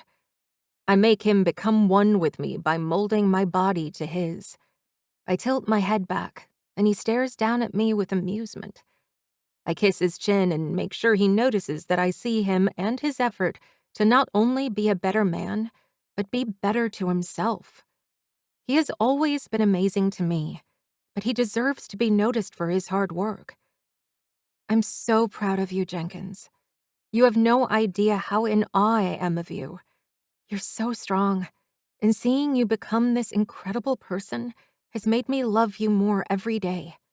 I've always thought you were perfect, but you had to go and show just how right I was. This time, I bop his nose with my finger. A silly grin takes over his face as his eyes dart away. He's never been one to take compliments. I'm far from perfect, sugar. We all are, but you're my kind of perfect, Boom. That's all that matters. His hands cut my cheek, and he brings his head down to kiss me. His lips are cold, but his tongue is hot as it twirls around mine. I love you, sugar. Don't you ever forget it. How could I? It's what makes me roll over and wake up every day. I love you too. I drop my hands from his arms, and it isn't long before he reaches down, lacing our fingers together. The guys have already dug into the box and are throwing the cuts to each other with excitement. Black blobs fly through the air, and one lands on a pile of fresh snow. And sugar? Yeah, Boom? I'm fucking proud of you too. He brings our locked hands to his lips and kisses my knuckles. The warmth that floods my belly could melt all this snow. I love it when he recognizes me and what I do and try to do to be better. Come on, I want to see my real property patch on you. That right? I lower my voice and purr, following behind him like a love-struck puppy while holding on to his wrist with both of my hands. Oh yeah. He growls and yanks me toward his body unexpectedly, so my tits are pressing against his stomach. His hand wraps around my throat and lightly squeezes. He backs me into the truck and brings his mouth to my cheek, warm breath puffing over the frozen apple of my smile. When we get home, you're going to put this on, and you're only going to put this on. I wish he could take me right here and now against his truck. Yes, I hiss as he drags his bottom lip across my jaw. Yes, what, sugar? Yes, Jenkins. Good girl. His lips take mine again in a quick peck, a habit of ours that I've grown to love. I feel my cheeks heat under his stare, and I glance away to the snowy ground. I like it when he calls me his good girl. I haven't told him, but it unlocks a desire inside me that needs to be satisfied. He forces my head up, his thumb on my chin, and he quirks a brow at me when he sees the lust written all over my face. I lick my lips, which isn't the best idea since it's cold and they could get chapped. But the way the ideas are turning behind his eye has me panting with need. Later, sugar. Most definitely later. I clench my thighs together, wanting to relieve some tension. I don't want to wait until later.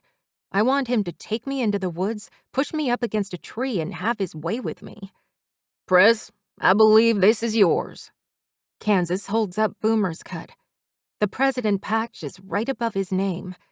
There are a few other patches that I don't understand, but there is one that says Atlantic City on the right side. Boomer stares at the cut, yet doesn't take it. I'd love to know what he is thinking right now.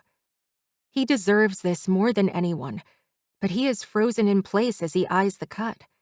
The guys start giving each other odd glances.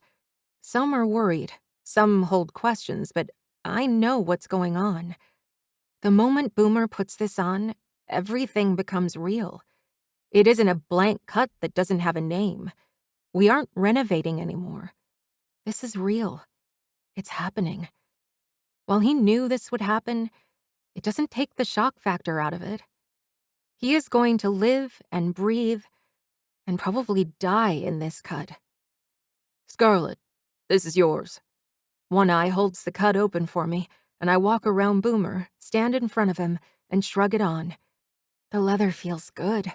It's soft like butter as I run my hands down the front. My name is embroidered on the left breast, and right above it reads Old Lady in a beautiful cursive. Crap, I didn't look at the back. I go to shrug it off again, and for some reason, that snaps Boomer out of his stupor and he stops me, fisting the front of my cut. Don't you dare take that off, sugar. I smirk. Why? You aren't wearing yours. Who is going to know I'm yours? I challenge him, and he clenches his jaws together, the muscle twitching in his cheek. He tugs me toward him, and that palm of his slides down and grips my ass. His lips curl and his eyes narrow at me in warning. Everyone fucking knows you're mine. Maybe you need reminding. The threat is clear, and as he stretches one arm out, he still doesn't let go of my cut as he snatches his from Kansas. The back of yours says property of Boomer, and don't you fucking forget it, sugar. I think I need reminding, like you said. I taunt him, loving that little twitch in its cheek. He slips his arms through the holes and shrugs it on. The guys whoop and cheer again once the Prez has his cut on. That looks good on you, Prez. I brush off the snow falling on his shoulders. While the cuts fit a bit odd over our coats, they still look good. I bet Boomer will order jackets next so we can be warm in the winter. Maybe you should only wear that later. When I remind you who you belong to, I plan on it. Screw skating and screw me instead. Colt, go put the flyers on everyone's car, then pass them out. Everyone else have fun, and be careful. As in, hopefully don't get yourself killed when someone sees us. Sounds fun. Chapter 11. Boomer. The Atlantic City chapter has arrived. Hi, how are you? We need a few skates. I greet the older man at the rental booth, leaning one elbow against the counter. The guy isn't as old as Homer, who is currently huffing and puffing as Arrow helps him walk so he doesn't slip and break his neck. Old people. They are fragile. Can't be too careful with Homer. He acts young, but we all know he isn't. Everyone loves him, even Arrow. And if anything were to happen to him, the club would darken. I really don't want that happening, since I'm trying to shed some light in it. Hey, we don't want any trouble. The man's voice trembles as he holds up his hands. He begins to shake, and his large, square glasses slip down his red, irritated nose. We don't have much. My eyes flick down to his name tag that is clipped on his blue marshmallow jacket. Ted, listen, we aren't here to cause trouble. I give my best smile and take a pink flyer from Kansas and lay it on the counter. I guess you knew the former Atlantic City chapter, right? He nods, the extra skin under his chin jiggling. We aren't them. I don't want to take your money, Ted. I want to build trust in this community. I want the clubhouse to be a safe haven. We aren't here to take. We are here to protect. But Venom said... Venom is no longer with us on this beautiful earth, Ted, I explain. None of them are. We are new. We found out the horrible shit that chapter did to this town, and we took care of it. Now I've reclaimed the chapter, and I'm the new Prez. We aren't anything like them. To a certain extent. Ted reluctantly picks up the flyer and begins reading. The motel that's right on the beach? He asks. That's the one, I say, slapping my palm on the counter. You're offering a place for people to stay? For what? Trying to show we aren't bad people, Ted, I explain, hoping he lets us rent some skates. I want everyone to see we are good people, just like everyone else. Also to a certain extent. And if I say no? Ted asks, just as a bead of sweat drips down his temple. He quickly wipes it away, but Ted keeps eye contact with me. Will you kill me? No, Ted. I'll be sad because it's important to me to show this city that I care. We care. And we want to be complete opposites of what Venom and his men did. We want to help this community. I can't do that if no one gives me a chance, Ted. You won't steal or take? Threaten my family? Take my daughters when they are of age? No! I shout, along with a few of my other men behind me. I crack my neck and take a deep breath. Fuck no, Ted. My old lady was rescued from Venom. I know exactly what they did, and I stopped them. I'm here for a good reason.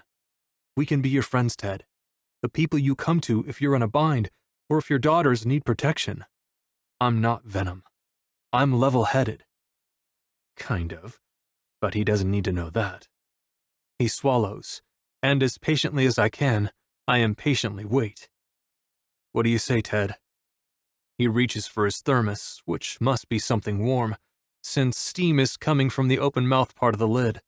He takes a drink, and when he sets the thermos down, he lets out a sigh. I hope I don't regret this, he says. How many skates do you want? I give Ted my biggest smile. Excellent choice, Ted.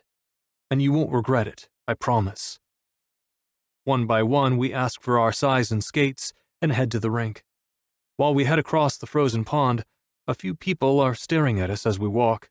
I keep my head held high as parents hug their kids closer, or husbands wrap their arms around their wives to keep them safe. Fear and uncertainty surround us, and that's okay. These people have a right to be scared of us after everything the old chapter put this city through. I'm determined to show them I won't fail. I'm nervous. I don't know how to skate, Prez. I'm going to bust my ass 100 times, Void says from beside me. Good. I want you to bust your ass. I want us to look like regular people, not scary monsters, I tell him, then park my ass right on a bank of packed snow. Lace up. I bend over and unlace my boots, but Scarlett kneels at my feet, digging her knees into the snow.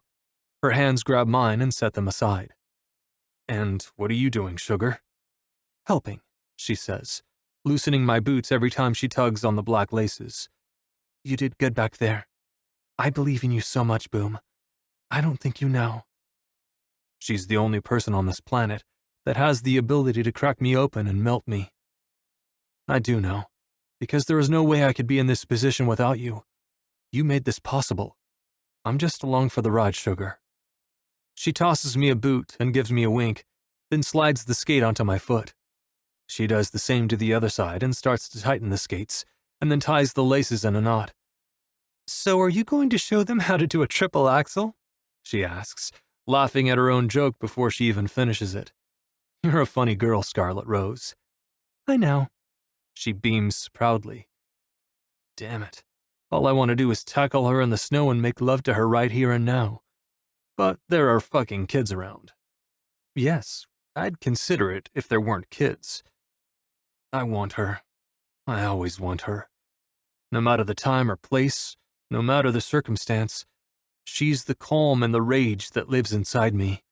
She's the antidote doctors don't take into consideration when they are telling me to take pills. Scarlett is everything. Why are you looking at me like that? She pushes her hair out of her face, and the laces of one of her own skates drop into the snow. They will be wet, so this time I get on my knees. This is the place I know I belong. A man asks a woman to marry him on his knee, begs her on his knees, and if he is lucky, feasts on her pussy on his knees. Yeah, I'm damn proud to be on my knees for her. Men who aren't, they aren't men. They are boys that have no fucking clue how to treat a woman. I'm looking at you because I love you, sugar. I tighten the knot and then tuck the extra material in the sides of her skates so she doesn't trip on the ice. Excuse me? Comes a tiny voice from my left. Scarlett and I turn to look and notice a little girl with long red hair tapping One Eye's shoulder. Oh, God. Scarlett chortles and covers her mouth with her glove-covered hands. One Eye spins around and takes a step back from the little girl. What do you want? You can't have my soul. Jesus Christ, I whisper. I don't want your soul, the little redhead smiles. Do you want to skate with me? I like your beard. Kimberly. Oh, that's the voice of a parent. A very unhappy parent. One Eye crosses his arms, and a cloud of smoke steams from his nose. I don't know how to skate. I'm sure the man doesn't want to be bothered, Kimberly. Her mom has the same red hair as she does, and the ice shaves and sprays to the back when she cuts to the side to stop. Come on, honey, let's not bother the nice man. Nice man? That makes One Eye perk up in surprise. He runs a hand through the side of his hair. She isn't bothering me. She was offering to skate with me.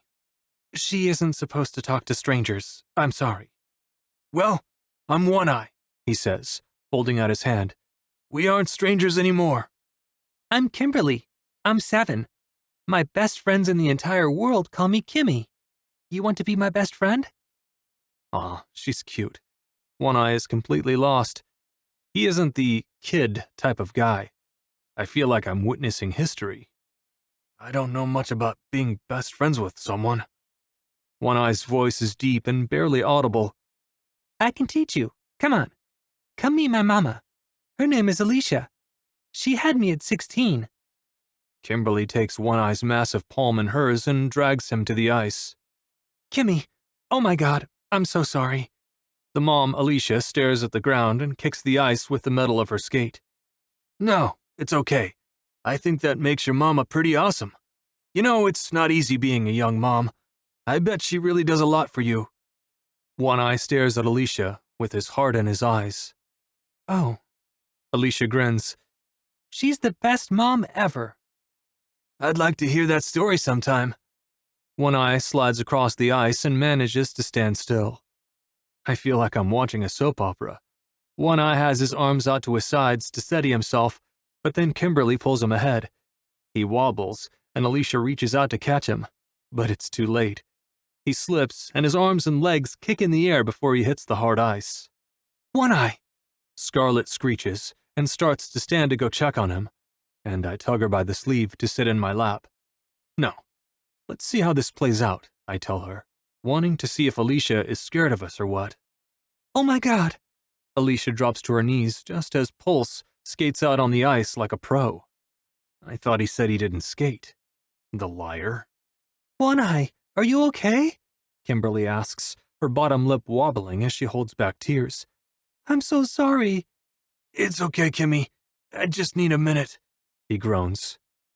Come on, everyone. Let's go, I tell my members, and most of them bitch and moan.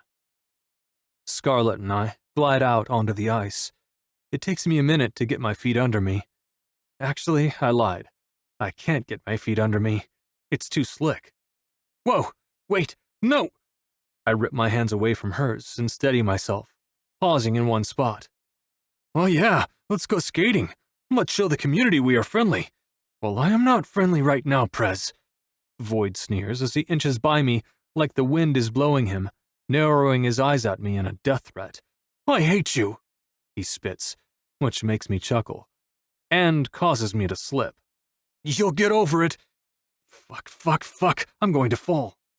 Prez, this was a great idea. It's been so long since I've cut the old ice.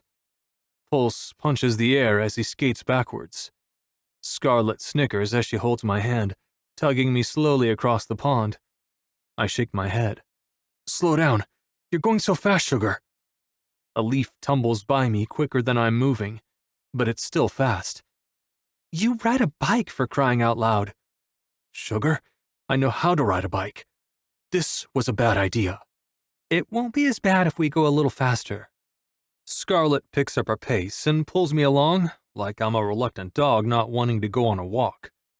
Nope. This is good. This is a great speed. You got it, One Eye.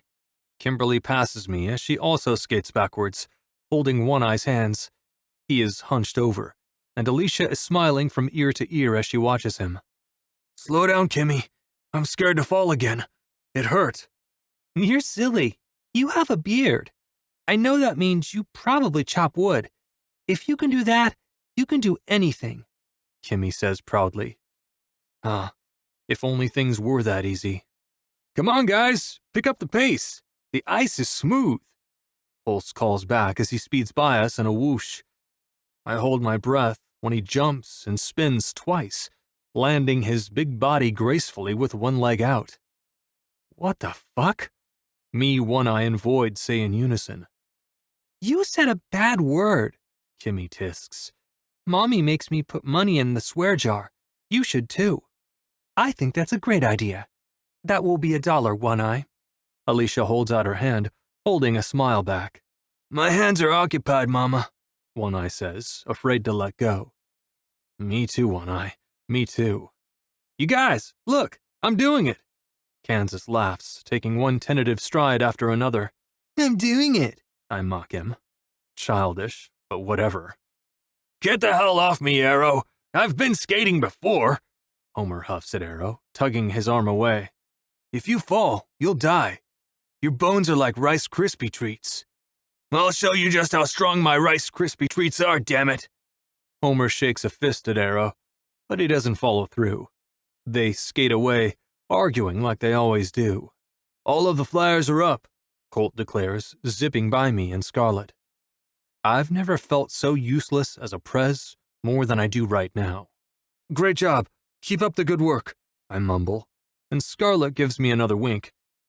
Can we go get a beer? I pout. Maybe I'm better when I'm drinking. Like most things. Not all things. She drops her voice and wiggles her brows. Oh yeah? You want to tell me what kinds of things? There are children around, Boom.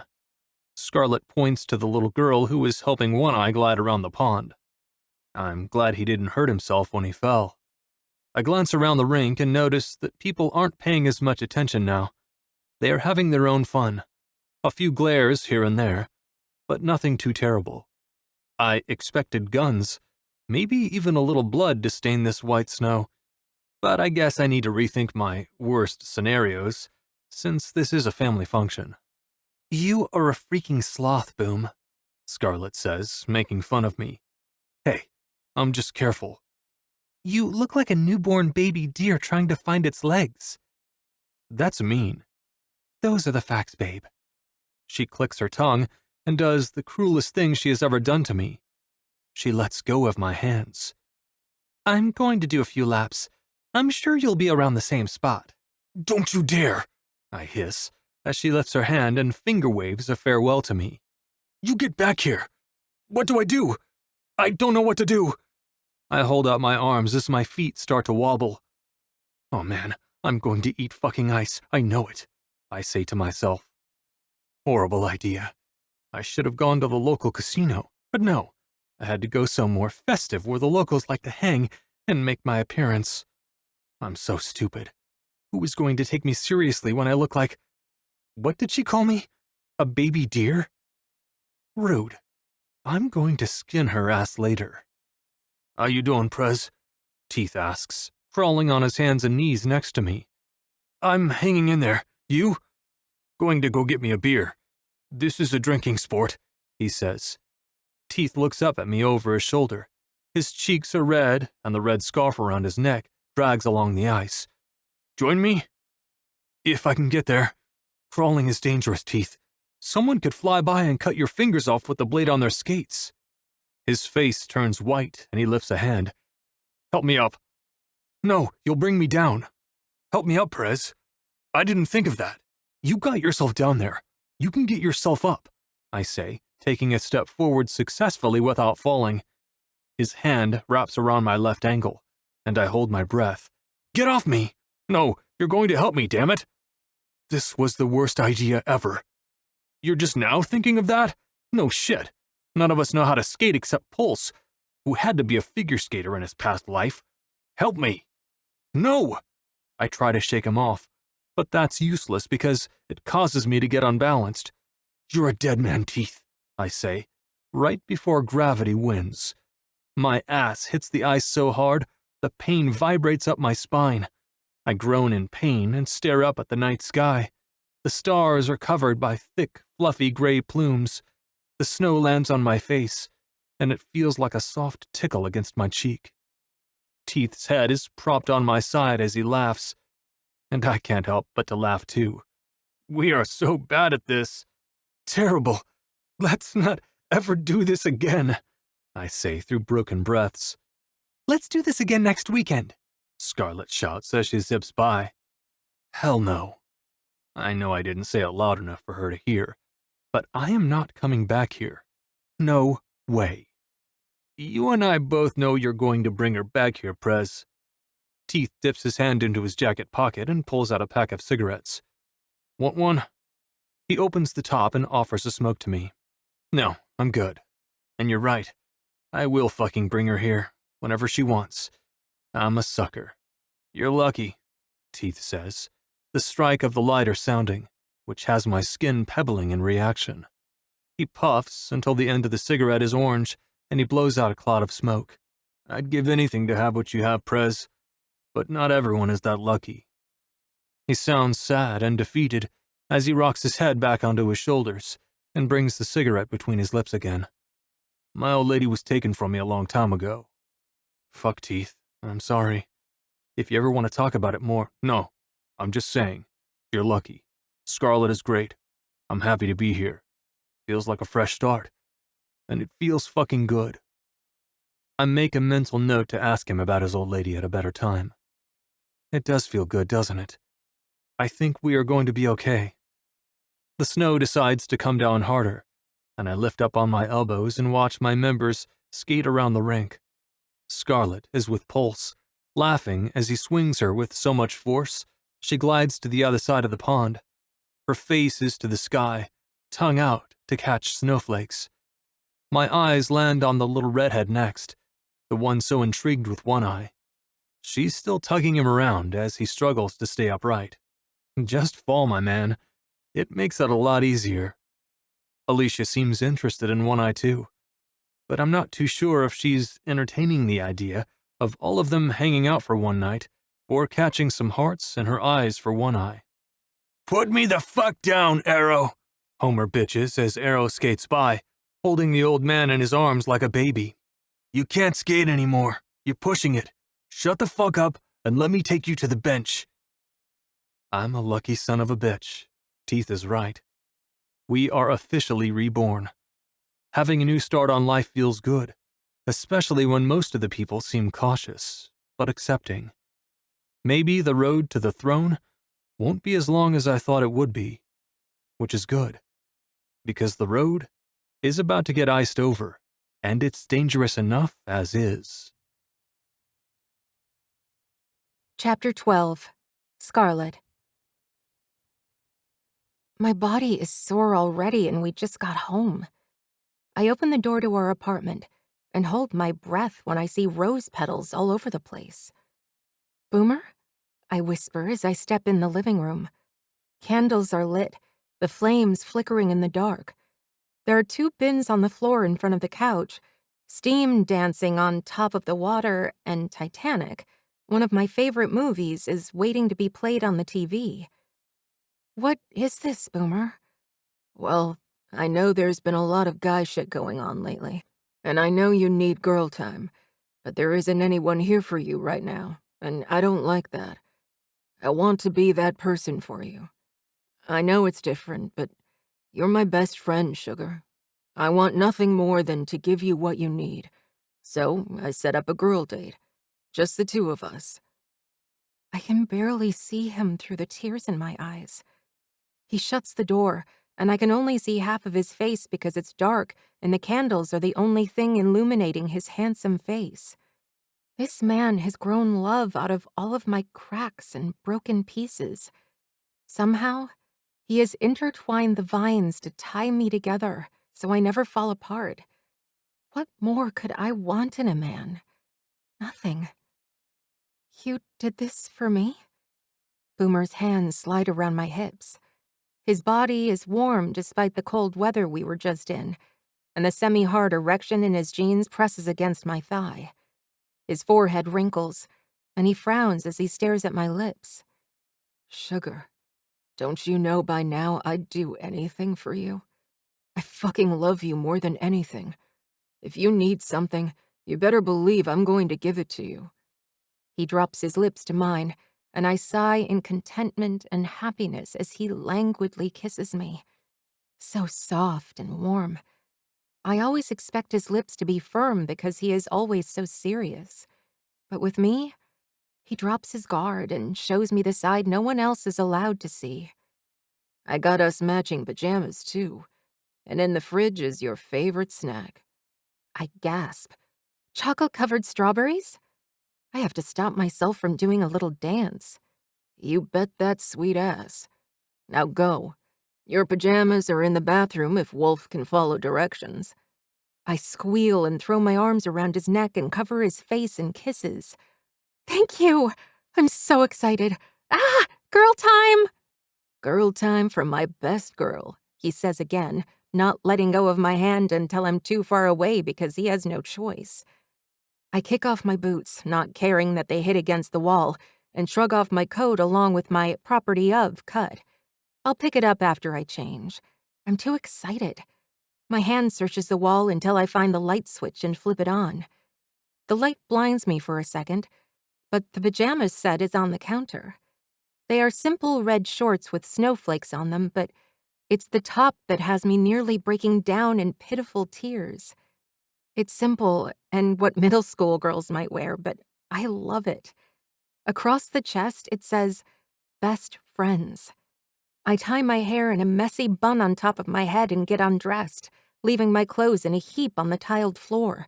I don't care. I'm too excited. I run out of the bathroom to find him in the exact same outfit I'm in and pouring us wine. I double over laughing, holding myself against the wall. His long, sunless legs are nearly glowing in the dark room, and he has on a pink headband to push his hair back. The shorts are so short that I can almost see his cock peeking out of the bottoms. Oh my goodness, he is too big for this kind of outfit. "Hey, girl," he shouts, tossing his imaginary fake hair over his shoulder. The shirt is tight across his chest and is short in length, showing his stomach. "Too much?" he asks as he holds out the glass of wine he poured for me. The strawberries are on the coffee table, and a matching headband for me is on the couch cushion. "No, you're perfect," I tell him honestly.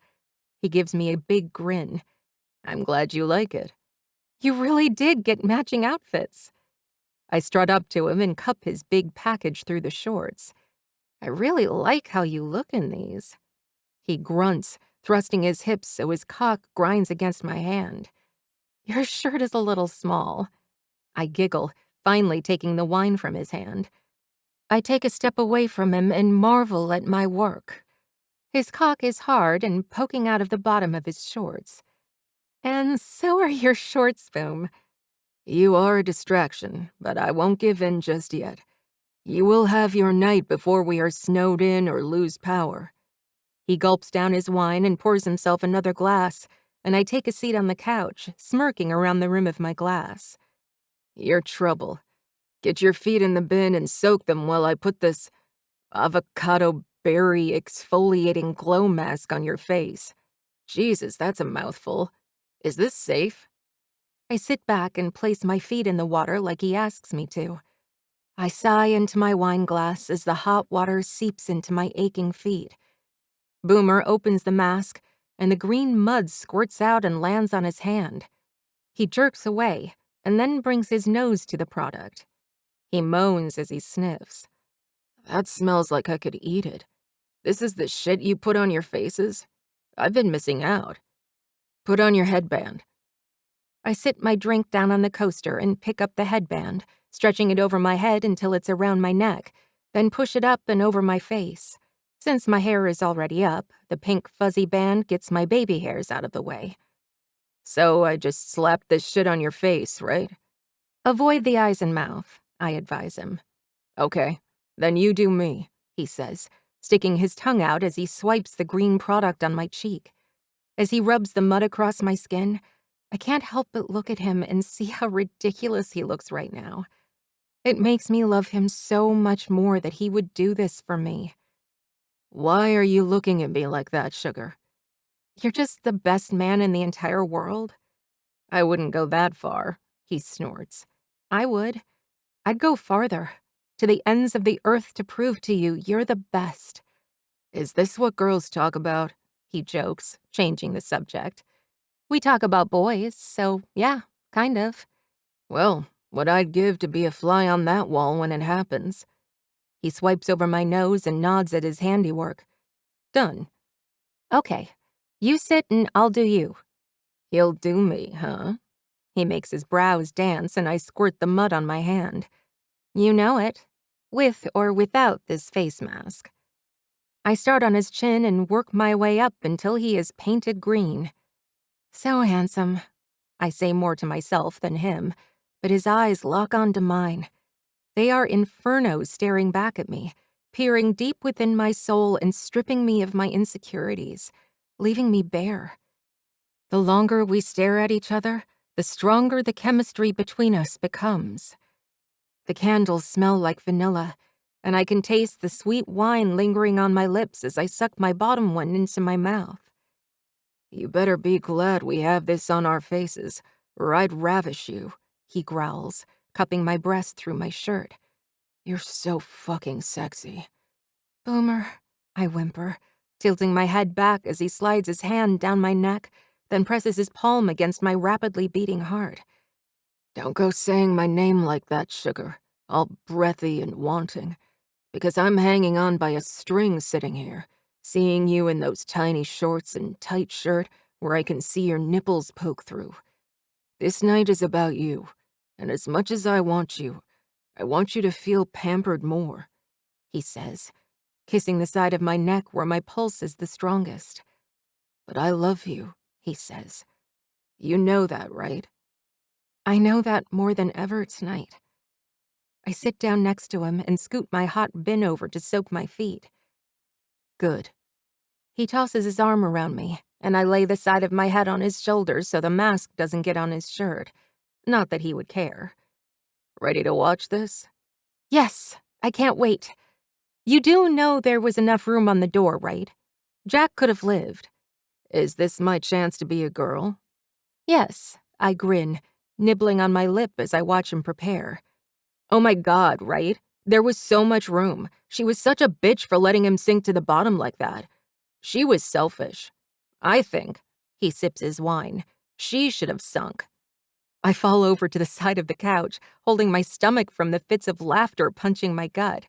I can't breathe. No, really, I can't breathe. That was good, wasn't it? I'm fucking good at this. We should have girl time more often. How about best friend time? Since that's what you are and that's all I'll ever need, I say, wiping a tear from my lower lash line as I come down from my giggle fit. Sounds good, sugar. Now, come here. He slaps his hand on the cushion next to him. Get your wine and bring those strawberries.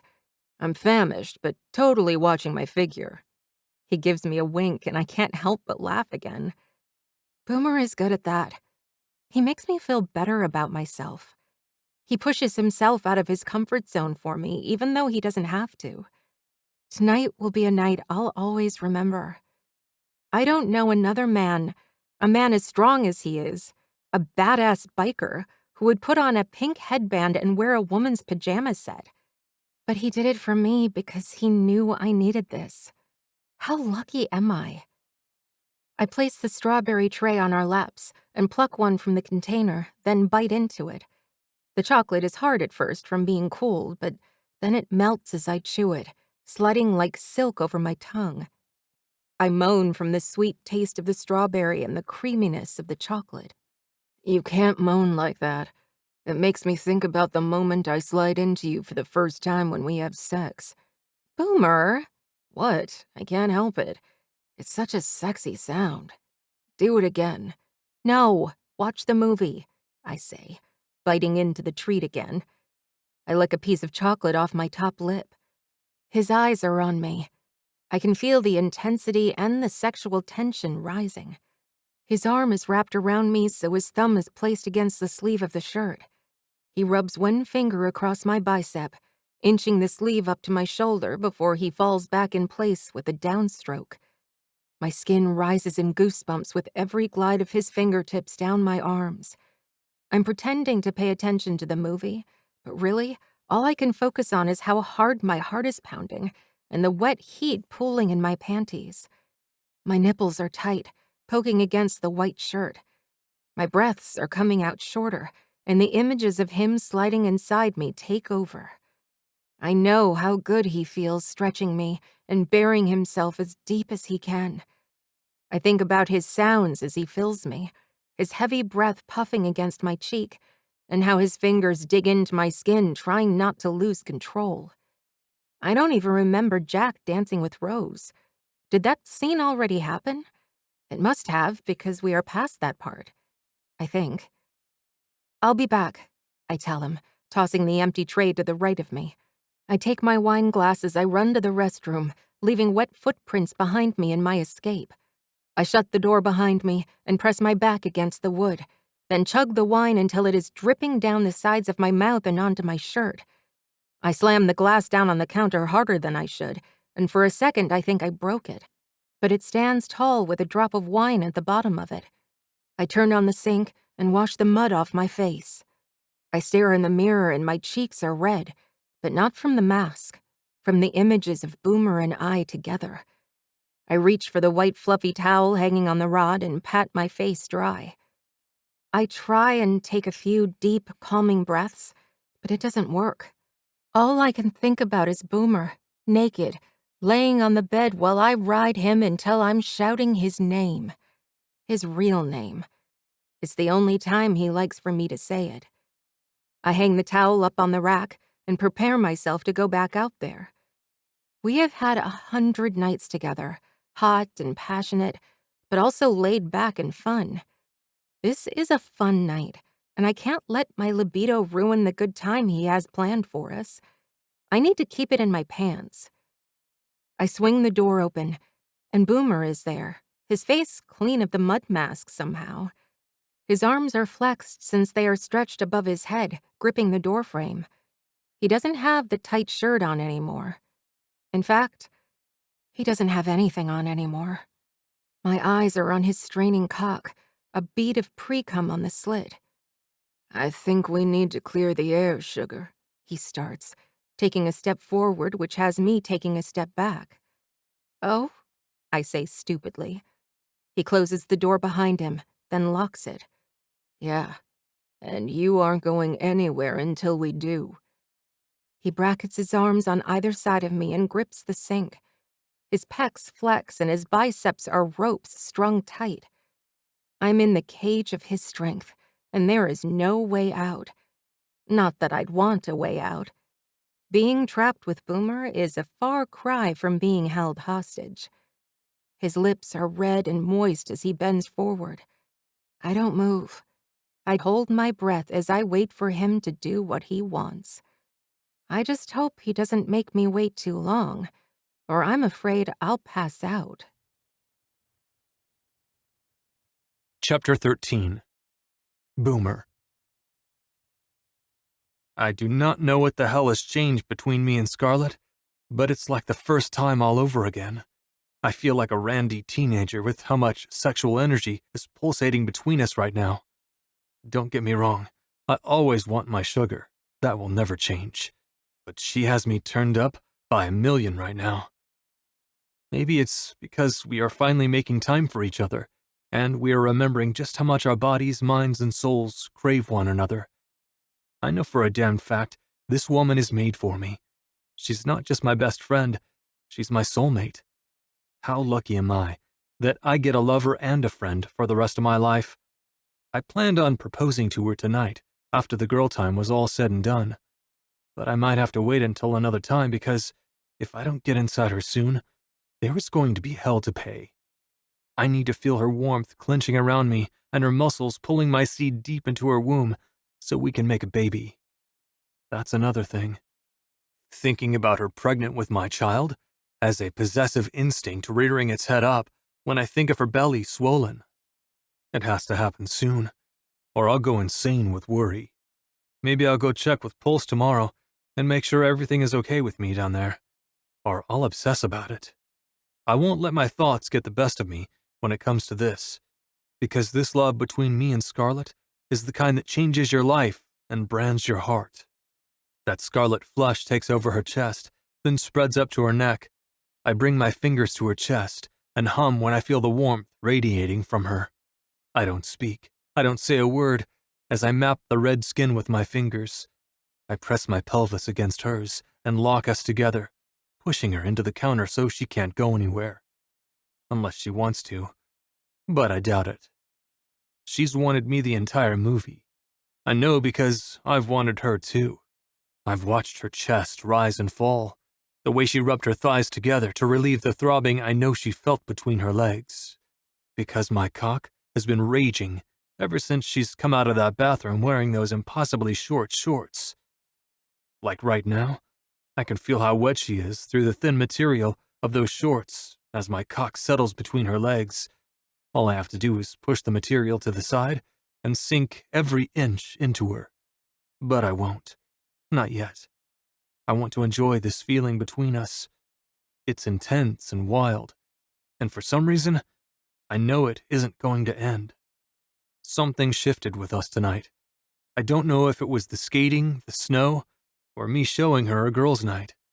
I don't know, but I do know things will always be this way between us. Without saying a word, I trace the fine ridge of her collarbone, watching as her lips part in a silent breath. She tilts her head back and lets me explore her creamy flesh. I drag my index finger up the slender curve of her throat, then back down and up again. So fucking fragile, so tiny. But I know packed within this little body is a firecracker. I'll protect her with my life. I wrap my arms around her, then lay my chin on her shoulder, staring at myself in the mirror. My hair is wrecked, and my eyes are dark pools of hunger that will only be sated with the taste of her. Our reflection shows the slenderness of the back of her nape, then the curves of her waist and round cheeks of her ass. My hands curl at the base of the shirt and yank it off her, loving that she isn't wearing a bra. Her hard nipples rub against the bars in mine as I follow the ridge of her spine down to her tailbone. Her breaths tickle the shell of my ear. The more I delicately stroke her, the faster the pants leaving her mouth become. God, I should always take my time with her. This foreplay has got me on edge. One touch of her, and I know I'll explode. That's all right. Luckily, I have a quick recovery time. I nibble on her shoulder, lashing my tongue, tasting her skin with a heavy groan. Her lips capture my earlobe and suck, all while her hands are stroking my body like she's tuning a guitar.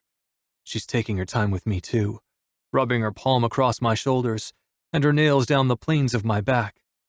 I inhale an unsteady breath as she circles around, dragging her fingers down the front of my body. She dips and dives between the ridges of my abs, and my muscles tense when she traces them like it's some type of game. My cock jerks, and my orgasm looms the more she touches me like this. I bury my hands in her hair and fist the long black strands, debating on what to do with her next. Her eyes are glossed over, lost in the whirlwind of the lust storm brewing between us. I can't take it anymore. I need to feel her lips on mine. Fucking want you, I growl, just as I crash my lips onto hers. Our teeth clink together, since the kiss is uncoordinated and sloppy. Our tongues duel, wrapping around each other just like lovers in an embrace would do. I fucking want you so goddamn bad, sugar, I manage to say between kisses and gasping for air. Take me, Jenkins. Now. I need you inside me now, she begs, tugging her shorts down her legs until they are around her ankles. I pick her up by holding her thighs, then turn us around and slam her against the door. Yes, she moans, arching her back as she stretches her arms above her head. I leave open-mouthed kisses down her chest, and her round breasts bounce as her red nipples beg me to taste them. They are like cherry-flavored Jolly Ranchers, my favorite, and I can't wait a second longer to taste them. With her legs wrapped around my waist, I caress her body, groping her soft tits, and squeeze them as I lap the sweet, hard candies before latching my mouth around the tight bead. Yes, she moans, banging her head against the door as I take turns adoring each breast. My old lady is damn perfect. My cock is on fire, damn near aching with the need to fill her to brim and come. I don't want to yet. I know I should, but I need to make her come first. She's always first in my book. I slide down her body, leaving wet kisses down her taut stomach until I'm on my knees, for the second time tonight, and circle her legs around my neck. Her fingers latch onto my scalp and pull my hair, trying to shove my face into that glistening pink cunt waiting for me to fucking ruin it. Her cunt is shaved, and her lips are small, not quite big enough to cover her erect clit. The delicious pink treat pokes out between the folds, inviting me in. Taking a deep breath, I dig my fingers in the outside of her thighs and lean forward. I suck her clit into my mouth, moaning when the first taste of her bursts across my taste buds. My eyes roll to the back of my skull, and my cock bobs and jerks. A spurt of cum leaves my slit, and I hold back a groan. Holding back an orgasm is hard when you are so close to letting go. I suck her harder, rolling my tongue across her nerves, and the acoustics in the bathroom reflect her cries of passion back to me. Yes. Oh God, yes. I'm close. Don't stop. That's it. She tries to pull away from me when her clit becomes so sensitive, her thighs shake on either side of my head. Scarlett's heels dig into my back as she ruts against my face. With every rock of her hips, she whimpers. Yes. Oh, fuck. Oh, fuck, Jenkins. She bangs her head against the door as she comes, breaking apart as her orgasm takes hold. I let go of her clit and lick her seam, gathering her juices as they drip out of her. Like fucking honey right off the comb. I swear, nothing has ever tasted so sweet. She sags against me while I stand. I dive my tongue inside her mouth so she can taste herself while unlocking the door. I kick it open and hold her ass with one hand, bracing her back with the other as I walk us to the bed. I lay her down and lift up on my hands to memorize how gorgeous she looks, with her hair splayed across the down feather comforter and the post-orgasmic high tinting her cheeks. This isn't going to be slow, I warn her, grabbing her legs and holding them to my chest. I don't want slow, she almost sneers, the top of her lip curling, as if she is daring me to fuck her like how I want to. The tip finds her warm, wet entrance. I slide inside her without another warning, deep and smooth. Oh fuck, you're so damn wet, sugar, I groan, leaning my cheek against her calf. So goddamn tight. I know she loves it when I dirty talk. It brings her closer to the edge, and there is nothing I love more than my woman falling off the edge so I can watch her fall apart. Jenkins. She gasps my name as I hammer as hard as I can into her. You like that, sugar? Tell me, what do you want? She doesn't reply. Her eyes fall shut and loud cries leave her throat. I slam into her again. Fucking tell me. The heavy sack between my legs slaps against her with every vigorous stroke. She pushes her hand against my chest and puts enough room between us so she can flip over onto her stomach. Scarlett lays down flat, straightens her legs, and holds on to the iron rods of the headboard. Oh, she wants it hard. Good, because I don't feel like going easy. Gripping her ass, I spread her cheeks and bend down to kiss her winking hole that she hasn't allowed me into. Yet. I drive home, filling and stretching her to the brink with my cock. The bed rocks and the box spring squeaks as I pound into her from behind. I'm not sure what's gotten into me, but it's like I can't fuck her hard enough. Her back shines with a sheen of sweat, her knuckles are white as she grips onto the metal bars, screaming incoherent words I can't understand. I glance down and watch as I saw in and out of her. Jenkins, she warns me, but she doesn't have to. I know when my sugar is about to come because she begins to massage my cock with her inner walls. So good, Jenkins. Oh, so damn good, she cries, tossing her hair back as she lifts onto her knees. Her entire body quakes from her orgasm, and she wraps an arm around my neck to keep herself upright. I don't give her time to ride it out. I fuck her through it, hoping to spark another orgasm, then another, like a domino effect, where she just keeps crashing and crashing until she has no choice but to fall limp in my arms. I want her worn out, pussy swollen, thighs wet, and her voice hoarse from calling out my name. I flip her onto her back again and fall over her and steal her lips. She bites my bottom lip in return, and it's almost painful before she lets me go with a pop. Fuck, I curse, feeling the base of my spine tingle and my heavy orbs pulling to my body. Oh fuck, I say on a near whine. My hips stutter, and I press my forehead to hers. My arms reach out for the bars, and I hold on to them tight as I increase my pace. Scarlett shouts again, and this time the space between us is soaking wet. Small splashes of her cum drip onto my thigh. Jenkins! She screams at the top of her lungs, her cunt pulling me further into her body. I have no choice but to let go. Scarlett! I growl, tossing my head back as I fill her, thrusting harder and trying to get deeper with every jet that leaves me. Right when I think I'm about to come down, her nails scratch down my thighs, and she flexes her pussy around my sensitive cock. An unexpected orgasm hits me again. She grips the globes of my ass and hauls me tighter against her, so there is no space between us at all. I'm to the hilt as I unload for the second time. Did you just... Yes, I moan, unable to complete a full sentence. She made me come back to back. Holy shit, I'm drained. Her body is shaking, just as much as mine is, and I lean down, this time kissing her slow and tender. I can taste the sweat, and when we break, I fall to my side and flip her on top so we can be comfortable, and my cock can still be inside her. Holy fucking hell, she chokes through a hoarse voice and jagged gasps of air. Hell? Sugar, I think you just made me see God. We both laugh, and it isn't long before her breath evens out and she's asleep. I run my fingers through her hair, and I start to drift to sleep too. Scarlett's the only thing in this world I'll ever praise, so when I'm on my knees, you better fucking believe it is only for her. Chapter 14. Scarlett. I place a pillow on the small cot and then cover it with a wool blanket. Kansas is behind me, bringing the last of the wood from the shed. He sets it on the rack near the fireplace. His black fleece coat is covered in snow. He throws a few logs into the fireplace and shakes the cold flakes out of his hair. It's really coming down out there. There must be 2 feet already, he says, throwing a starter log on top of the others. I can't even see the ocean. It's pouring. It's going to be bad, Boomer says just as thunder rolls above us. Do we have everything ready?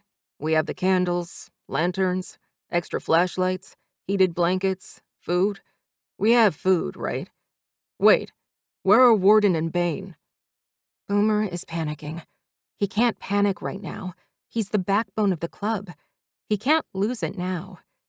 I rush over to Boomer's side just as he runs his fingers through his hair and tugs the strands as he looks around. What if we don't have enough fuel? His eyes dart around and the lights flicker. We don't, do we? Come with me, Boomer. I drag him by his arm into the room that holds church and close the door. Void and Satyr are looking at us through the window, and I narrow my eyes at them, then jerk my head to the side to tell them to get on with it and go do something. I close the blinds so we have privacy, then turn around to see Boomer looking at the window watching the snow fall. I don't know why I'm so stressed. He takes his finger and draws a snowman in the condensation clinging to the window. I shouldn't fucking care so much if no one shows. It means everyone is taken care of, right? No one needs us. And there it is. He wants the club to be needed, to be wanted by the community. Just because no one shows doesn't mean this club isn't needed, Boomer. It's going to take more than an offer of being a shelter and a night of skating, Boom, especially on such short notice. I know you want things to move quick, but sometimes that isn't an option.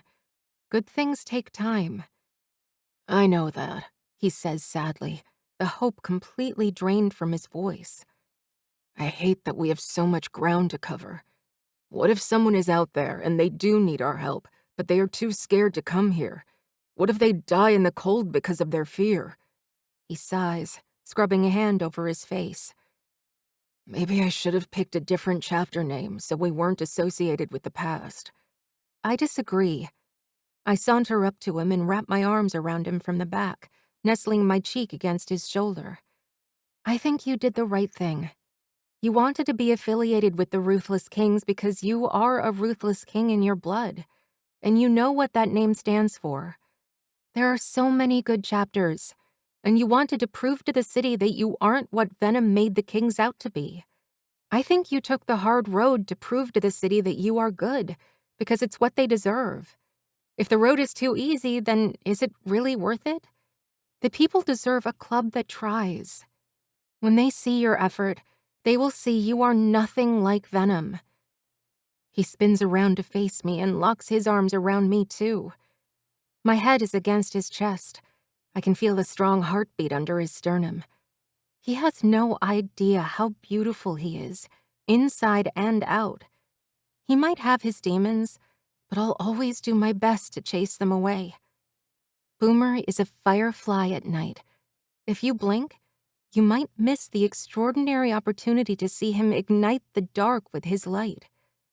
I hope you're right, Sugar. I am. I need you to be, he admits, tilting my chin up and softly kissing my lips. The man really doesn't know his worth or his impact on the people around him. He pushes me against the table and lifts me by gripping my hips and setting me on the counter. Boomer gives a quick squeeze of my ass before grazing them up my body until he wraps both hands around my neck. I love you, sugar. He looks at me dead in the eye and sighs. So fucking much. I grab a hold of his hand and press it against my cheek. I love you too. The words are breathlessly taken from me as the air between us is shared, blooming that intense passion again. There's a loud pounding on the door, and Boomer groans, leaning his forehead on mine. Always interrupted. I'm going to have to make a new rule about when I'm alone with you, Boomer says, slowly pulling away from me.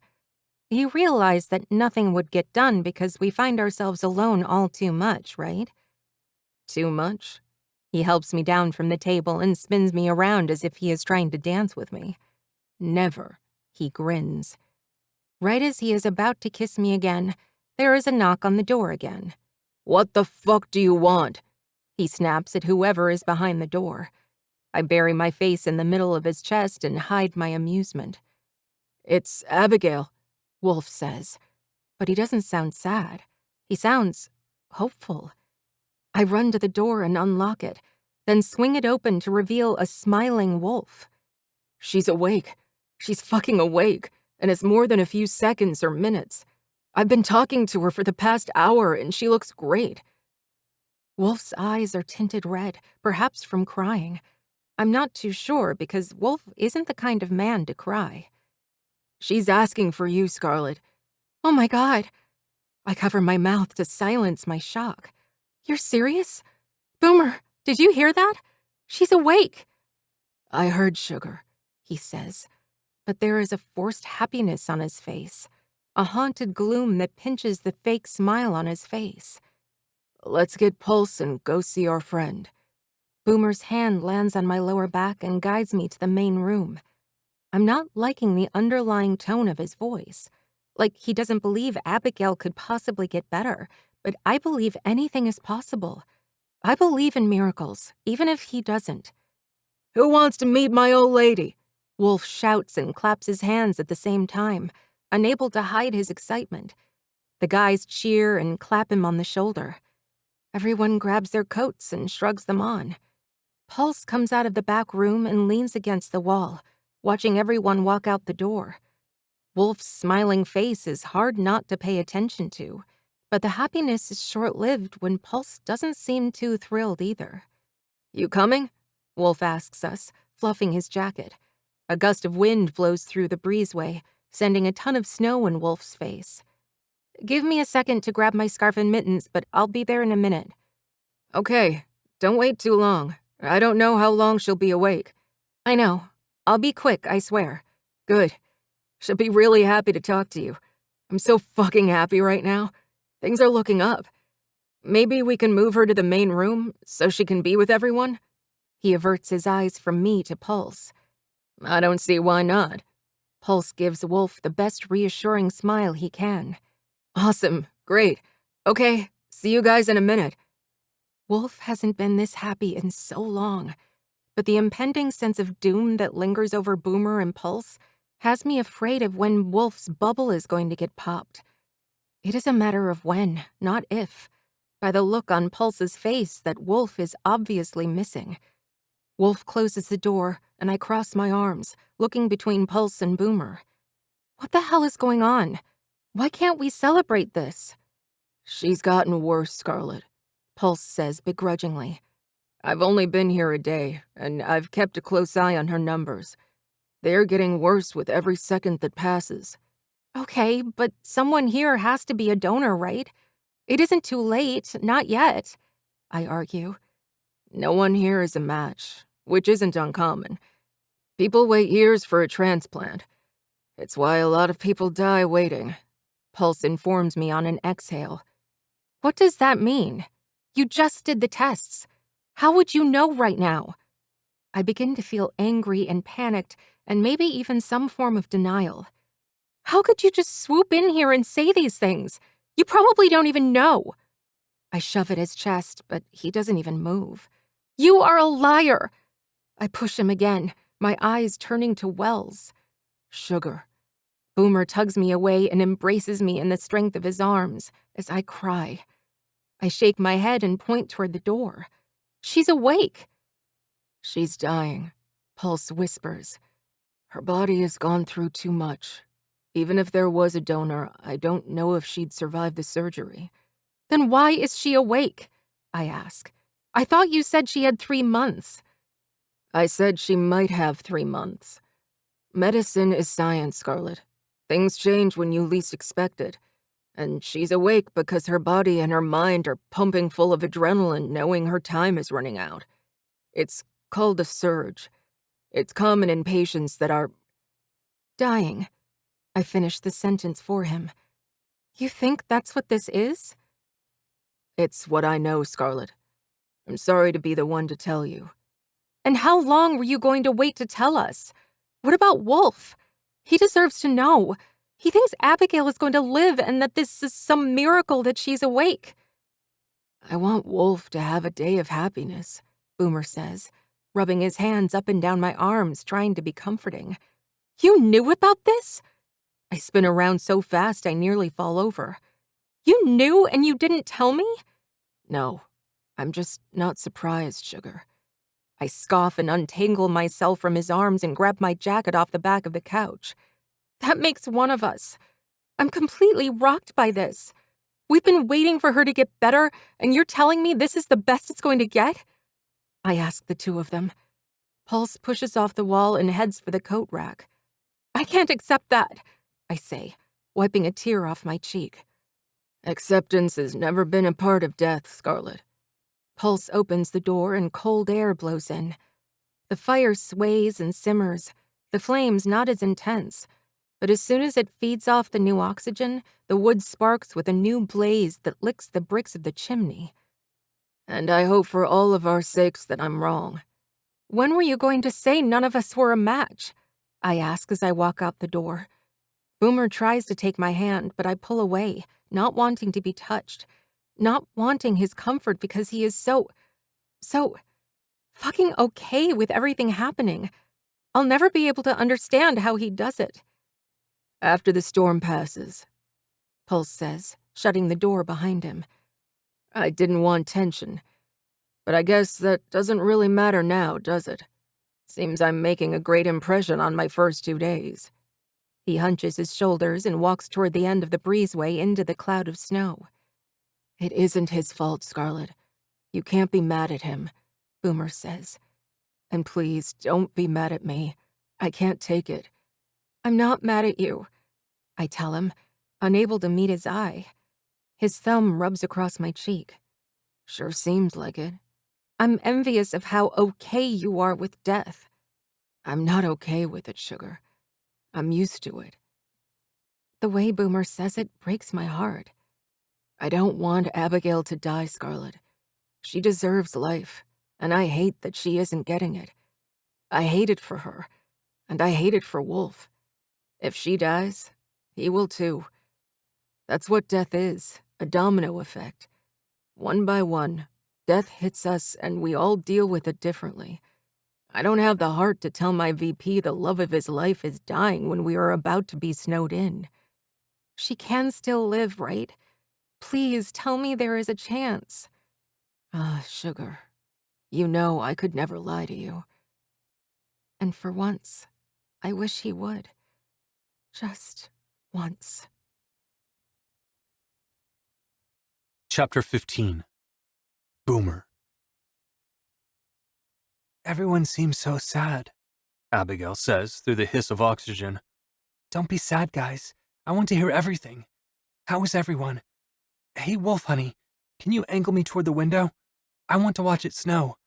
I'm so happy I woke up for the storm. I love winter. I wish I could make a snowman. You want a snowman? You know I'll find a way for you to make one, sweetheart, Wolf says to her, smiling like an innocent, naive fool. Abigail sits up and places her hand against Wolf's cheek. He leans into her touch, then kisses her fragile inner wrist. She's so skinny, pure skin and bone. I know you would, she says, staring adoringly into Wolf's eyes. The wind howls outside, sounding like a pack of wolves calling for their lost member. Pulse is setting up her IV, replacing the empty bag with a new one. "Are you in any pain?" he asks her. She shakes her head, and the dimples on either side of her cheeks are pronounced from the amount of weight she has lost. "I feel great. No pain at all." "I knew you'd be okay," Wolf says, pushing her hair behind her ear. "God, I've missed you." Something passes over Abigail's face. It's quick, instant, like a trick your mind plays on you in the middle of the night, wondering if you saw someone in the darkness or not. "Like I'd ever leave without seeing your face one more time." She strokes her slender fingers along his neck. The lights flicker again until total darkness encompasses us, and Scarlett's hand grips mine. "Spooky." Void draws out the word, reminding me of ghosts in a movie trying to scare people. A hum of electricity sounds just as the generator flips the lights back on. "Well, everyone, looks like we are officially running on fuel," I announce, noticing it's just me and my club members. Looks like no one is coming after all. "Hey, check it out." Sater jerks his chin toward the window. "A few cars are pulling into the parking lot." I push him out of the way and rub my sleeve against the window to see what the hell he is talking about, when 2 cars park in the lot and a few people are trudging through the snow. Holy shit, that's Ted from the skating rink. What the hell is he doing here? "Hey, maybe the flyers worked after all. I'm starting to think people are showing up, Prez." Colt nudges me in the shoulder. "You think so?" I'm too stunned to believe it. Maybe they are just going for a stroll, and the cars are about to make a U-turn. "But they just parked, Boomer." Scarlett points out the window to the SUV that just shut off their headlights. "And the people walking are heading this way." That doesn't make any sense. Maybe they need directions. I try to find excuses for people actually coming here. I never thought people would show. "This is what you wanted, Boomer. You can't take it back now. The people are here," Scarlett says. "You can't turn back." "People came," I say with a big smile on my face. Holy shit. Well, let's go help them get inside, instead of looking at them like they are some extinct animal we have never seen before, Scarlett says, knocking me out of my stupor. Right. Of course, let's go. Kansas One-Eye, Void, come help me. I give Scarlett a quick kiss on the cheek, but she stops me from going out the door and grips my shirt. What is it? I ask, darting my eyes over her face. You did it. She smiles. And I'm so proud of you, Boomer. People came. They saw safety, and they came here. You did it. We did it. I couldn't have done it without you, Sugar. I open the door and give her a wink, then run out to meet the people who decided to take a leap of faith with the new Ruthless Kings. One-Eye, Void, and Kansas are behind me, carrying blankets to cover them. The weather is a mean, unforgivable enemy. We tried to clear the parking lot the best we could, but the snow is building up again. Already a new 6 inches has accumulated, and the people walking through it are struggling. Ted falls and doesn't get back up, so I rush out into the dangerous blizzard to get him into the clubhouse. Ted! I shout for him, and he tries to get up again. But the snow is too slick, and he slips again. He cries out, holding onto his leg as it twists in an unnatural position behind him. When I get to him, I'm in the middle of the parking lot, and the SUVs that are parked are stuck to the left of me. Their tires are spinning, stuck in the mounds of snow building. One-Eye is next to the black vehicle covered in a blanket of white. I notice the woman behind the wheel. It's Alicia from the skating rink. My leg, Ted groans. I need to go to the doctor. We have a doctor here. I yell over the gust of wind that decides to whip the snow in my face to the point that it stings. Wrap your arms around my neck. I'll get you inside where Pulse can look at you. Really? I chuckle as I lift him into a standing position, putting most of his weight on his good leg. If you have so much doubt, why did you come? I try to lift my legs above the wall of snow to get to the breezeway. Took a chance, I guess, he admits, a painful grunt escaping his lips. My electricity went out, and roof caved in above my bedroom. I remembered your flyer. I didn't know where else to go. I figured if you were going to kill me, you'd find a way to do it if I showed up tonight or not. I can't help but to laugh at his dramatic words. Well, thanks for the words of encouragement. Lucky you. We only eat our enemies on Saturdays. We finally enter the breezeway. Pulse must have seen us through the window because he opens the door to meet us. Pulse, he hurt his leg. Fix him up for me, will you? We have to get ready to feast on his bones tomorrow. That's not funny, Ted grumbles, limping toward Pulse. I think it's hilarious. I pat Ted's back as Pulse wraps an arm around his shoulders. You're in good hands, Ted, I promise. I've got to get back outside. Do you have it here? Yeah, go up, One Eye. Looks like that SUV is stuck for good, Pulse says. Take care, Ted. You're safe here, and so are your bones. I hear what sounds like glass breaking to my left. Before I head to the parking lot, I search my pockets for any explosives, but I'm fresh out. I forgot to replenish since my mind has been preoccupied. Fucking great. I step onto the snow since it's blanketing the sand and narrow my eyes toward the ocean. I lift my hand to block the snow from blowing in my eyes as the shards of glass get stronger. What the fuck? I ask no one but myself. I follow the shattering crackle, my boots sinking deep into the snow as I head toward the sea. The last time I was this close, I lost my life due to sheer recklessness. Do it. Jump in. End it all. They don't need you. Kill yourself. You're no good for anybody. You're dead weight. Pathetic. Jump in. No. I grit through my teeth and hit the side of my head with my fist, staring at the ice-cold abyss ahead of me. There are blocks of ice floating in the sea, and when I take another step, my feet crunch against the ice forming. I take a step back, but the ice follows as the waves crash against the shore. It dawns on me that it's so cold, the water is freezing when it hits the beach. The ice is building, gaining ground with every sway of the ocean. If it keeps going like this, it's going to crash into the clubhouse, and it's happening quick. Jump. Death will be fast, cold, and only painful for a second. Do it. I won't do it. I won't ever give in to the thoughts of suicide again. I have people who need me, and right now, I need to warn them about the ice, because I have a feeling it isn't going to stop.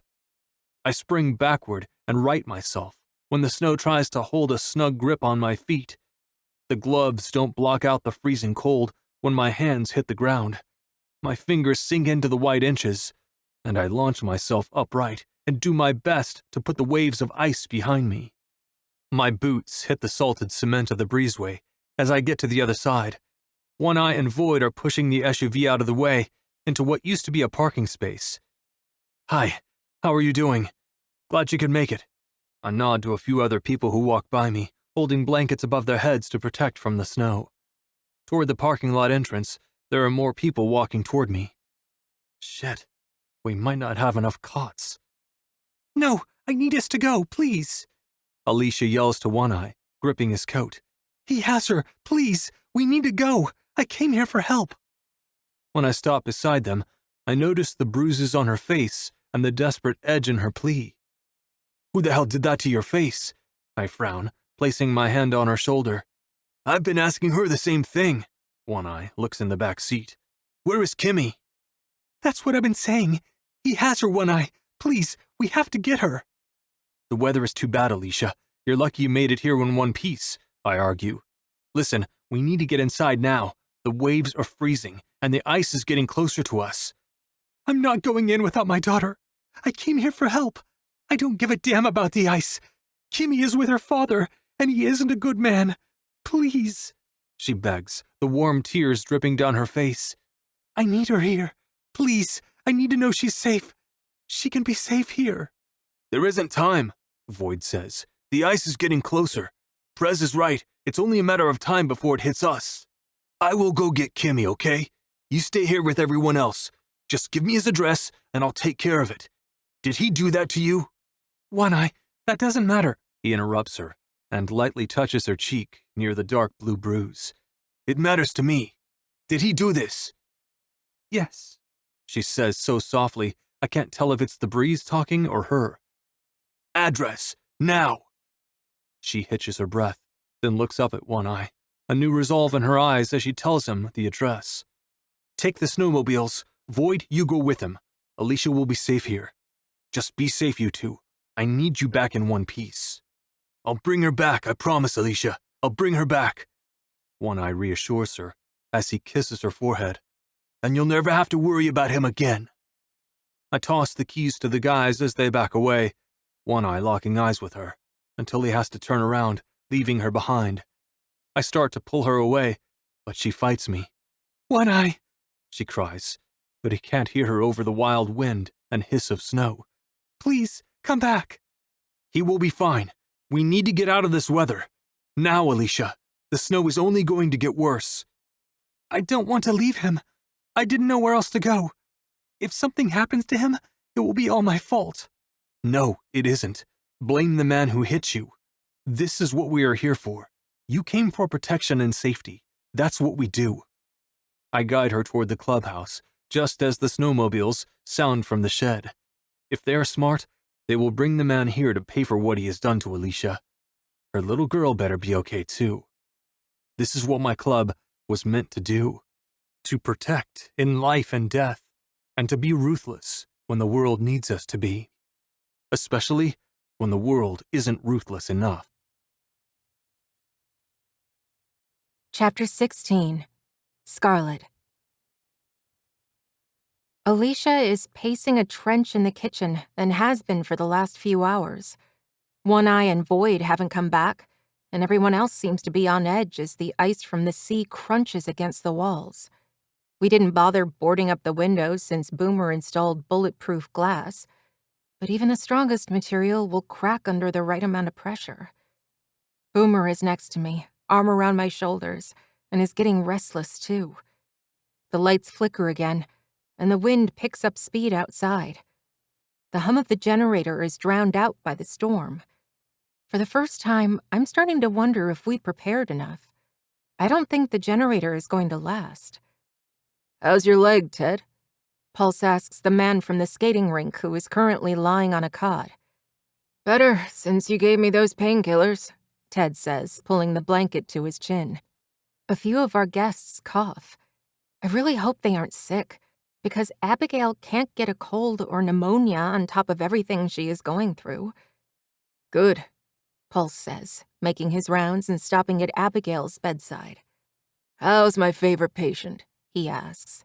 She chuckles, running her fingers through Wolf's long brown hair as he naps next to her, his head on her chest. I'm really your only patient. Well, you were my first patient here, which is significant. So, do you need anything? Abigail lands her blue eyes on Pulse and gives me a sad smile. I know what's happening, Pulse. You don't have to pretend anymore, she wheezes, trying to take a deep breath.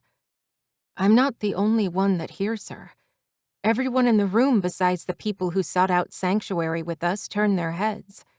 She gives a tired chuckle that turns into a small cough. Why are you guys so shocked? I know I'm dying, she whispers, staring at Wolf with sadness and so much love that I have to look away.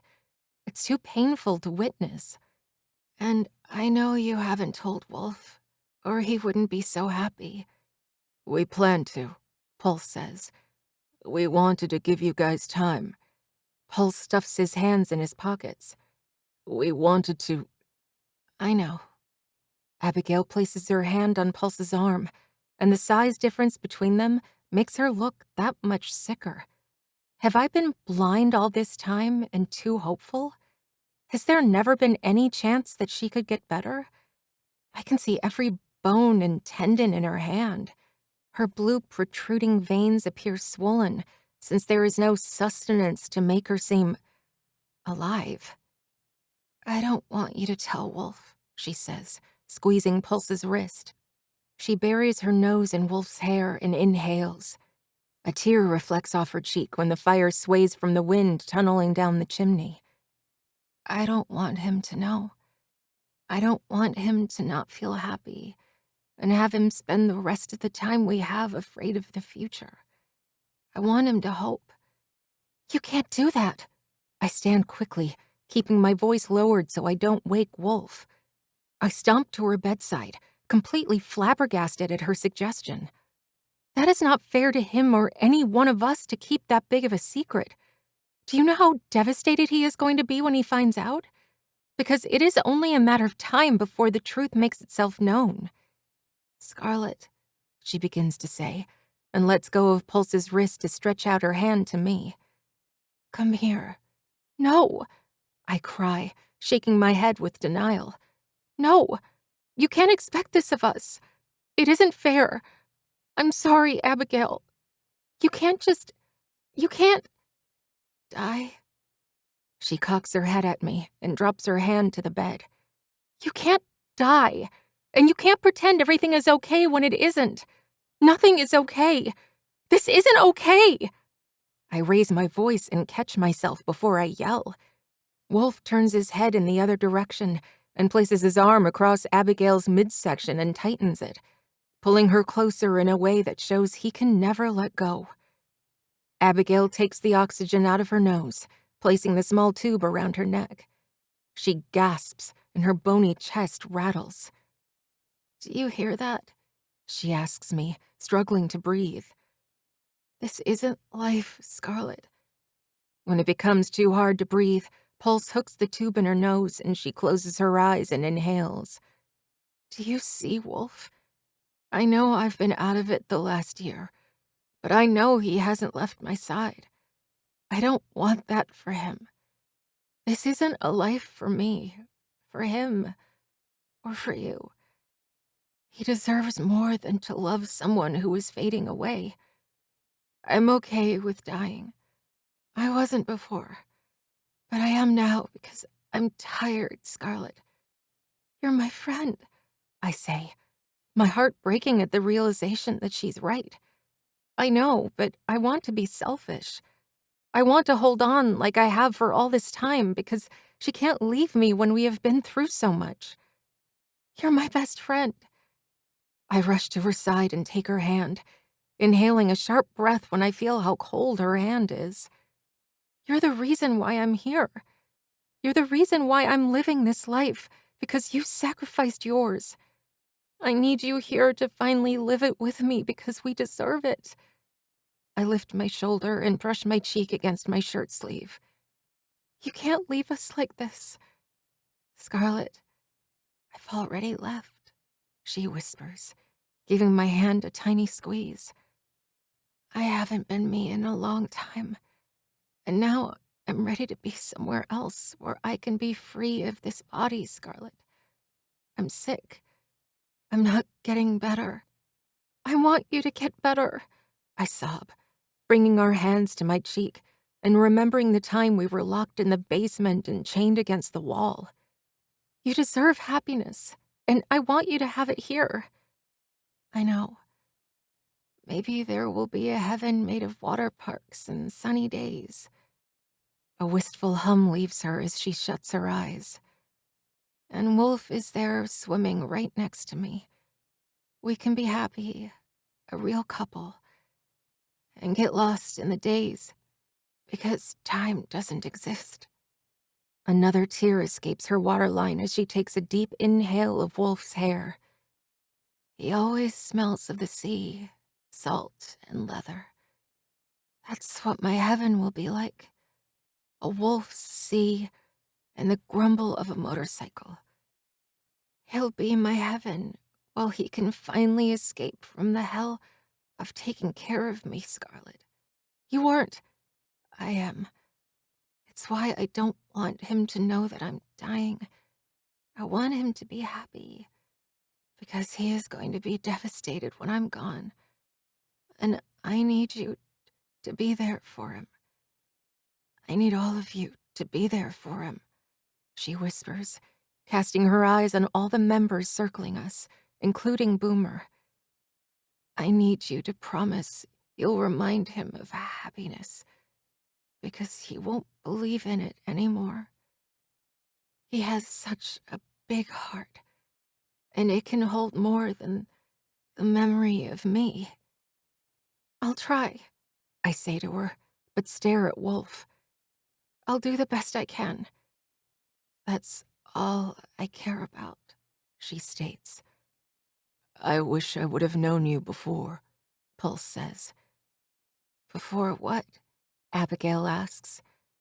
Before goodbyes. She gives a crooked grin. You're a doctor, though. Goodbyes are a part of your job description.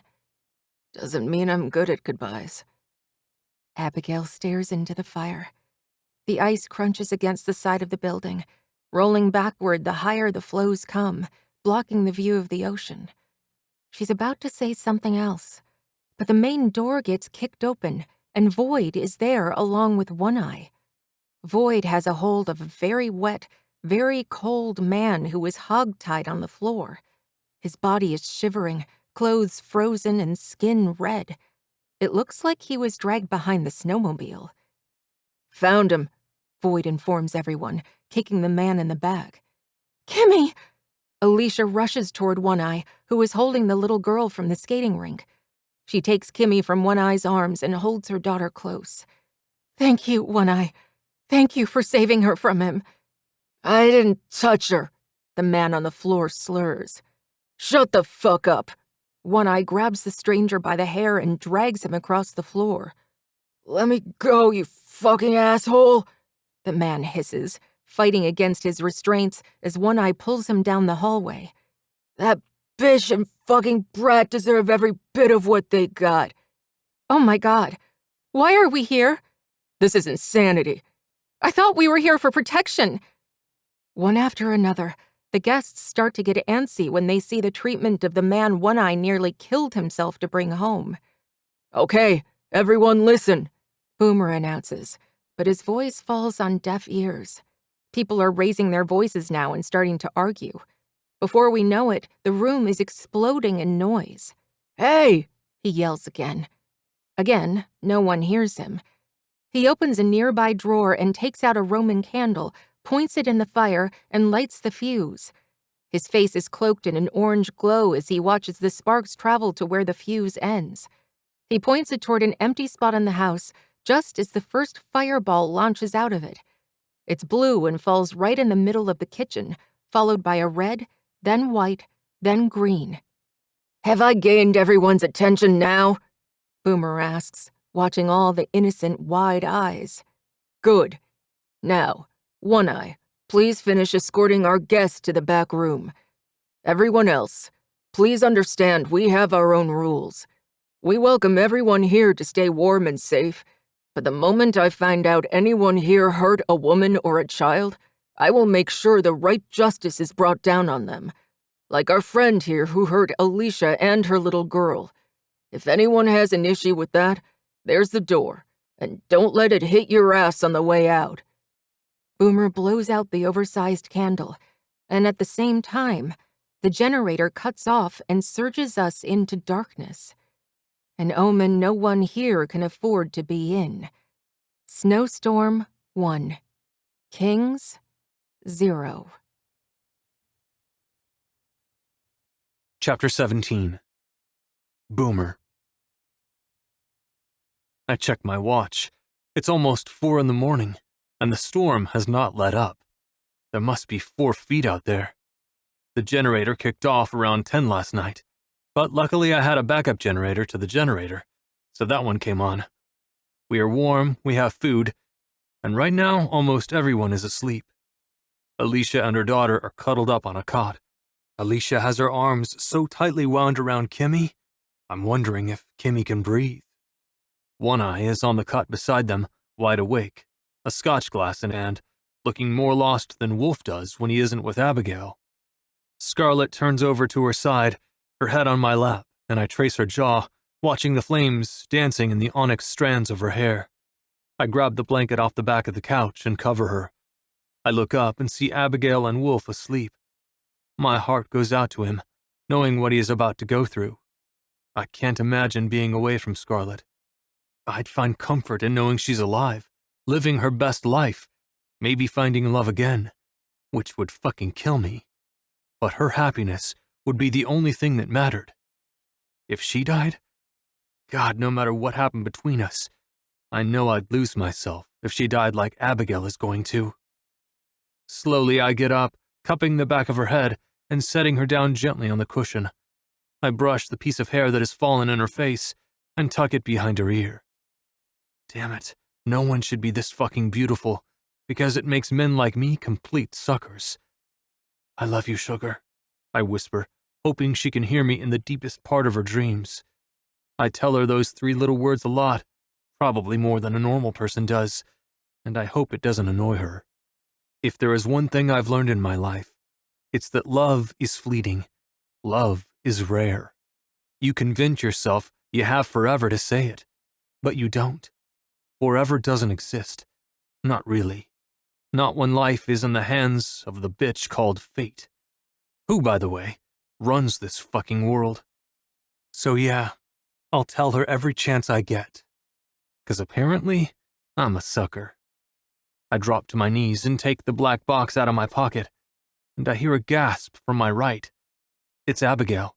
She's awake. Is that what I think it is? She rasps, the circles under her eyes blue and her lips pale and chapped. Yeah, I chuckle, then scratch the back of my head. I don't really know how to ask her.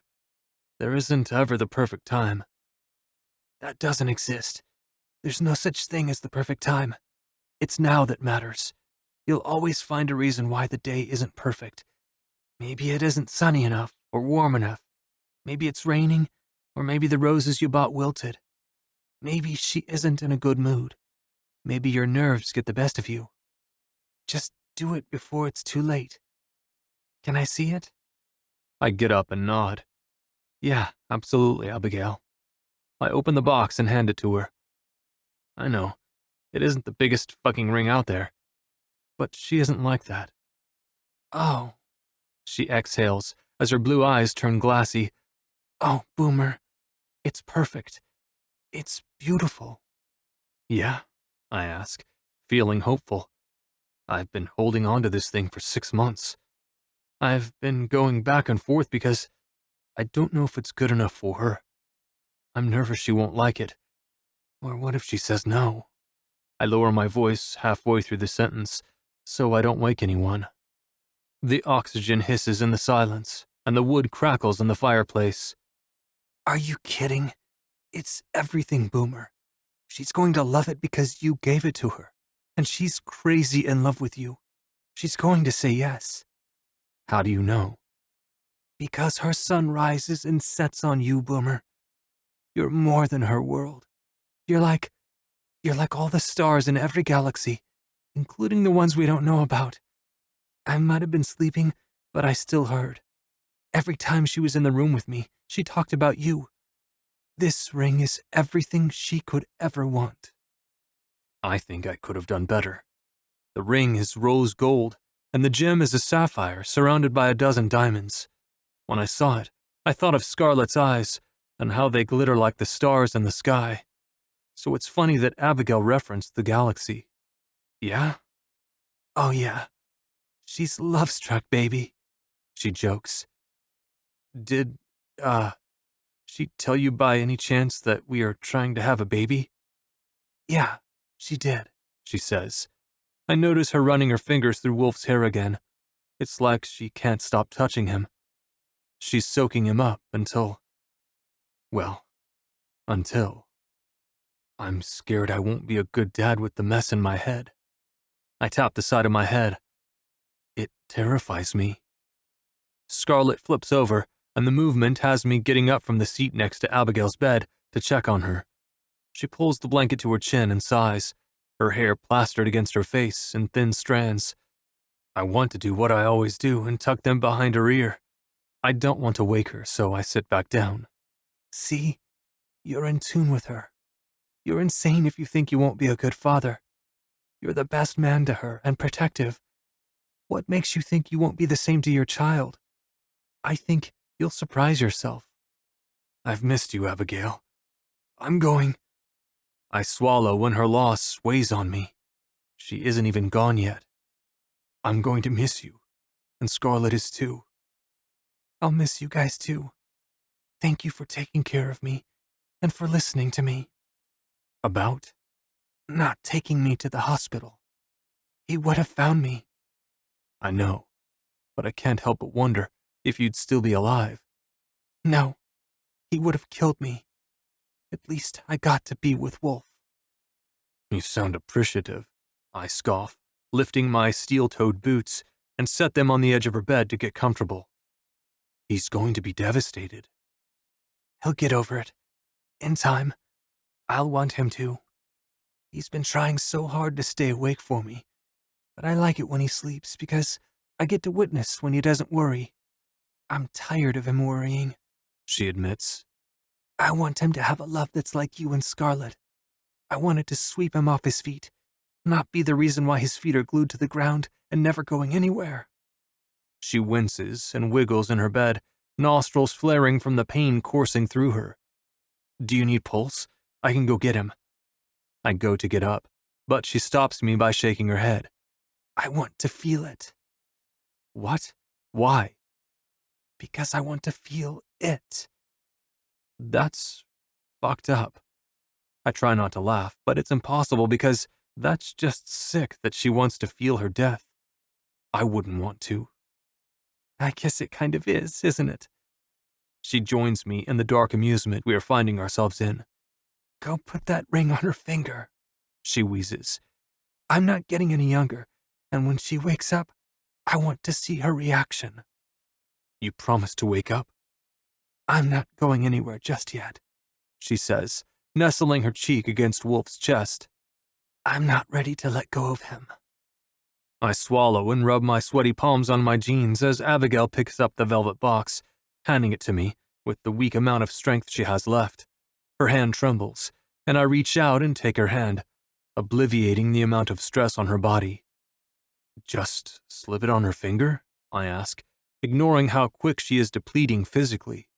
Earlier she was happy and all smiles, laughing along with everyone, and now she's barely breathing. It's hard to witness. Yeah, it's that easy. Do it, she says. Grant a dying woman her last wish. Huh, that's cold. And that is not your dying wish. I push off the arms of the chair and stand, take the ring out of the box, and take a deep breath. Why am I so nervous? Because it matters. If it didn't, you wouldn't be nervous. It's a good thing. Go. Seriously go, or I'll die. Stop joking about that. It isn't funny. It's a little funny, she argues, pouting her dried lips. Not even a little bit. I take a step forward toward Scarlett. Like this? Walking? Yeah, you're doing great. She holds up her thumb. Funny. I know. She raises her voice and lifts her shoulders, confident as ever in her jabs at me. Anyone else would have gotten a firecracker to the ass. I kneel on the ground, right in front of my sugar, and push her hair out of her face, like I've been dying to do for the last 10 minutes. She's gorgeous. She'll be prettier with the ring on her finger. So pushy, I mumble, and take her hand off the small pillow she has shoved under her head. Her neck is going to kill her. Her palm is in mine, and she huffs out this cute little sigh. I freeze, hoping she doesn't wake up. Her hands are soft, like cashmere against my skin, and I want to rub my body all over her. Her ring finger is bare, slender, and I give the empty space a kiss before I hold my breath and slide the ring on her finger. The sapphire sparkles against the fire, and the diamonds are twinkling stars surrounding it. She looks damn good with a ring. I should have done this ages ago. What the fuck was I worried about? It's perfect on her. Hey, Prez? One Eye's voice interrupts my moment. I always get interrupted, and it's starting to get really fucking annoying. What, One Eye? What are we going to do with our guest? He asks. I don't know yet. We can't do anything while we have so many people here. It won't look good. Have Pulse keep him knocked out for now. Oh, he's knocked out, One Eye mumbles. He rubs his bad eye, and the glass ball gets turned to the side. One Eye, just take it out. I know it bothers you. Put on your patch if you want. You know I don't care. I know. I don't want Alicia to see yet. I don't want to scare Kimmy. Dude, if they don't like it, they aren't for you. Stop being irritated and take it out. That's an order. I stand, and my knees pop from being on the ground for too long. I'm only barely in my 20s, and I feel like I'm 50. One Eye pops his eye out and rubs the empty space, letting out a breath of relief. I know the previous chapter took his eye, but I don't know all the details. He has scars on that side of his face, and he pulls out a leather patch out of his pocket and slides it over his head and onto his face. "That's better," he says. "Thank you." "It's what I'm here for," I say, then yawn and take a seat next to Scarlett. Abigail is asleep, our enemy is knocked out, and everyone else is waiting until this storm passes to move on with their lives. Go to sleep, One Eye. Your chance for blood will come. I tilt my head back and close my eyes, intertwine my fingers through Scarlett's hand, and feel the ring against her finger. My life is starting over, but everyone else's life is on a stopwatch. Abigail's might be coming to an end, a few others might be on pause, and I'm sure there are others trying to move quicker than time will allow, but everyone is on a timer. It's why I'm never going to stop saying I love you to Scarlett every chance I get. No one knows when their time will come to an end. That's why it's better not to race against the clock, but to walk with the seconds, so you can enjoy every bit of life this world can offer. Chapter 18. Boomer. "Abigail!" Wolf screams at the top of his lungs, which startles me awake. "Abby? Abby, baby, wake up! You have to wake up!" The alarming heartache ripping through the air has me snapping my eyes open. I scurry to my feet, and Scarlett rubs her eyes awake as she sits up. "Abigail, this isn't funny. Wake up!" He shakes her shoulders, but she doesn't move. "Abigail, please, don't do this. Don't! Wake the fuck up!" he yells at her, crying as he clutches her to his chest. "Wake up!" he pleads. "No, you're okay. You're going to be fine. Everything is okay." He lays her down gently and bends down, kissing her lips, then lays his hands over her chest. "You're going to be okay." Wolf starts CPR, counting every beat. "Wolf." I call his name, but he doesn't answer me. He's lost in grief. "Oh, God." Scarlett begins to cry. "Go get Pulse, sugar," I inform her, and she doesn't waste a minute. She darts around the couch and runs down the hallway. I take a survey of the room. Most of the people who came last night are gone, besides Alicia. That's when I notice it stopped snowing and the sun is out, shining down directly onto Abigail's face. Everyone must have noticed that the storm must have passed, and they made their way home. Well, all except for Ted. He's still asleep, since he has headphones in. "Wolf." I say his name again, then turn to look over my shoulder to see One Eye gathering Alicia and a sleepy Kemi, who doesn't understand what is going on yet. Good man. He's getting them out of here. "Wolf." He still doesn't hear me. "Come on, Abigail. You can't leave me like this. Not now. Not like this. You were supposed to wake up. You said you'd wake up," he tells her, repeating the conversation she and I had last night. He must not have been asleep after all. "Abigail, wake up!" he roars at her. Heavy thuds pound into the room, and Pulse hurries to her bedside. "Wolf, stop. Let me look at her." "Don't! You can't wait too long. She's cold, Pulse," Wolf says to the doctor, who is listening for her heartbeat. She said she was going to wake up. She said so. Remember, Boomer? She told you last night that she was going to wake up." I close my eyes, remembering the conversation vividly, because it only happened a few hours ago. I know Wolf. "Jenkins." The way Scarlett says my name is a blade to my heart. I open my arm and she falls into the nook, just like she's meant to, and balls her hand to her mouth, her ring catching the sunlight. Abigail didn't get to see Scarlett's reaction like she wanted. Maybe she knew she wouldn't, and that's why she wanted to see me put the ring on her friend's finger. "You aren't doing anything!" Wolf shoves Pulse away and his big body slams against the wall.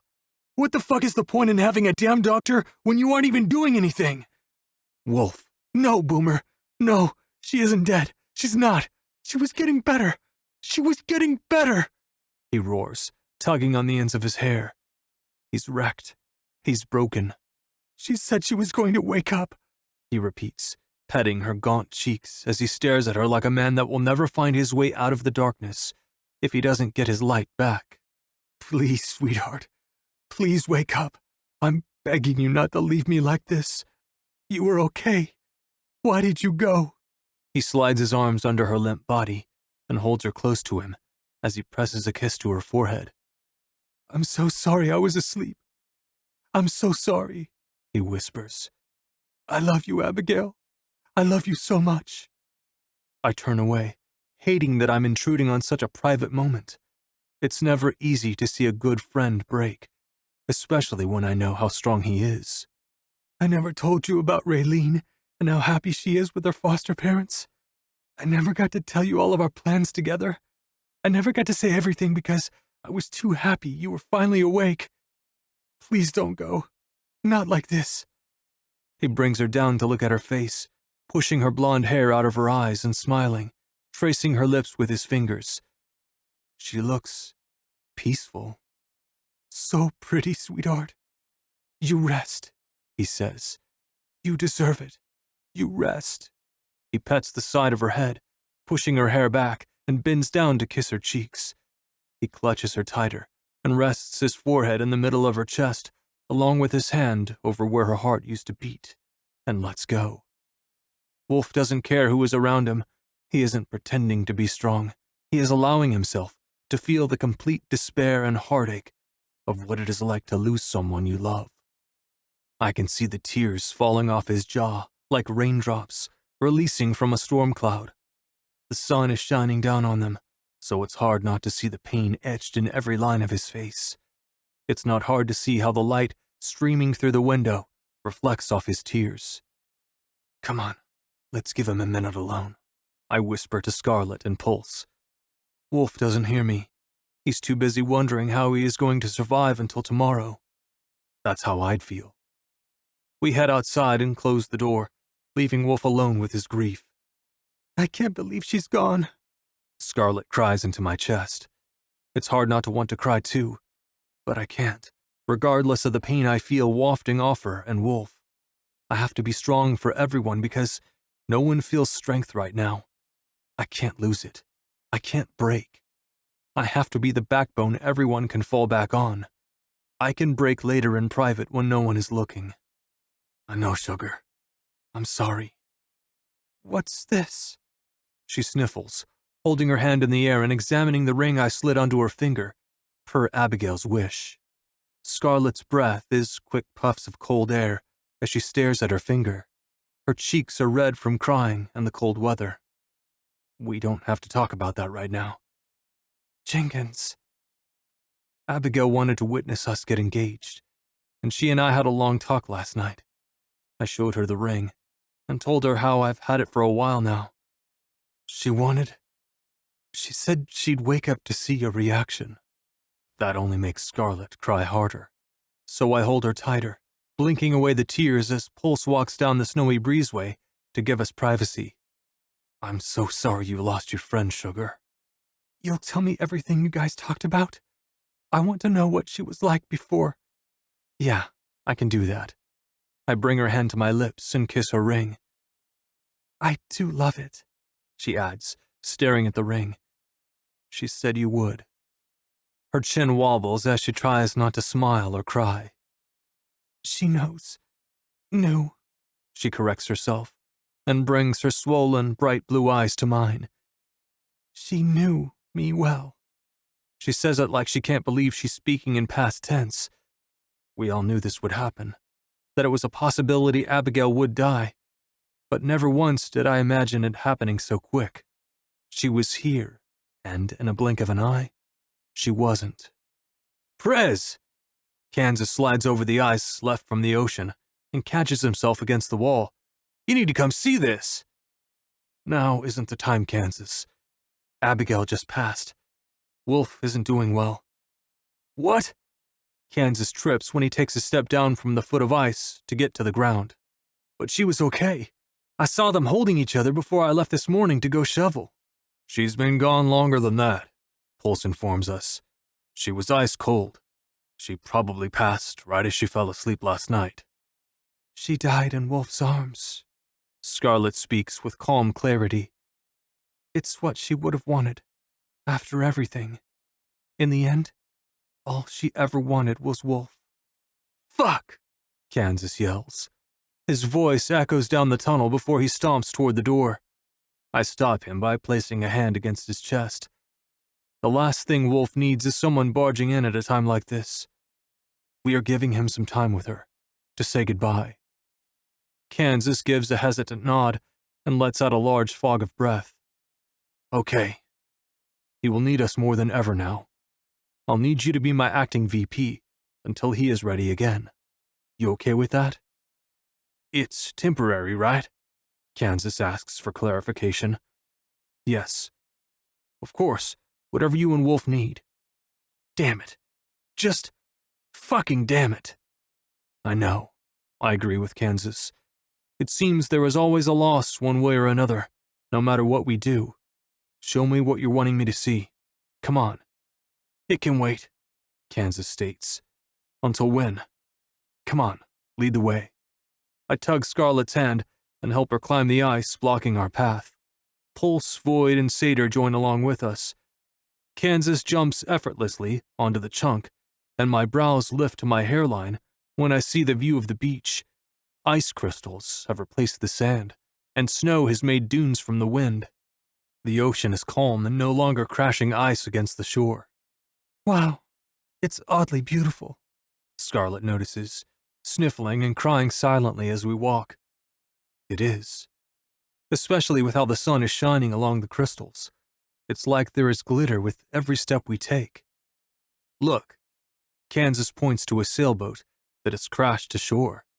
The front is busted, and the first thing I notice is a huge overflowing pile of what looks like snow, but isn't. It's coming from a number of ripped and soiled packages, spilled out over the beach. Cocaine. Pounds and pounds of it.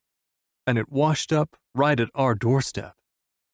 Well, that's fucking something we don't need right now. I scrub a hand over my tired face, debating on what I want to do. Kansas jumps on board by grabbing the wooden rail and swinging his legs up and over the side. He disappears down below in the galley, while we stand here in the cold. Load the drugs on the boat and push it back out to sea and let it sink.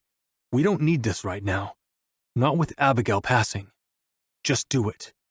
You got it, Prez.